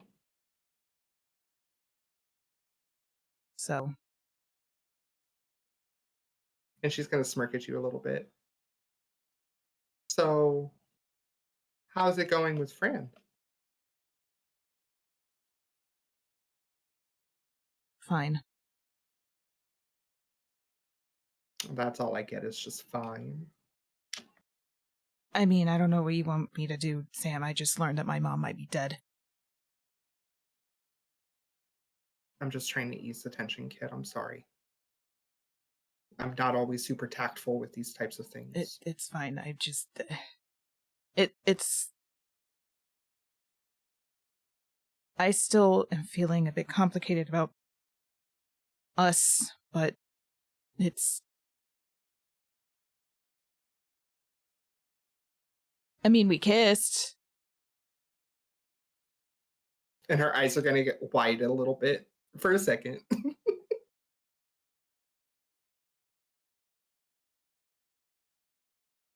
How does he make you feel? Happy. Does he make you feel safe? Very much so. Then hold on to that. Because there's very few things in this life that guarantee our safety or make us feel 100% secure. And if he gives you that, that's a blessing. I am going to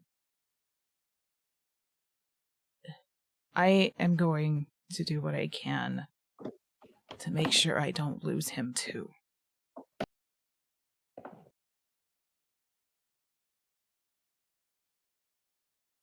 Because Sam, I can't fucking go through that again. And she's going to grab her hand. I don't know what's going to happen to any of us. And if anything's from all of this bullshit has taught me anything, is that we're never guaranteed any amount of time.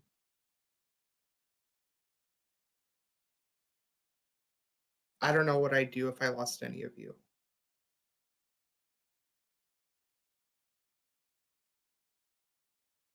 But we're all going to fight and do our damnedest to make sure that we all see each other at the end of this. When you first started getting feelings for Garem, how did you feel about it? Well, as much as the old girl's been around, she hasn't had exactly a great track record when it comes to romance. So honestly, I didn't know how I felt. I was scared. I didn't want to hurt him. I didn't want to promise him anything that I couldn't deliver on emotionally. And he accepted that, and he met me more than halfway 9 times out of 10. That's what I was going through, and I still kind of am going through, but I don't want to do that anymore. But my mind is saying no, and she's going to kind of start down spiraling. It's like my mind's saying no, but I want it, and I don't know what I want anymore. And I get it. But that's the thing, though. And that's what Garem's taught me, is that it's never going to be 50-50, right? It's never going to be, completely equal on the amount of work that you're that each of you are going to be doing if you decide to pursue this. Sometimes he's going to be having to carry more. Sometimes you're going to have to be carrying more. We're all going to be a little bit weak sometimes. And we all got to be okay with that. But the fact that you are meeting each other more than halfway on both ends proves that you are equally invested.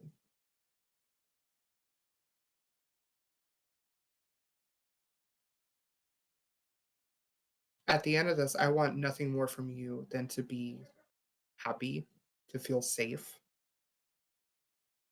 And Phrán's already starting to do that for you. It's hard to count our blessings now, but God damn it, we need to count them. Because they're going to be far and few between.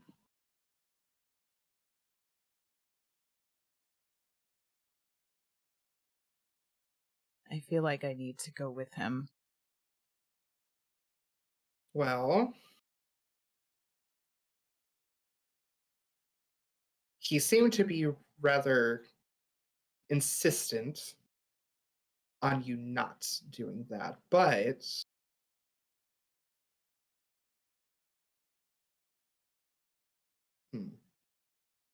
and Sam's gonna look in her drawers real quick, like in the captain's quarters, and she's gonna look for her old disguise kit.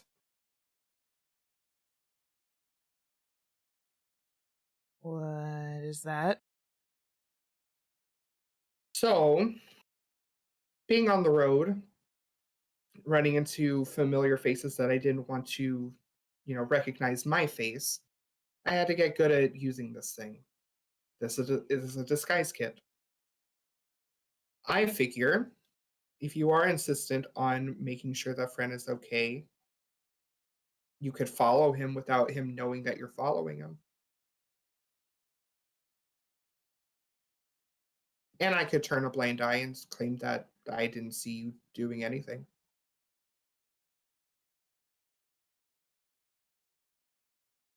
Give me that, and she's gonna take it. But, and she's going to snatch it back real quick, but this comes with a promise. More promises, okay.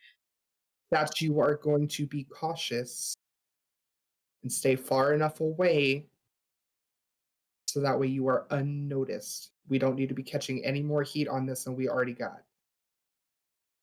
Well, I have my cloak, and I have disguise self as well. I could use that if the disguise kit goes wrong somehow. Don't learn from my mistake and don't take brash action.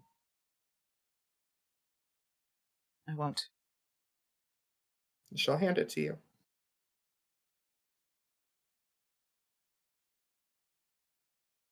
Thank you for helping. That's my job. I'm still mad at you. She starts. And she's gonna chuckle. She's like, get the fuck out of my office. She's gonna start. Is she able to just put the disguise on while she's in there? DM? It takes you. To use a disguise kit, it takes you about 10 to 15 minutes to go ahead and do so. It takes what? You're cutting out. It takes about 10 to 15 minutes to apply a disguise kit. And I would recommend doing it in an inconspicuous area so nobody sees you. And I would also need you to roll to see how that goes. How what goes? Using the disguise kit, of course. What do I need to roll for that? Give me just a second. My shit. It's been a minute. The only person who really uses it is Phraan. Well, because she's also used disguise kits before too. Yeah. So we will say a sleight of hand be used for it. Sleight of hand? You can choose sleight of hand or stealth. I'm gonna do stealth because I have a +4 in that. Okay, so you're making yourself inconspicuous. Oh my god, Gragnar, why? I have a 16. Wait a minute, I just saw this. Gragnar, are you in the office? Wait, Gragnar's in there? Yes, I've been Ragnar, here the entire time. Why didn't you say something? Never Why didn't you say something? Did y'all really not notice that Gragnar was just sitting in the fucking corner watching you guys have No, I wasn't even watching. Gragnar has their fucking new staff. I'm so sorry. I thought you left. Y'all's passive perception is crap. I didn't even have to roll. I thought he left. He didn't. I did too. I thought you fucking Where was left. I gonna go? I did all my shopping. She's okay. So as I'm putting on the disguise, I'm going. The very fucking definition of this image, right here.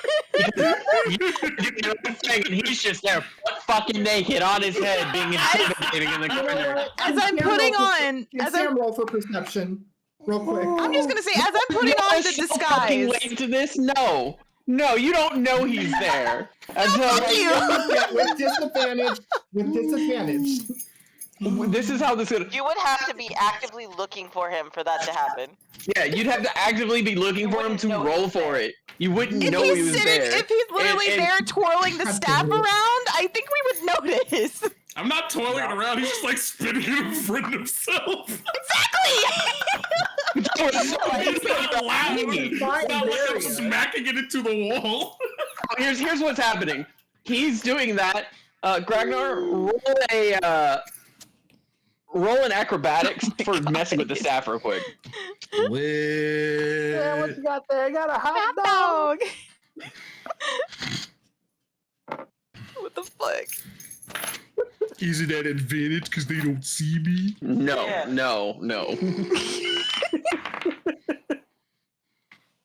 Acrobatics. seriously thought he left the room. 14. I did too.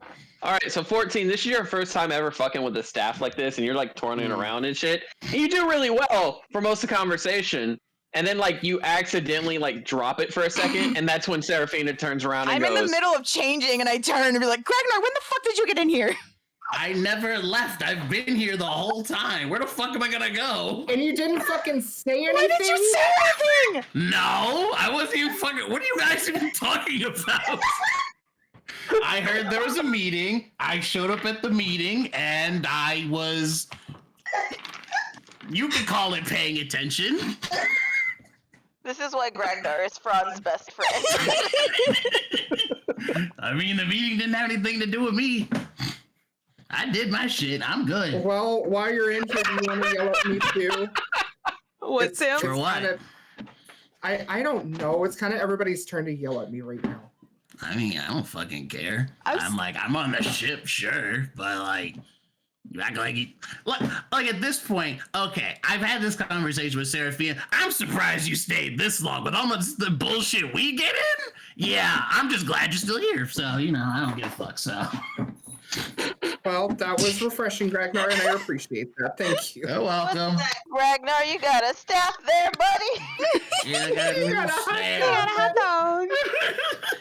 All right, so I got a 16 with my roll for the thing. So you, when you go off, since you're not playing it right now, but when you go off, you'll go ahead and apply it, and it'll be fairly decent.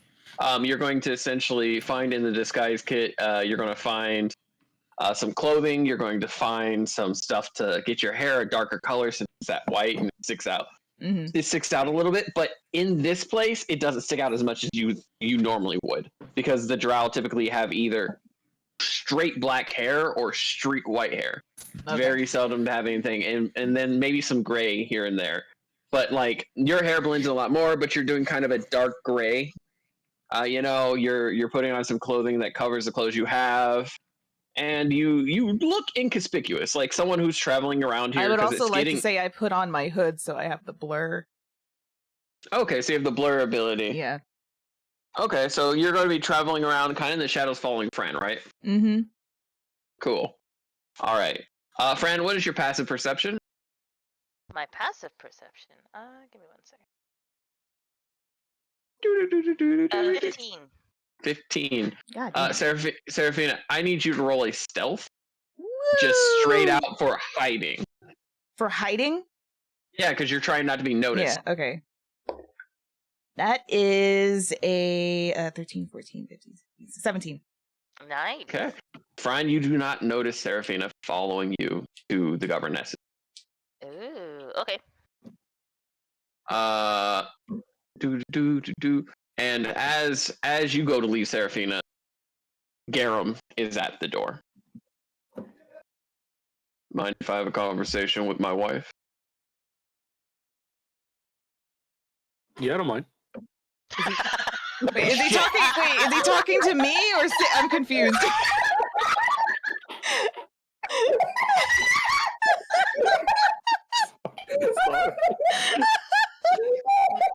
Sam, Garadek, Lavender, Sally, the new crew members who are working with us on behalf of the Governess and the guild. Hello, Captain. I'm sorry I didn't notice you as the captain. You're good. Fuck my I heart. apologize for my rude arrival this afternoon. Okay. I appreciate your service and assisting us in our venture. If you are hungry, there is more than enough food down below deck. We also have various spirits and anything else that you could possibly want. Just please make yourself comfortable. Oh yeah, Cookie gave us welcome baskets. Shows the basket of biscuits. Cookie's a good one. I would say just make yourself comfortable for the evening. Tomorrow morning we'll discuss more on preparations and plans. Sounds like a plan. Thank you, Garem. Have a nice meeting. Yeah, and he's holding his chest like he had forgot you were there. Like, yeah, Gardeck. like man is unintentionally stealthy. Like, and Garem will enter the room, but we're going to go ahead and we're going to deal with that later. Mm-hmm. I do have to say, DM, I do have to leave by 12 tonight. Okay, so we are going to go ahead and skip to Phraan arriving at the Governess, or Castle, more like. You're cutting out again. We're gonna cut to Garem, or not Garem, to Phraan arriving at the Governess's castle. Seraphina, you are probably about a block behind him. You're actually doing pretty good. The instructions that Phraan had given you when you were hiding from Yolanda and A, you're applying really well. You so well that you're pretty sure Phraan doesn't know you're there, but you are pretending that it's always possible. Again, Phraan had mentioned that you always act as if someone does know you're there, so that you pretend. So that you're not noticed. Okay. Phraan, you don't know this, but if you did, you'd be damn well proud. I would be proud. You arrive at the front gates, and one of the older husbands is there waiting to meet you. Hello, Phraan. Hello? And he bows in front of you. I will be right back. I'm going to use the restroom real quick. Okay. Mm-hmm. I cannot apologize on her behalf because it's not my place, but it was hard not to hear the conversation. It's fine. It's not.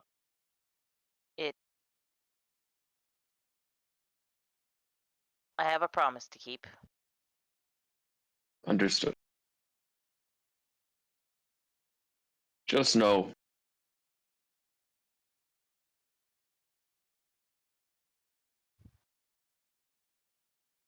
I know what it's like growing up in a place where you don't decide who you are. And he pulls his shirt down a bit, and you see a slave mark in the kingdom on him. He is a dwarf. Am I able to remove that? You have the knowledge to do so. It would take you about 10 Do you have the knowledge to do so? Phraan is going to look down at the mark.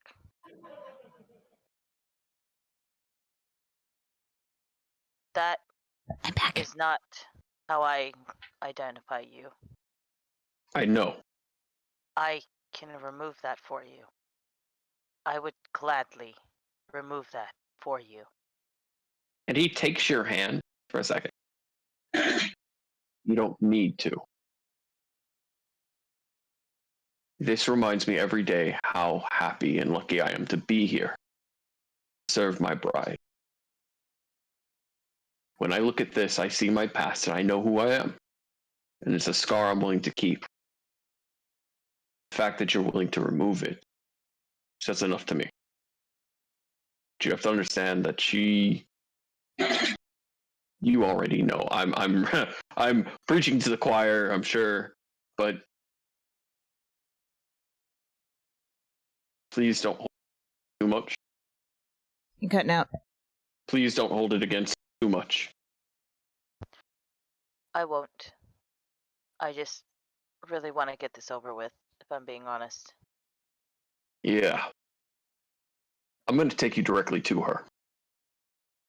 Okay? That's fine.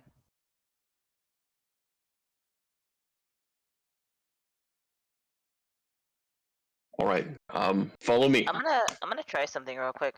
Oh no, what? Derek, I'm gonna walk over to your room real quick, and I'm gonna take my dice with me and see if the echo will go away, so we don't have to worry about muting and stuff. Let's see. Can y'all still hear me?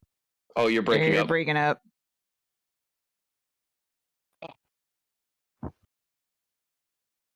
Nope, there's no helping it. I have to be near my computer for it.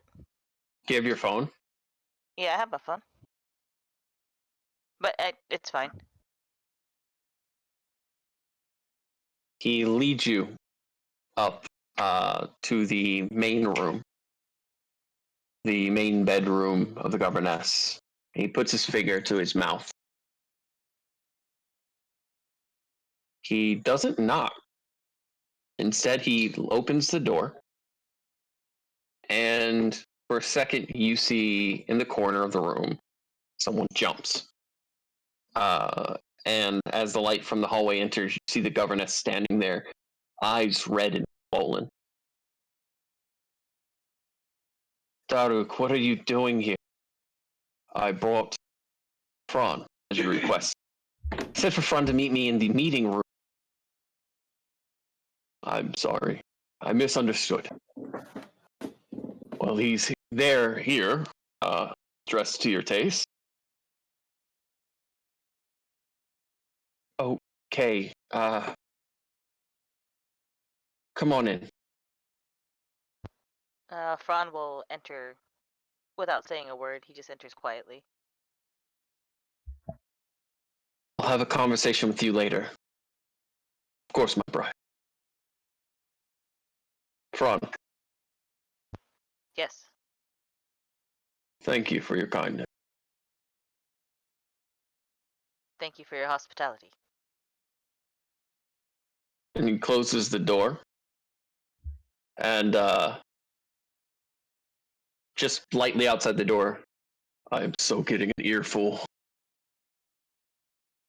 as he begins to leave. Phraan, as you I was gonna say, where's Seraphina at this point? you are outside the building. You were able The to follow him building? to. It is a castle. The Governess's mansion is a castle built I in the know, but side I of the would have mountain. followed him inside. Roll a stealth check to try to find a way in. You gonna sneak into the castle?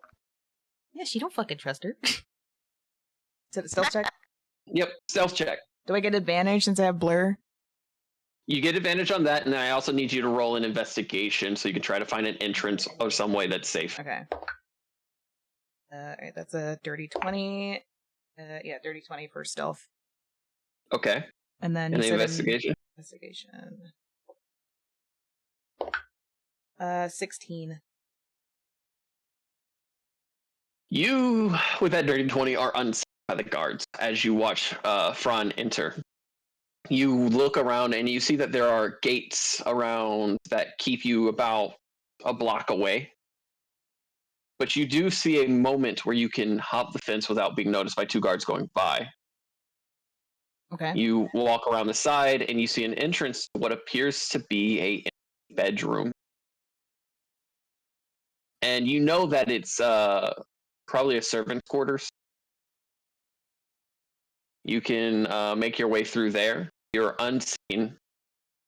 Your 16 allows for you to peek through the keyhole and see Phraan going by as they're being led up the stairs. And you try to follow. I need you to roll one more stealth check. Because again, this is a guarded castle and you're sneaking around unnoticed. Yeah. Right. With advantage? Yeah, with advantage for Blur. Alright, so that is a 16. And 16. Okay. You hear the dwarf go, I'm going to get an earful, as he begins to walk back and you hide behind a stone pillar in this hallway. You see that there's a side room, and you see that there's the main door that Phraan went. What do you choose to do? So you said there's a side door and a main door? Yep, a side door and a main door. It seems to lead to a side room, but you're not sure. And the main door leads into where Phraan is? Yep.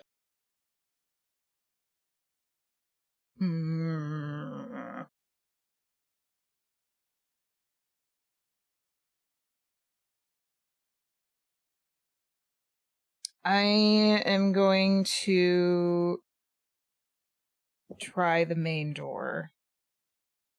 You're going to try the main door? Yeah. You walk up to the main door, and as you go to jiggle it, it's locked. Okay, I guess I'll go to the side door then. Go up to the side door, you jiggle it, and it is unlocked. And you find yourself in a kind of storage closet, again, carved out of stone. Is there any, like, vents or anything? There are no vents here, but... Well, not like vents, but like connecting, you know.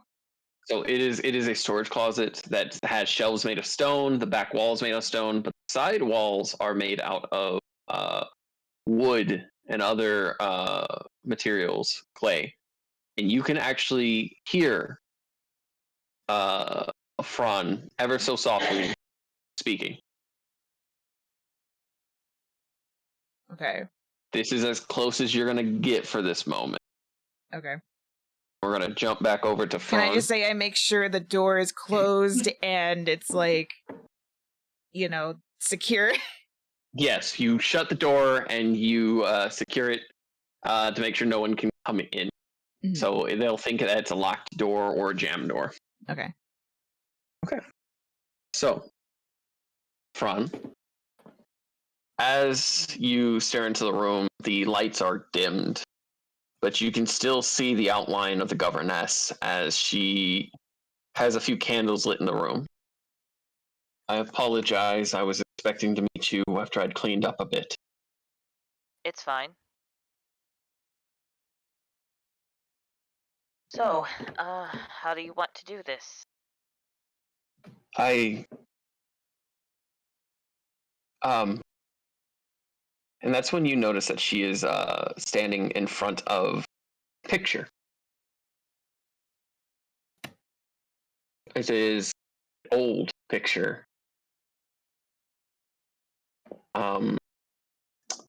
The edges look like they were burnt, and it's framed in an old wooden frame, not matching the area at all. And you see a familiar-looking drow young lady in the picture, standing next to the Governess and a drow man who you don't recognize.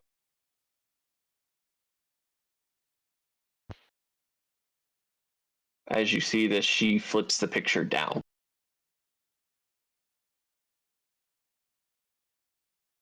You don't have to hide that, you know.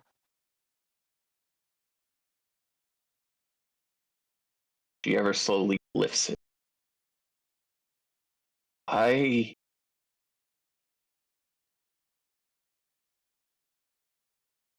How did she die? I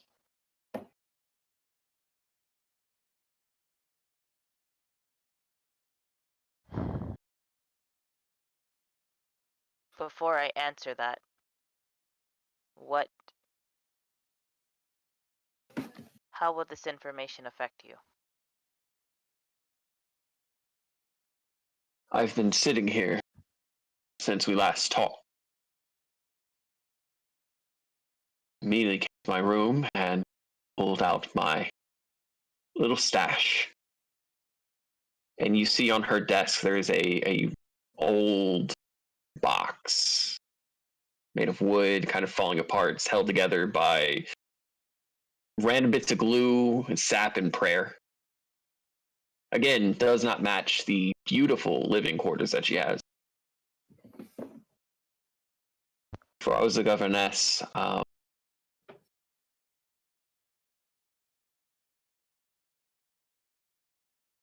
was a cook.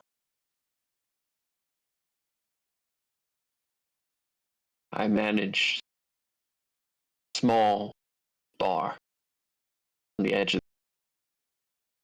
You're cutting out again. I managed a small bar on the edge of the kingdom.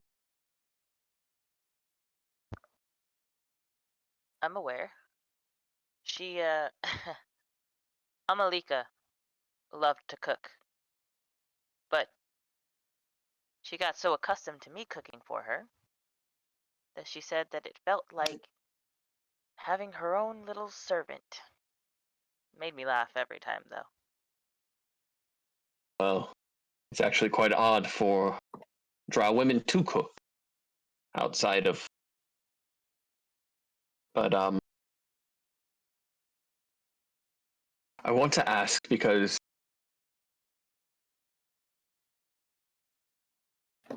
you said that she knows how she died, and I believe that. I believe that she's strong. I believe that she went on her own terms. And I don't believe that she was weak enough to be killed by you. So please, how did my daughter die?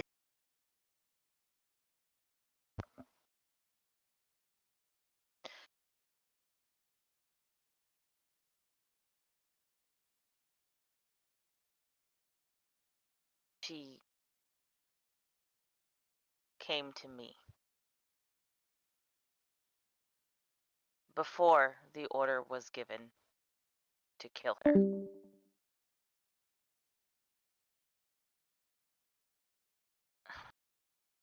It's hard to talk about, but whenever she decided that she didn't want to get married, to me specifically, she knew the possibilities of how the kingdom would react, considering we were supposed to be a union of the kingdom and the drow.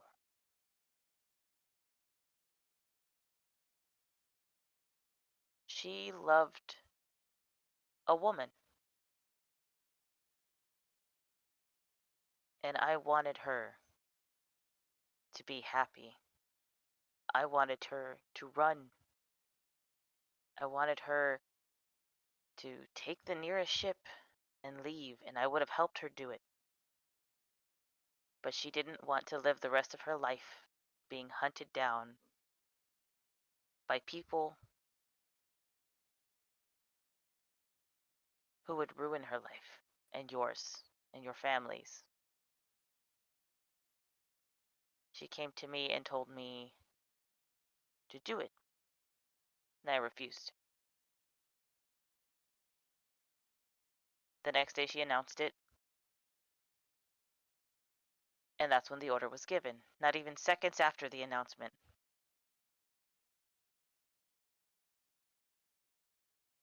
We met up again, and this time it was for me to follow through.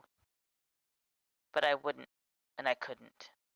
I want you to know I never once laid a finger on her. I never harmed a hair on her head. And I would never have done so. She took her own life in front of me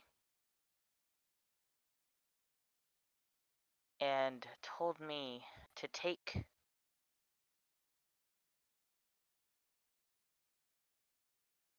the responsibility of it.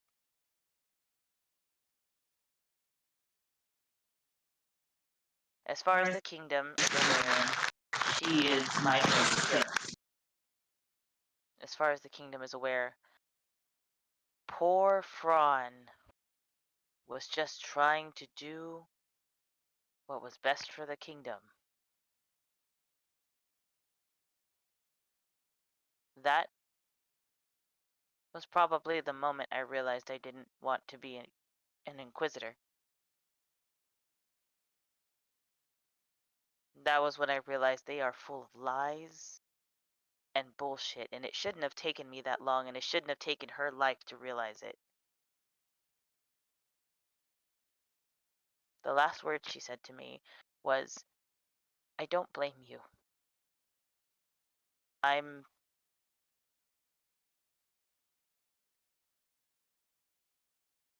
sorry.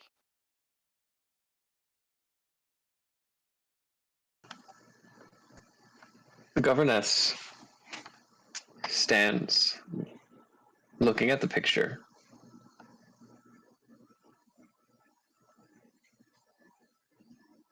She turns it around. She removes the back. She pulls a letter from behind it. Did you know I didn't know this was here?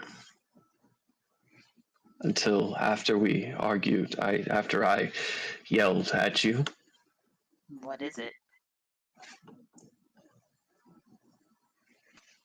It's a letter from her, talking about how she wanted to grow up. She was only about 16, 17 when this letter was written. It's her talking about a crush she had on a girl that she knew and how she was going to be the best damn cook, the best at taking care of a household. She wanted to be the one in the house taking care of things, which is, I'm sure you know, very odd for drow women. I thought it was charming, personally. A drow woman, a homemaker. But, it broke me. I apologize, Phraan.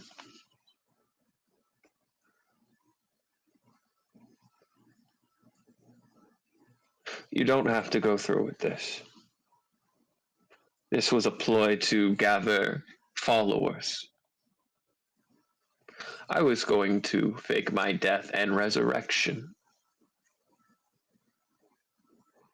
I was going to create a cult of Arachne that would worship me and Arachne as equals, so that I could take my sister down a peg. Funnily enough, I had Arachne's backing, as you could tell.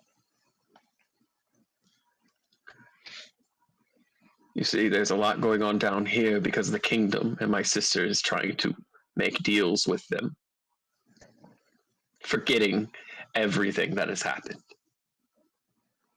And I let my emotions get the better of me when I saw you.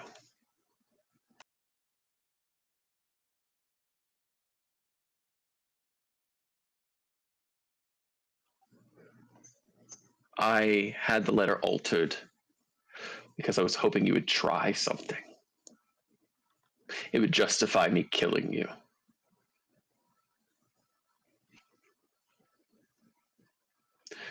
Because the last letter I got from my daughter had your name on it.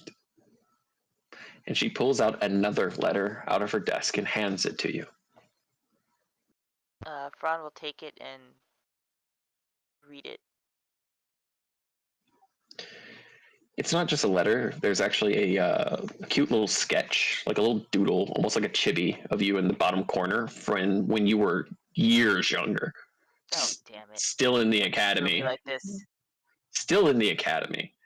And you're cross-eyed. That. And he bites his tongue. She always did that on purpose. The letter goes very simply. Dear Mother,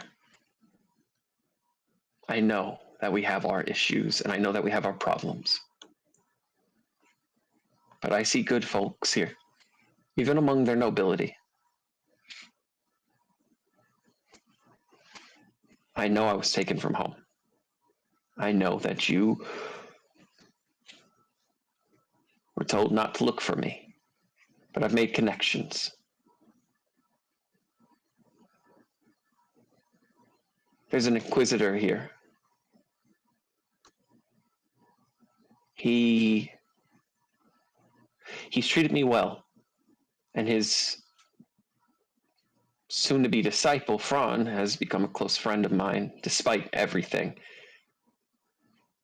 I know that it will be hard. But if we are to move forward, we cannot try to subjugate those who subjugated us.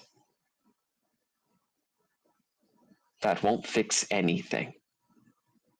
It'll just make new slaves.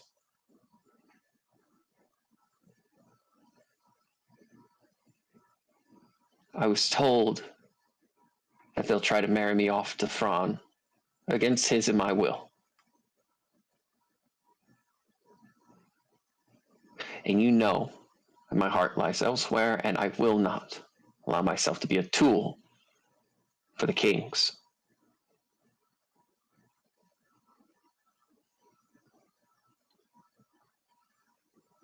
I love you, Mom. This is my first letter to you in decades, and it will be the last, unfortunately, but if I can make it out of here, maybe I'll cook you a dinner.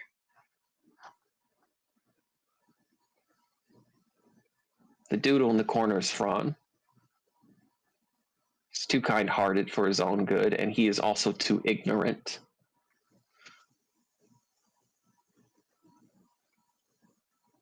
Inquisitor, who's helping me, has made it very, very clear that he did not want this for Phraan. But I had a dream. And it was like a weird little fairy tale. Phraan was older and had white hair. And he stood beside so many different kinds of people. Even drow like us. And we all survived.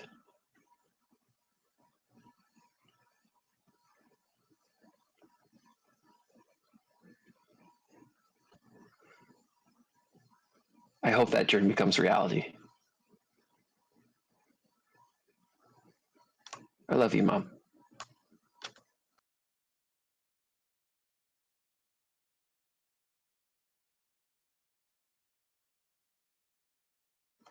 What do you think? I think. And he, is she sitting? Standing in the corner. She hasn't moved from that corner. Okay. Can't hear you, DM. What's up? Oh, you Oh. muted. God fucking damn, I'm doing supposed to talk. She's standing in the corner. She's fidgeting, but she hasn't left that corner where she's kind of covered by shadow. It's very obvious that she's not necessarily wanting to be seen 100%. She's uncomfortable. Well, how about this?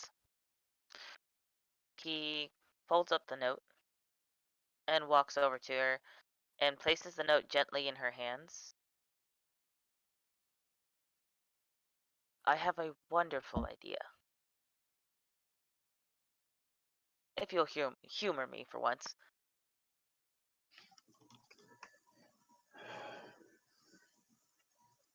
In my daughter's name, I will listen. Wonderful. Let me cook for you. I'm sorry. She taught me some of her recipes that I still use to this day. Let me cook you a meal that your daughter made. She stands there for a second, almost dazed at the idea. Fine. Cook me a meal. And tell me about my daughter. I think that's a more healthy approach rather than me pretending to kill you. Oh, believe me, you don't have to do that, but it would definitely be beneficial for the political side of things. I mean, politically, I'm down to do it. I just really didn't want to if you hated me for it. That's the thing. I didn't hate you for fake killing me. I hated you for the fact my daughter died, protecting you. But I didn't do that. You know what? That's a whole conversation we can have over dinner. And he grabs her by the hand and walks her to the door. She will snatch her hand out of yours, like, excuse me? Excuse fucking me? Step outside, let me get cleaned up. I am not going out to my subjects looking like this. They would find you gorgeous no matter what. My husbands would find me gorgeous no matter what. My subjects would wonder what's wrong with their leader. Get out, get out, get out. I'll be there in a second. Okay. Do you want me to stay dressed like this? Because I kind of like it. Yes! Oh. And as you go to walk out, she slaps your ass and then kicks Jesus. you out the door. I am... As God damn it. so, I'm assuming I can hear him leave, right? Yes, you can. I'm going to come out of the little area and go up to Phraan and be like, "Oh, miss, you look so amazing today." And he's gonna like turn to Seraphina. How'd you get in here? Whatever do you mean? And he's gonna get a big grin on his face. Oh, Seraphina, you're not jealous, are you? I don't know who this Seraphina is. Oh, Calypso, you're not jealous, are you? I don't know who Calypso is either. I don't know what you're talking about. What are you on? Right, of course. Armadillo. But she's and then she's gonna be like, "Look, I followed you because I didn't trust her." You were worried about me. A little. I appreciate that. So when are you gonna marry me? Anyway, let's go get you figured out here, and That's fine. I can ask every day until you say yes. I mean, we're already at the point of making out, which, by the way, I am totally down to do again, in or out of the dress. That's perfect. And that's when the governess comes out and sees the two of you standing there. oh, Miss Governess, how are you? What are my gods doing?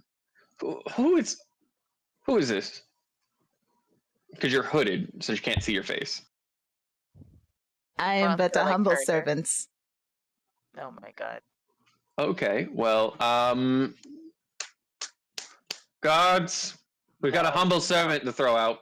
No, it's Seraphina. It's fine. Why'd you ruin it? Because she was gonna throw you out. And as she says that, like within seconds, there's like a good dozen armed guards in the hallway. Wait. What's around us? You could have got in here by name alone. It would have been fine. I don't think so. Look, I'm going to have a late night dinner with Phraan. And you can wait in the guest quarters or outside. I'll wait in the guest quarters. She starts screaming. Phraan, you better come back. I'm not And going anywhere. As she walks, the governess walks up to Phraan, wraps her arm around your arm, and leads you off. And she looks back at Seraphina as she grabs your ass. Jesus. Okay. And then listen, proceeds that's a to little walk. much. Your lover is quite entertaining. I take it she's the one you're dedicated to. I am dedicated to her. Yes, that is correct. Such a shame. And she proceeds to walk you down, and that's where we're going to end the session for now, because I have to piss really fucking bad. Good session. Long Yay. session. Was not expecting it to be 5 hours long. Oh shit. There was a lot of RP that needed to be handled today. Holy I'm damn. still mad. They haven't fucked yet. We'll get there. I'm going to go to the bathroom. Y'all have a wonderful fucking day. Oh my god. All right. All right. Well, thanks everyone for watching. For those of y'all who did, Morphe is speed running to the bathroom right now. Otherwise, he'd say goodbye to. Saving frames. Rose had to leave earlier, Yeah, 'Cause they had to get off yeah. at midnight. but So, otherwise, they would also say goodbye. Gragnar, quick, scream something. That beautifully said. He has such a way with words, honestly. It's just, Gragnar, staff, you sure you don't though? want to fuck Staff, though? This Yeah, staff, tell me though? about that staff, Gragnar. Tell me a little more about that staff. On Pride All that Month, come fucking on. money, we Wow. baby. Let's go! Should Oh I my have sold God, that shit? Step Probably Gragnar, not. what are you doing, Step Gragnar? No, bro. Should I have sold that shit? Probably not. Did I do it anyway? Yeah. You bet your fucking ass. I was expecting Garem to be much more angry and rage-filled, and it threw me off. Much more angry. Yeah. I was 100% expected to die because I remembered, like, I put that fucking that safe in my fucking bag. Because it was like, yeah, it fit a whole bunch of stuff in it. I was like, ooh, like a bag of holding, like half thinking that, and just put it in the bag. And then I remembered after he said after, because like, oh Yeah, no. I thought about that too, and I was like, oh. Also, Gerdak, if I was the DM, I would give you an inspiration point because your timing was so perfect today. I didn't know who he was talking to. That was honestly my goof too. I was like, No, it's perfect. I'm like, I mean, Yeah, I don't man, mind. yeah, of It's course. perfect. Like, Can I I knew he go was talking to Seraphina, but I was like, I'm there too, Well, I didn't right? know he was talking Okay. to Seraphina because he said he left, and then he started talking. I was like, who is he talking to? Another one of my favorite parts is literally Gragnar standing in the corner while y'all have this heartfelt conversation. Just twirling the fucking stick. He's like, do. I was like Like paying attention to that meeting. I had nothing to do with it. He's like first year gymnastics kid trying to learn how to twist the fucking baton.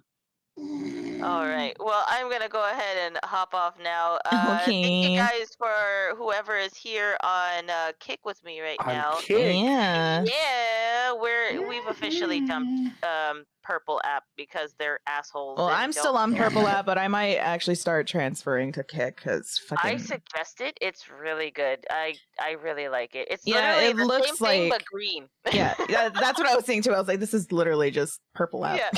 Yeah. But thank you guys for tuning in. For those of y'all who did, if y'all are new here, y'all should hit that follow button. That way you can see more of our content. Yeah, We're gonna be and- streaming our D&D nights every Wednesday now instead of every other Wednesday. Wait, we are? Yeah. Wait, you didn't say that. Yeah, that was announced in the group chat. I didn't see that. Was it? Where? Well, there you go. Surprise. Wait. Yeah. You agreed to it, Morphe. Okay. I can't tell if there's gaslighting going on or not. Like, are we actually doing every Wednesday? Yeah. I mean, yeah, I don't mind. Yeah, I suppose. Oh my gosh. Literally have this. You know what? This conversation was like 2 weeks ago, guys. I've slept since then. But all right, cool. Every week. I literally don't remember this being announced like at all. It's fine. Like Morphe said, we've slept since then. But yeah, so if y'all want to see more of our D&D shenanigans or more intense RPing, you should come over every Wednesday and see it. I'm so excited now. Yay! Thank you guys for following. I hope to see more of y'all's faces. And love you guys. All right. And bye-bye now. Bye-bye. Bye.